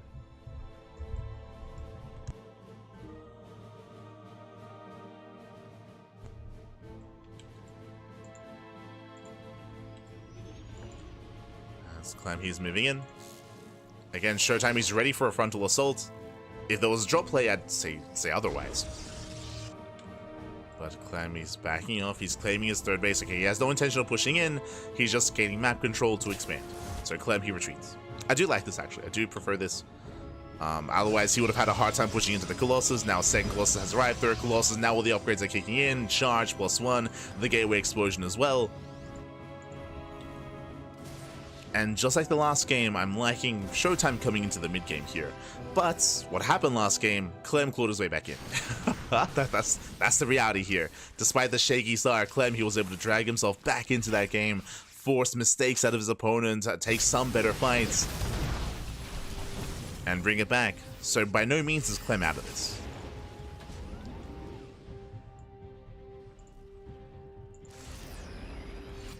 I feel like you need a good start against Clem, and then you got to excel after that as well. Like you can't rest on your laurels, man.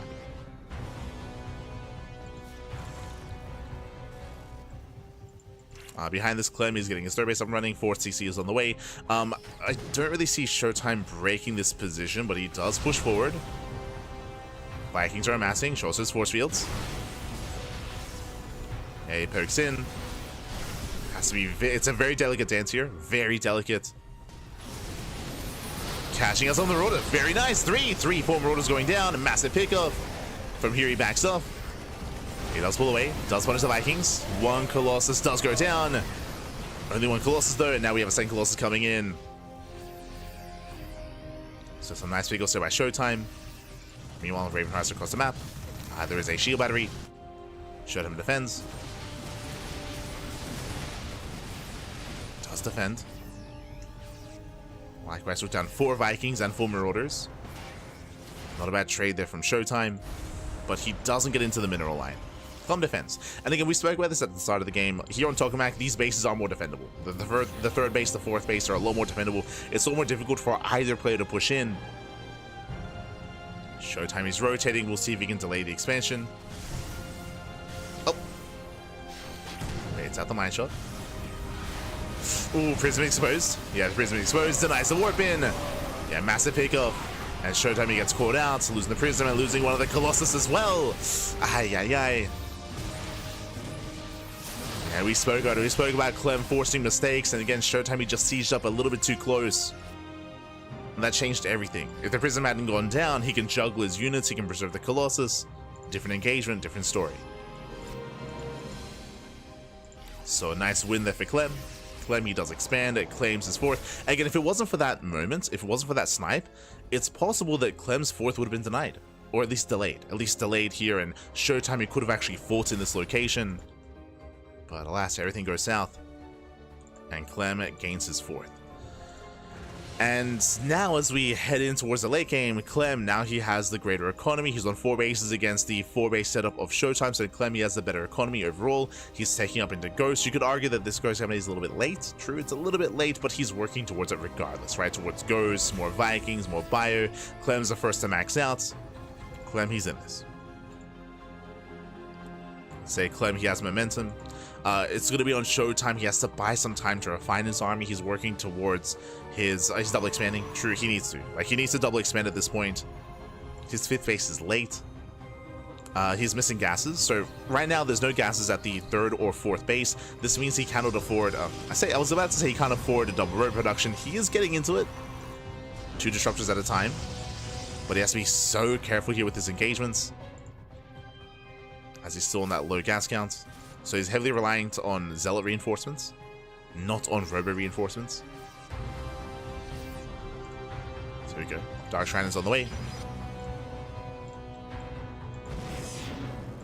Order to harass here into the mineral line. Going for the disruptor. Nice save. Nice save out of Showtime.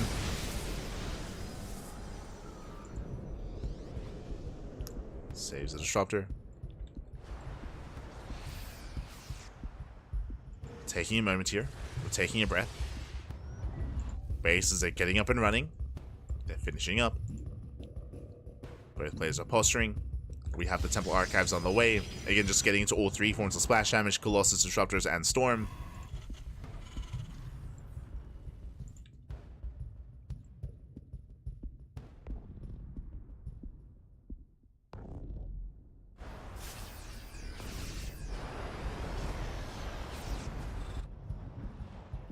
Showtime is rotating in. Clem out of position. Showtime getting in top of the base.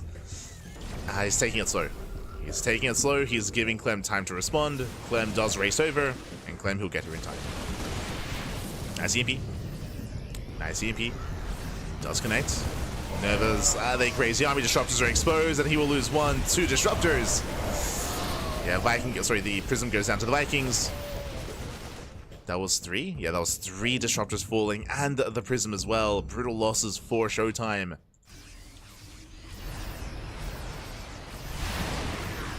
Oh my god. Calm down. Behind this, we're taking up Fusion Core. That's going to be for Liberators. So Clem switching into Libs. Showtime just now taking his gases. With these gases, we can start thinking about not just robo production. We can, in the 3rd robo, we can also start thinking about something like a Skytoss transition. Of course, it's a little more gas intensive. Scan into the main. This is really crucial. Clem is also looking. As we mentioned, start thinking about Skytoss. He's also scanning, looking for Skytoss as well, just in case. Clem, he needs to know. He needs to know if there ever is going to be a Skytoss transition.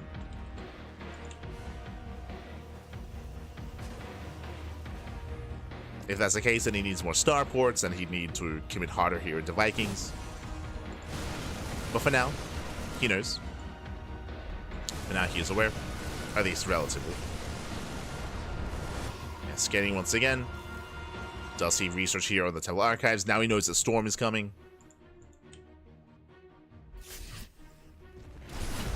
Ooh, no bunker here back at home. Like, this space has been quite exposed. Gets a couple of SCVs. Showtime, he rotates over towards the right-hand side. He's going for the planetary, but the army's in position. Yeah, Clem is ready. Clem, he's ready for this. There he goes off. Decent connection. But the Vikings, they bully the army. Takes down one, takes down the prism as well, denies the warp in. Storms are not connecting. Oof. And Clem, he bullies the army, takes down the prism, all three Colossus. Avoids the storm. And these have been some rough trades here for Showtime. And he's going for it. Stargate. So he's getting ready for Skytoss at least. Working towards the upgrades and working towards that kind of switch. But again, Showtime doesn't have the gas for it right now. Not yet. It's at least in the back of his mind. Meanwhile, Clem taking another expansion, scans, getting an eye on the saturation here of Showtime. Scans down here as well. You can see here just how zealot heavy this army is. It's almost pure zealot.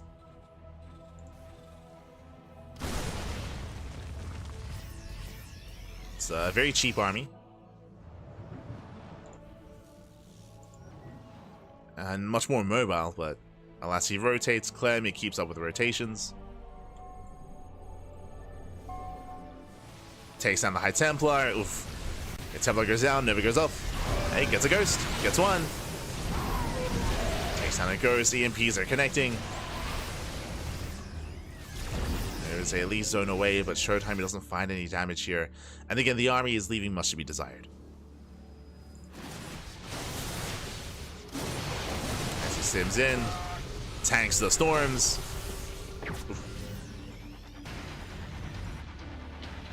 Does tank. We have more Liberators on the way, and things are getting out of hand here. Like again, Showtime, he had a good start, but after a certain point, like Clem, he was just looking dominant. Catching at the army, taking better engagements, taking better fights. Establishing his fourth base. As we mentioned, like that was the turning point, in my mind at least. The turning point was when Clem took that fight here at the fourth and claimed his fourth base.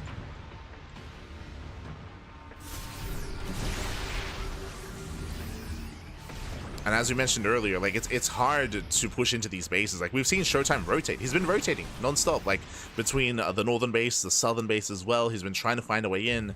But again, these expansions, specifically on Tokamak, are much more defendable, and Showtime just hasn't found a way in.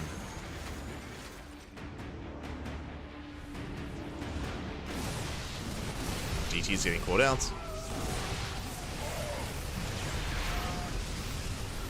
Base is under fire. Even with the Zealot Warp in, this might still be too much fire. Oh, nice feedbacks.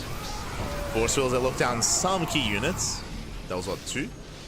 Yeah, that was 2 ghosts falling. There's 2 ghosts going down. Diving in the army. Looks like the Zealots, they will overwhelm the ground force, but at the cost of everything else. Once again, resets the Colossus count, but the Zealots are popping up. They break through the Ghost, they break through the Marauders, getting into the mineral line. Likewise, Zealots are pushing on the right-hand side as well. Clem being pulled apart. Yeah, the Chargers, they are popping up. Too many Vikings. Yeah, they're forced to land. Clem trying to hold on. But again, he bled out so much supply so quickly. Nice time for the Disruptor. Zealots are still pushing in. They take down another base. That's 2 bases falling. And again, a really nice engage here from Showtime and a nice counterattack as well. And now he's going for it. He's going for the kill. He cannot give Clem any room. Like, Clem has a massive bank, but if he can't spend his money, it won't matter. Like, it will not matter. He has to go for the production. And he's almost there. Showtime, he's so close to the main. Like, if he can get into the main, he can end the game. He can just straight up end the game, regardless of the bank. But he's running out of steam. He needs more reinforcements. Showtime is basically playing desperate, like almost all in. Like he has to fight. Keep going. EMPs are solid. Mainly on Stalkers though. The EMPs are connecting. Colossus have arrived. Again, Showtime, he has to keep fighting. He cannot stop. He cannot give any room here to Clem. And diving in, nice focus firing. Gets one, gets two medevacs. Still moving in. And he may have just done it. Gets a CC as well. With the third Colossus, I think he can just stand and fight. Yeah, he just take it. He just send it. Send it, Babby. God, he's so close. Colossus, they kite well. There's no more Vikings. Yeah, no more Vikings. No more anti-air. I mean, nothing in the air, I should say. Liberator's just not coming out. GG, well played. Showtime, he will break through. Clem, he had a 5k mineral bank, but as we mentioned, he could not spend his money. Showtime was unrelenting. And GG, Showtime takes game number 2. Whew. GG, well played. Again, despite the bank, despite the economy, despite Clem being much more efficient in the mid game, and he was, like Clem, he did have a stronger mid game there after the openers, after the setup, after he got his 4th base. Clem, he was taking better fights, he was taking more expansions, he had a better economy, all true, but it came down to that one engage on the left hand side where Showtime, he was able to overwhelm. Clem, he had overinvested into the Vikings. Showtime was able to take that fight on the ground, push forward, and just keep fighting, just keep trading. Just made sure that the bank of Clem wasn't a factor. Was not a factor. Whew. And with that, GG, well played. A very intense game there, very intense.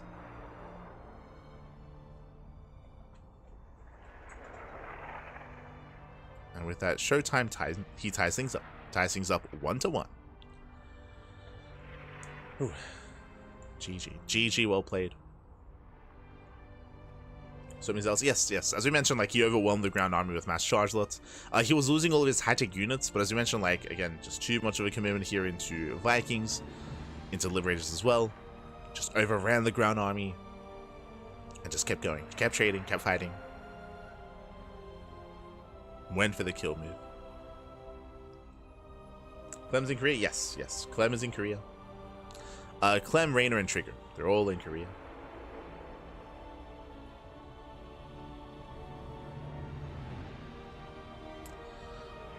So it means that Showtime is playing with ping. Clem, he had the ping advantage last game. So I guess like, ping is a factor.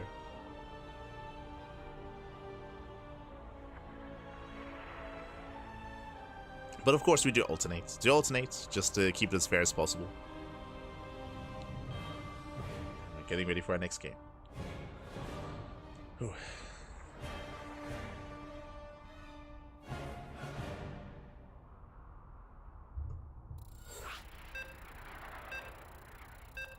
So here we go. We're getting into our next game. We're getting into game number 3, and we'll see who takes the lead. Who takes the lead in the series?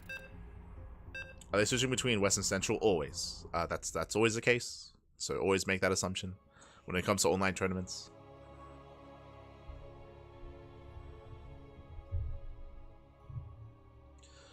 I think the only exception are like regional qualifiers where like certain servers have priority. I think that would be the exception to that. Where like for like an EWC Americas qualifier, I think you can like force like America's servers at least in certain instances. But otherwise, do alternate. And here we go. We're getting into the next game. We're getting into game number 3. And spawning in the bottom right hand corner of Torches, we have the German Protoss player. We have the red Protoss representing Sentinels, able to fight back, able to bounce back, and tie the series up. It is Showtime. And spawning in the top right hand corner, we have the blue Terran player. We have the French Terran representing Team Liquid. It is Clem. Here we go. Whew. As we are calming down, as we are settling in.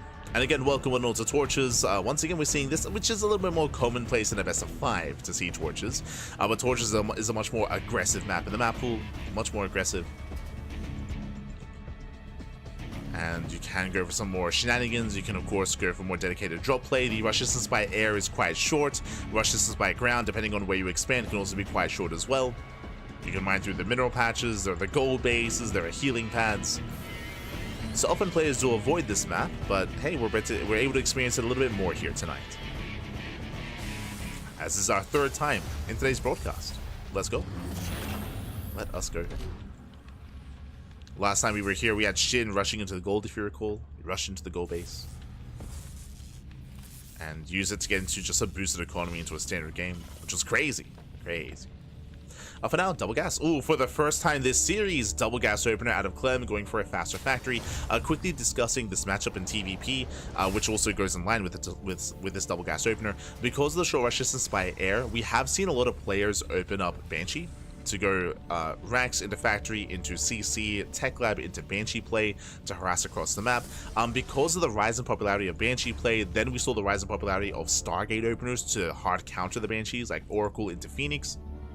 And then we had to switch into like a heavy 2-on-1 to punish Stargate play, and then like again, like we've seen a lot of mind games take part here in Torches, and we'll see what Clem goes for. We'll see how our players do embrace this map. But now, Twilight Council. Twilight Council, quickly checking Clem, he did scout the tech. He knows. Okay, he saw the Twilight Council, so he now knows that something like going into that earlier Banshee play is going to be a little bit more accessible. We do have the tech lab on the factory initially. CC is on the way, on the high ground. And we'll see where Clem takes us. We have the Cyclone first, so early Cyclone. From here we can go into initially a Cyclone drop. So Cyclone into Medevac. Otherwise we could go Cyclone into Tech Lab. But there we go, Medevac's on the way. Going for the early drop. Going for the initial drop play. Showtime, he has limited information. He saw the factory timing, so he knows that it's more gas intensive. He knows it's more tech heavy, I should say. And he's about to confirm with the hallucination. So Showtime is moving in. Behind this we have a 3-gate setup, so 3-gate blink. Hallucination does confirm the add-on swap. So really important there towards the end. He saw the drop and he saw the add-on swap as well. So there we go, tech up on the starport. Now for the past couple of games, this has been add-on swap into Raven, but here, yep, add-on swap into Cloak Banshee, which, as we mentioned, is a lot more popular on Torches. And Clem, he saw that there wasn't a Stargate. So drop into the main. Lock on onto the Adept. Adept goes down. Just in time shield, maybe a couple of seconds too late. Yeah, just a little bit too late there. Did not save the Adept. Nice pick off at a Clem. Now, what I really like about what's happening here is that every game we've had an add-on swap, but again, it's been Raven. So Showtime, he is not 100% certain as to what's coming his way. He has not confirmed that Cloak is being researched. He has not confirmed. But, I mean, just because this is really popular on this map, I'm sure he's still thinking about it regardless. I'm sure it's still on his mind. But the potential here of Cloak and Banshee.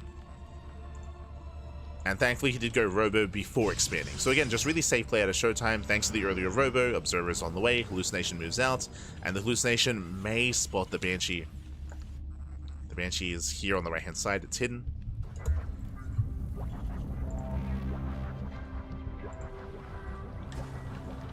But he does see the research. Yeah, he sees. Whew, just in time. So he saw the research. He saw the tech lab. We have, yep, another observer on the way, just in case. Showtime is aware.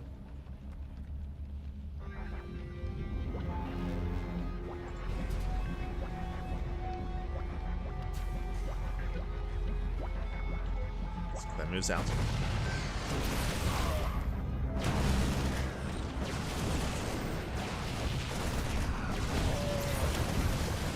Moves out, nice catch, catching up 2 Stalkers. Oh, brutal losses there for Showtime. Banshees are about to hit the main base at the same time. In the main base, there is an army in position, detection, and Stalkers. But Clem is still moving in, still catching out Stalkers. That's time for the Cyclone. Yeah, 2 Banshees, they can one-shot. 1, 2, 3 probes going down. And three Stalkers, barely not enough here. Not fast enough, I should say. 7 probe kills. And Clem is going for the kill. He's going for the throw. So many Stalkers have gone down. Snipes the Observer. 1 Banshee falls, there's 1 Banshee left. And you can see he's just taking control here at the center of the map of the low ground. Goes for the dive. Nice snipe. Gets 1, gets 2. Takes down both tanks. Takes down the medevac as well. And Showtime, he will completely clean this up, takes out every single tank and the Marines, and he will save his third. He saves the third base.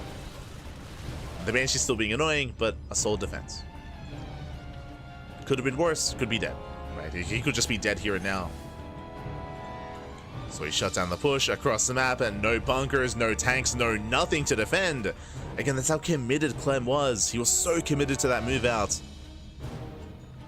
And Showtime, he can punish. He's going for the Marauders. Oh, doesn't quite get it. And Marauder does survive. There we go, gets one. One Marauder goes down. Clem is holding on. Oh, he's crazy. This is a risky maneuver here. Clem going for the double drop. He doesn't, for all he knows, Stalkers, if they went back in right now, they would just wreak havoc. They would just deny any kind of mining. But Showtime, he backs off. He doesn't go in. He doesn't know to, of course. So very risky move here, and it pays off for Clem. Dropping into the main.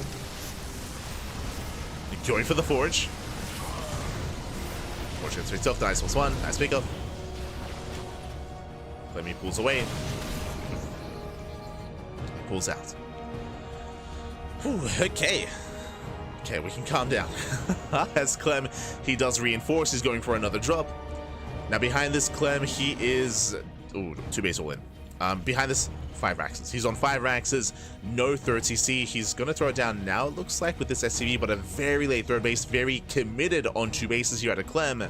That's why he has such a large army. That's also why he has to get damage done. He's deflected. There we go, third CC on location. A very late third base here for Clem. Oh, drops into the main. Does drop in, does unload. Does unload in time. He will lose the Metamax, but he does stim in. Yeah, takes out all the Stalkers, takes out the Zealots as well. Here come the reinforcements, and Showtime, he will defend his base. Not sure if that was quite worth it. He got 6 Stalkers. So he was able to reset the Stalker count in the main. Man, that was a gas intensive loss here for Showtime. Drop play continues. And again, the reason why Clem is just not stopping with these drops is because of how late the third is because of how all-in he has been. He cannot stop. He's going to keep going. Also, short rush distance by air as well. So once again, going for another drop. There's 1 cannon, 2 shield batteries, and 4 Stalkers. Gets 1 medevac, but he does unload in time. Colossus has arrived. Charge us as well. And Clem here extends here. Gonna be cleaned up.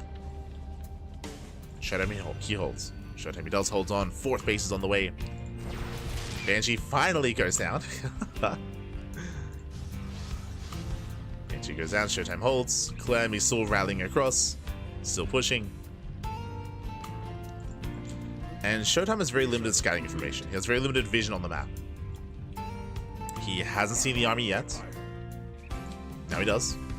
Yeah, spots the army, he rotates. He responds. Nice swipes with the Colossus. And nice swipes with the so Marauder heavy. Colossus are trying to break through. And Widowmines are a little bit too far back. Does dive on the base though. Nexus goes down, nice pickup. Making sure that Showtime doesn't get out of hand economically. Clem, he pulls away. Suddenly Clem takes an economic lead. We have 3 base versus 3 base. Showtime, he needs another expansion. He needs that 4th. Oh, nice catch.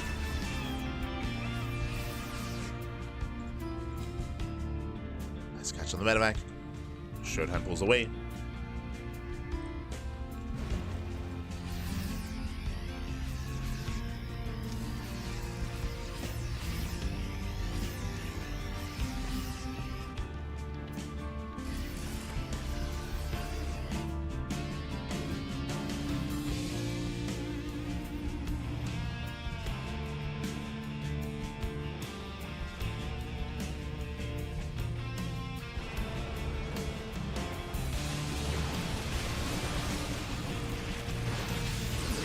Showtime, he's threatening a dive, but at this point now we have Vikings. Clem, he does have a pretty substantial force. I don't think Showtime can push into this.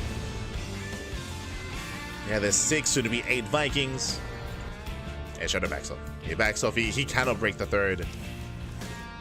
And this is a rough position for Showtime. Again, the 4th base is very delayed. It's just a really delayed 4th base, a delayed economy for Showtime. And that translates into the supply lead. Earlier, you couldn't really see it, but as time goes on, as time progresses, Clem's army is getting bigger and bigger. And Clem, he should be the first to max. Unless these Zealots can get in. Okay. Gets into the mineral line, picks up a couple of SCVs. A little bit of damage. Showtime, he rotates. He's ready for drop play. Speaking of Clem, he is thinking about it.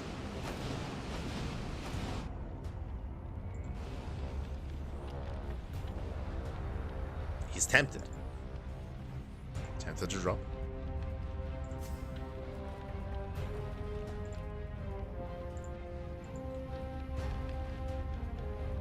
Both armies are maxing out. As you mentioned, Clem is the first to max. He's going to be the first to push. He's lacking a couple of ghosts, but there we go. We have 3 ghosts now with the main army. So he has a handful of EMPs. He has to make them count. He has 10 Jesus, he has plenty of Vikings. Plenty of Vikings. A handful of EMPs. Oh, flanking Nova. Showtime being cheeky, Nova goes off. The move doesn't connect. It had potential. Disruptor goes down. And now we're going for the head-on fight. Vikings, they go to town. We get some EMPs. Zealots are trading well for themselves. But the Colossus are zoned away. And Clem can just keep on pushing. Just keep on pushing forward. There's 2 Colossus left, but they're very low. And most of the charges went down.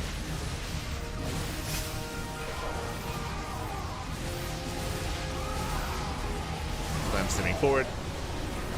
Takes out another Colossus. There's 1 Colossus remaining. Oh, better connection. Showtime. Connections we've been looking for, we've been waiting for. Does connect, does clip the army. Behind this, Clem, he's on 4 bases. So is Showtime. Showtime trying to get his 5th up and running. Again, like the economy for Showtime is very lackluster. He cannot overwhelm, not the same as last time.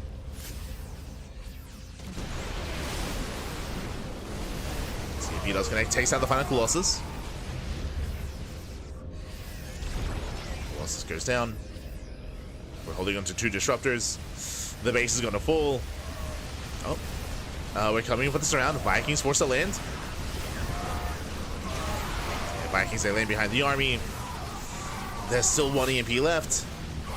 Does go for the dive just in time. Takes out the disruptor. Very clutch move. A very clutch snipe. GG gets called. Clem, he will overwhelm. And Clem, he will take a 2-1 lead in the series. GG.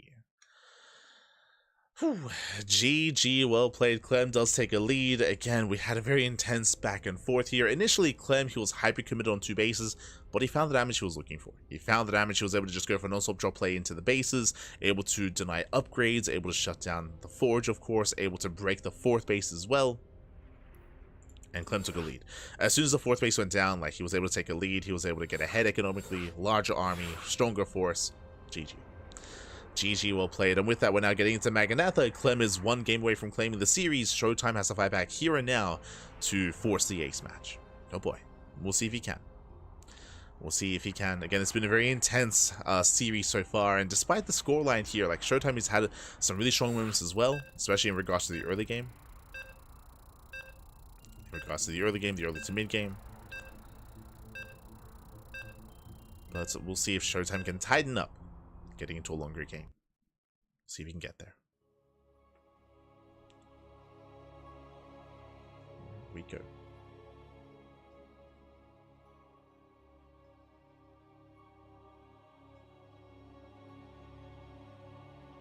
Getting into Maganatha. It's great that we're getting such great matches with everyone getting ready for EWC. It's affecting some players more than others, in the sense that, like, you know, Clem and MaxPax and Hero, for example, they were always active in these tournaments, but someone like Showtime specifically, he has been less active. Like, he is nowhere near, I should say, he's been nowhere near as active when it comes to signing up and competing in as many tournaments as some of the other players. But if you've noticed over the past month, maybe 2 months, Showtime, he's been playing in everything. Like he played in the CSO Cup over the weekend. He's becoming a regular in the Sparkling Tuna Cup as well. These are tournaments that Showtime never used to play in, but now he's playing in everything. Like Showtime has been a lot more active. He's been grinding a lot more, and you can tell. You can tell. But here we go. We're getting into our next game. We're getting into game number 4, potentially the final game of the series, as spawning in the bottom right-hand corner of Magnatha. We have the blue Terran player. We have the French Terran representing Team Liquid, leading the series 2-1. It is Clem. And spawning in the top left-hand corner, we have as opponent, we have the German Protoss player. We have the red Protoss representing Sentinels. Down in the series, can he bounce back? Can he force the ace match? It is showtime. Here we go.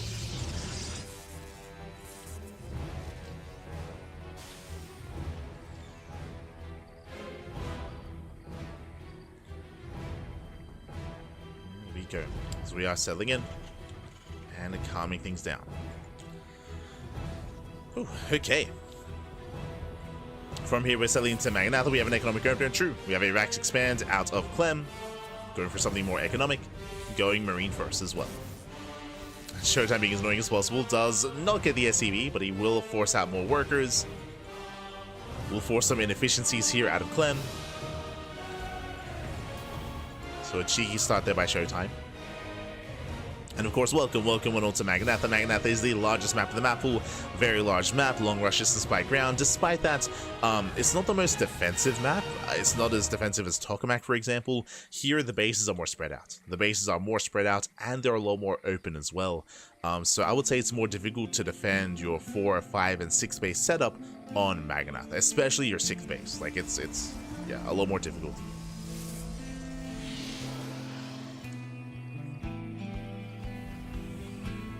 We'll see if we can get there. But now Clem going for his own 1-1-1. Did skip his Reaper. Is going for the initial Hellion. Now the purpose of this one Hellion, and I believe it should only be one, is just a scout. Just to rush across the map and to get a read on what's going on, just because Clem is playing blind. Remember, there's no SCV scout, no Reaper scout. So he's heavily reliant on this one Hellion. And again, only one Hellion, just for scouting.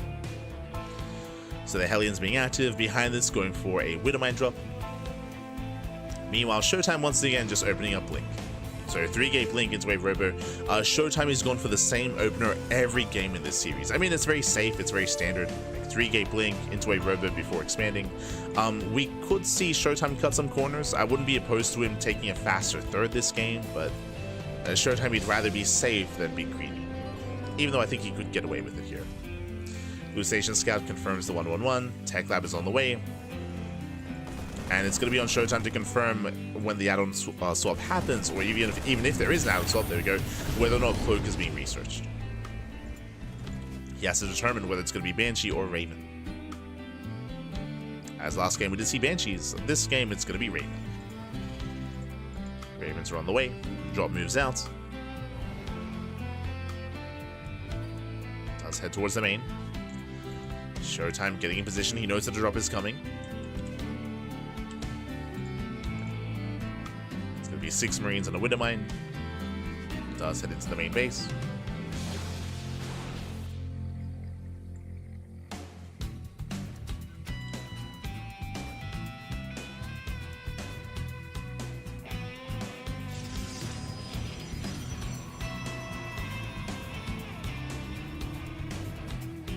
Clem is going to be zoned away. Behind this going into, okay, interesting. He fakes Cloak, first things first, so he does fake Cloak. From here, unfortunately, the scout is after the fake out, unfortunately, but he was trying to fake out Cloak. What we do see though, no tanks. No tank production, really early stim, really early combat shields, a heavy commitment into a bio setup. So really bio heavy, early stim timing here by Clem. As typically we'd have the add-on swap Tech Lab on the factory, delayed stim, and like tank production and more of a robust style. Ooh, meanwhile, we saw this previously out of Showtime. I think we saw this, was it on Tokamak, where he's going for the Bay before charge. So the Bay is already on the way. So he's delaying charge, he's delaying +1 in favor of earlier Colossus production, which I do like here. Again, he doesn't need his upgrades, his charge and his +1 as quickly, as fast. Meanwhile, we see there's no 4th and 5th ranks, so this is not a 2-base all-in. We're going into a 3rd CC. Clem is expanding behind this, but that won't stop him from hitting this timing. That won't stop him from being active on the map.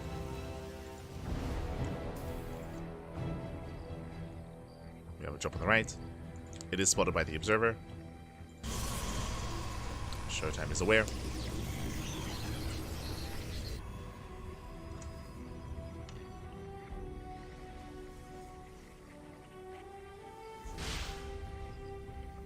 Likewise, Clem breaking through the center.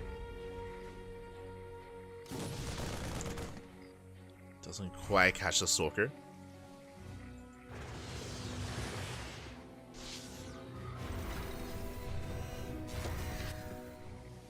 Quiet, but the first Colossus has arrived. I don't think Clem is aware. Yeah, he hasn't really seen much. He hasn't seen much. With the Hellion, he was able to scout across the map. He was able to check the timing of the 3rd. Drop is deflected. Research complete. And Clemmy doesn't face check up the ramp, thankfully. Spotted by Showtime. Auto has here into the 3rd. Gets 2 probes. 2 workers going down.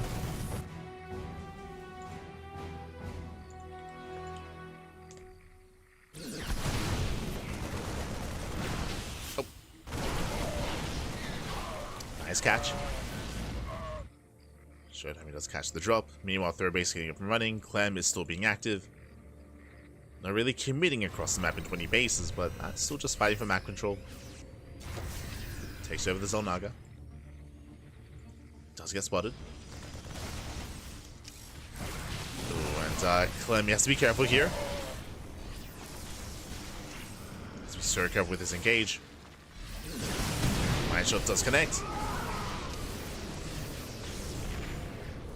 Mine's going down. And again, Clem is playing with fire. Oh, doesn't bait out the mine. Nice retargeting out of Clem. Behind this, we have the armory on the way for 2-2. The mine goes down. Clem has to get the hell out of here. As we mentioned, he was playing with fire and he's bleeding out some marauders, bleeding out marines. He should not have been out on the map, not quite like that. And he does make it home. Okay, he does make it home. Again, Showtime cannot push into the bases, or it's riskier to. Just engaging out in the open. Zealot runway is being set up. Showtime is ready for the Zealot run by. So let's try to slip in catching reinforcements. Hoping to distract Clem. At the same time, here comes the main army going for the mineral line. Does delay some mining, but he does not get in. Clem is keeping up. He's keeping up with the rotations. Drop into the main. Showtime just maintaining map control. Behind this, claims his 4th base, gets fully saturated. 2nd robo's on the way. Now taking some gases. And look at him maxed out. And nice drop. Nice drop into the main. Again, just causing a distraction. Zealots a peel off into the natural mineral line. SCVs are going to be going down. And gets 5, 6 SCV kills. Gets up to 9, 10. Oh my god, 11, 13. 13 SCVs going down. Main army pushes in. And once again, more workers going to be falling. Never goes up. Decent connection. Does graze the army. 16 SCVs. Over the Vikings, they won the Colossus. And he might get one, but barely not. Colossus does survive. But still some better moments here for Showtime. Did end up losing 3 Stalkers, but that's fine. 3 Stalkers, negligible. Lost a Disruptor. Behind this is got his 2 Robos. And Showtime does get away. Does pull out, does pull away. Again, we spoke about how difficult it can be on Maganatha to defend your bases just because they're more spread out. That only gets more difficult as we take more expansions. And it applies to both players, depending on who's the aggressor. And now ghost production is underway. Clem building up his ghost count, Showtime pulling back. Both armies are maxed. Showtime is still only on 4 gases. So once again, he's very heavily reliant on Zealot run-bys and Zealot reinforcements. Prism across the map. Showtime, he's moving in.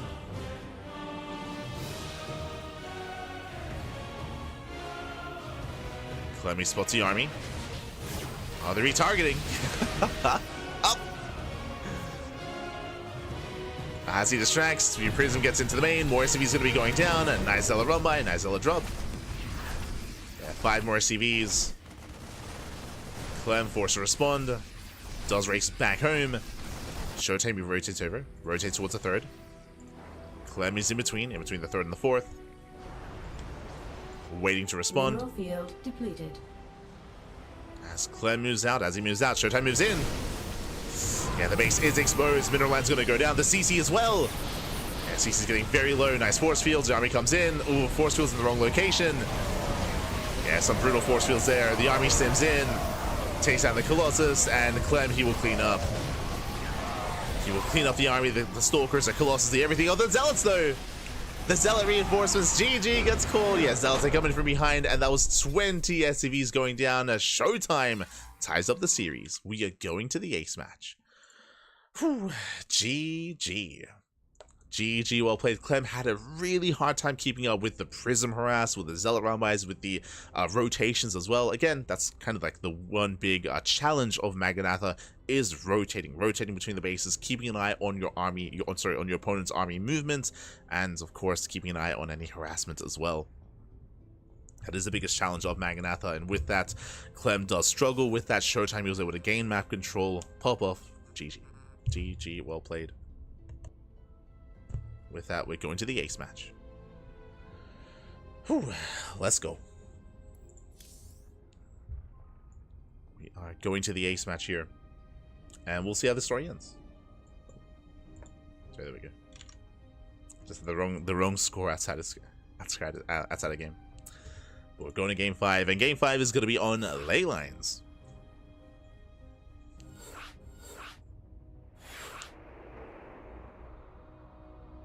We go.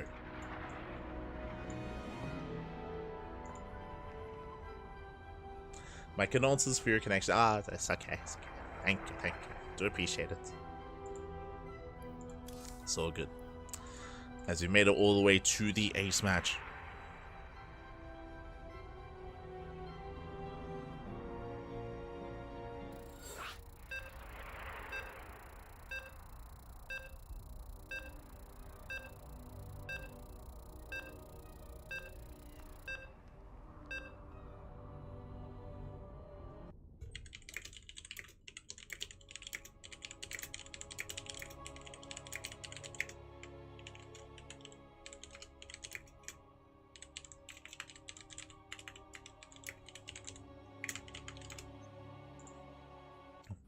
But here we go, we're getting to the ace match here, getting to game 5, and we're here to determine who will be this week's champion that has gone the distance, gone all the way to the final game.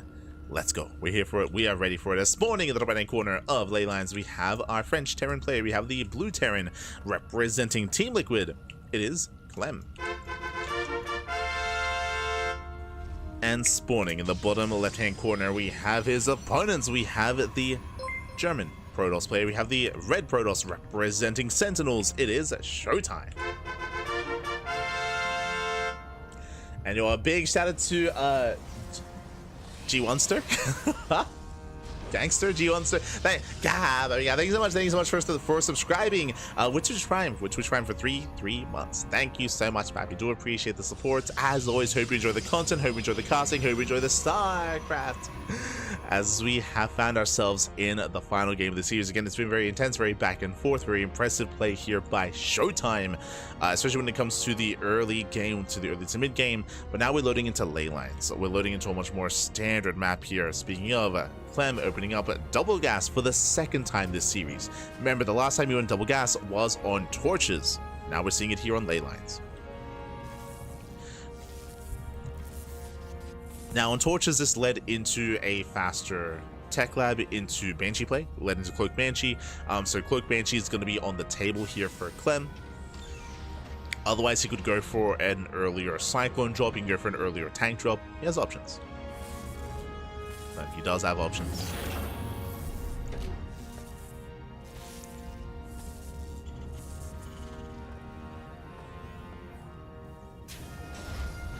So we're setting up.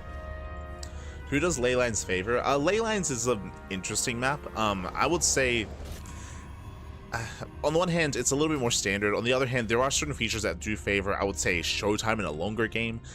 There are certain bases here that are a little more exposed. So if we end up like, for example, in a 20 to 30 minute game where players are expanding on the fringe sides of the map, it can be quite difficult for Terran players to actually hold on to those bases. We've seen many a Terran struggle to defend and struggle to maintain themselves, especially in the late game against like a Skytoss army. But Showtime doesn't actually play that way. Like we've seen quite a lot of longer games out of Showtime this broadcast, and we saw him throw down the Stargate and a Flea Beacon, but like we've never seen him properly embrace Skytoss in PvT, at least not today. Not against Clem or not in some of his earlier matches.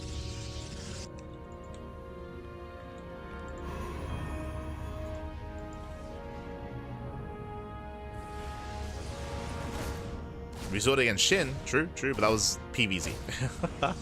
Something different.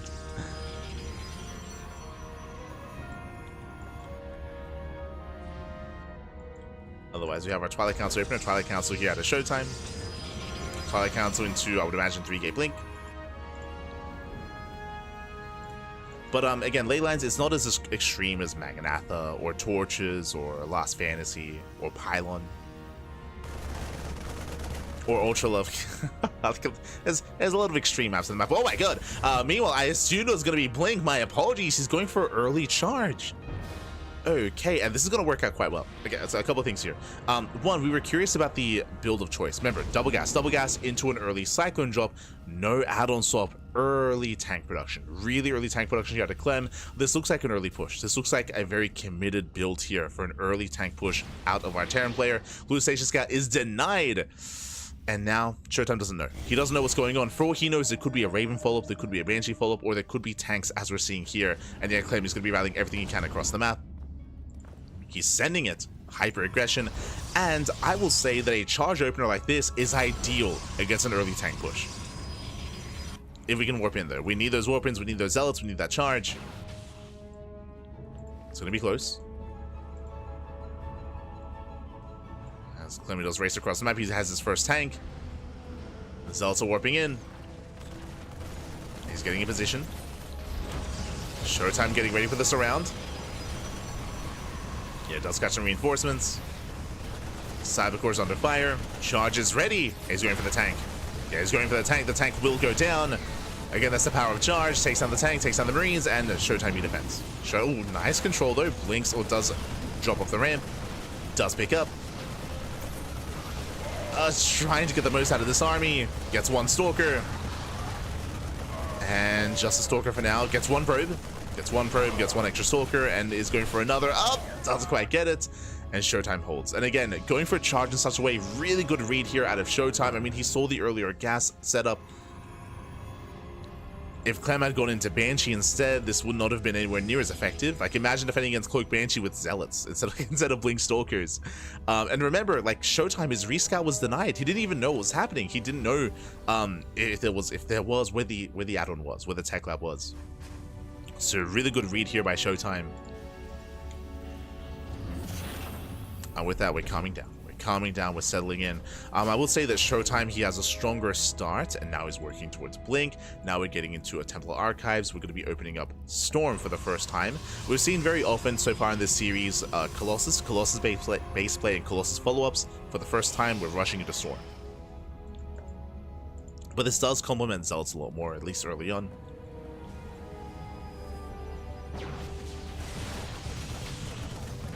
Have the Autosart here sniping the Observer. Nice pickup. Snipes the Observer. I'm pretty sure that Showtime, when it comes to going to charge this quickly and going into this Gateway Explosion, I think he does want to be more aggressive and more assertive this game. we'll see if he tries to break the third. Speaking of, Clem is expanding. Clem is not going for a 2-base all-in. He's expanding. You can see he's fully walled up as well. After the failed drop, like he's playing very defensive, very scared.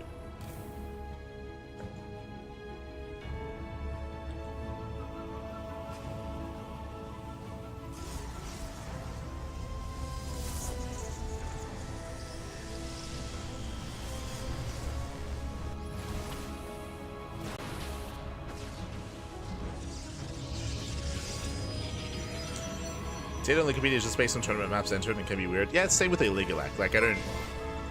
There's, like, some information you can get from Illegalac and some information you get from Wikipedia. But it depends what you're looking for. Like, sometimes the information is not actually, like, as accurate as otherwise seems.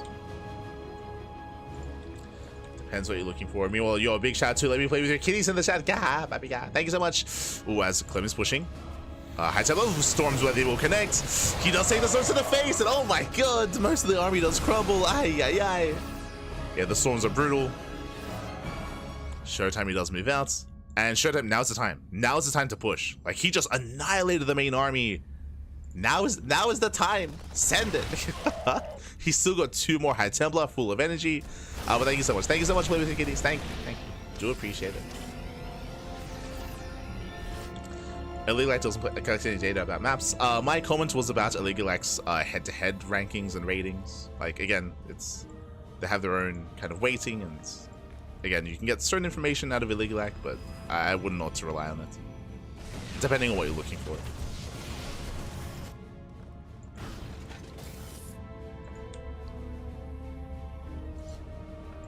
So here we go. Showtime does move out.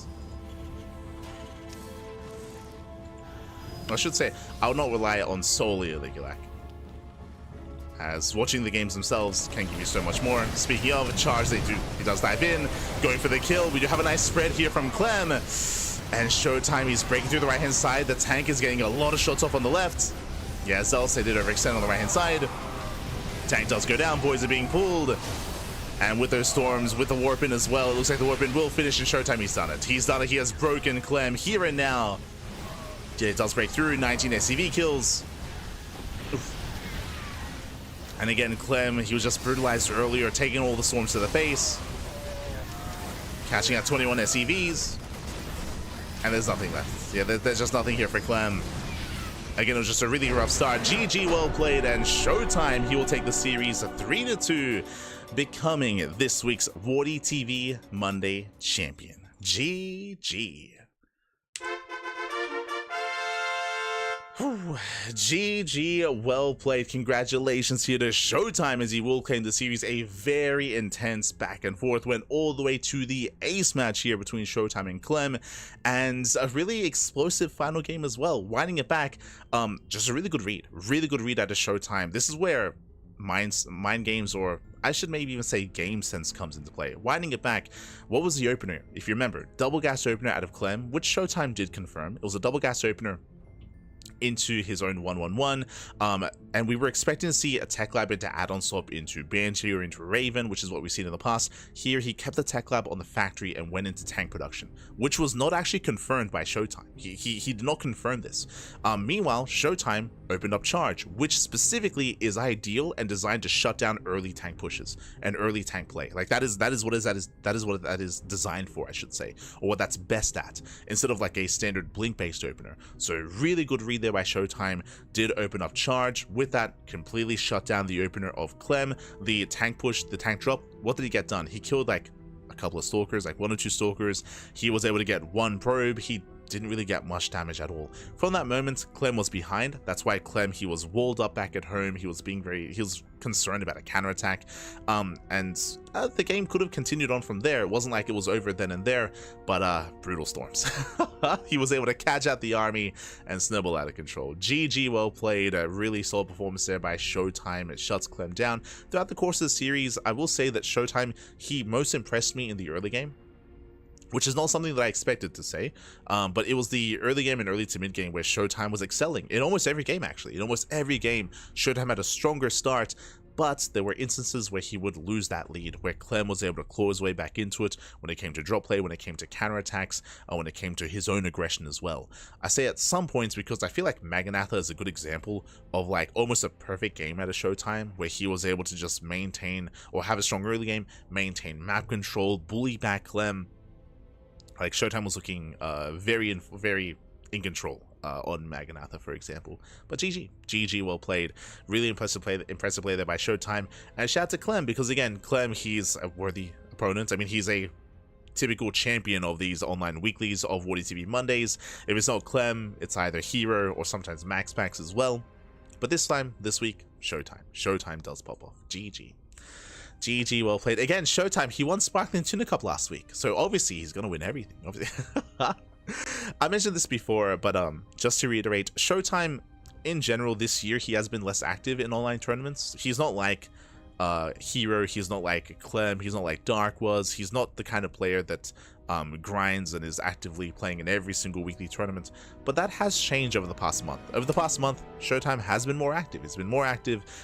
It does seem like he's been devoting more time to practicing, more time to improving. Like many players, I'm sure, for Esports World Cup, he is putting in a lot of time and effort, and that's shown here as well. Some people might be thinking like, oh yeah, but you know, it's like it's an online tournament, doesn't mean much. Well, for players like Clem and Hero and MaxPax, they always give it their all in these tournaments, right? They always give it their all. That's why they win these. that's why they always win these tournaments, right? They're very active and they're very dedicated to their craft, of course.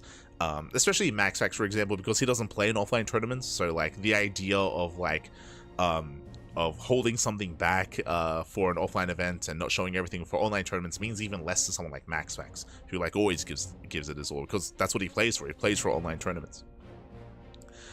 So yeah, really impressive stuff here from our players, and really impressive play by Showtime. Really impressive, and I look forward to seeing more of him next week in next week's tournament, bearing in mind that EWC is right around the corner. Esports World Cup is right around the corner here.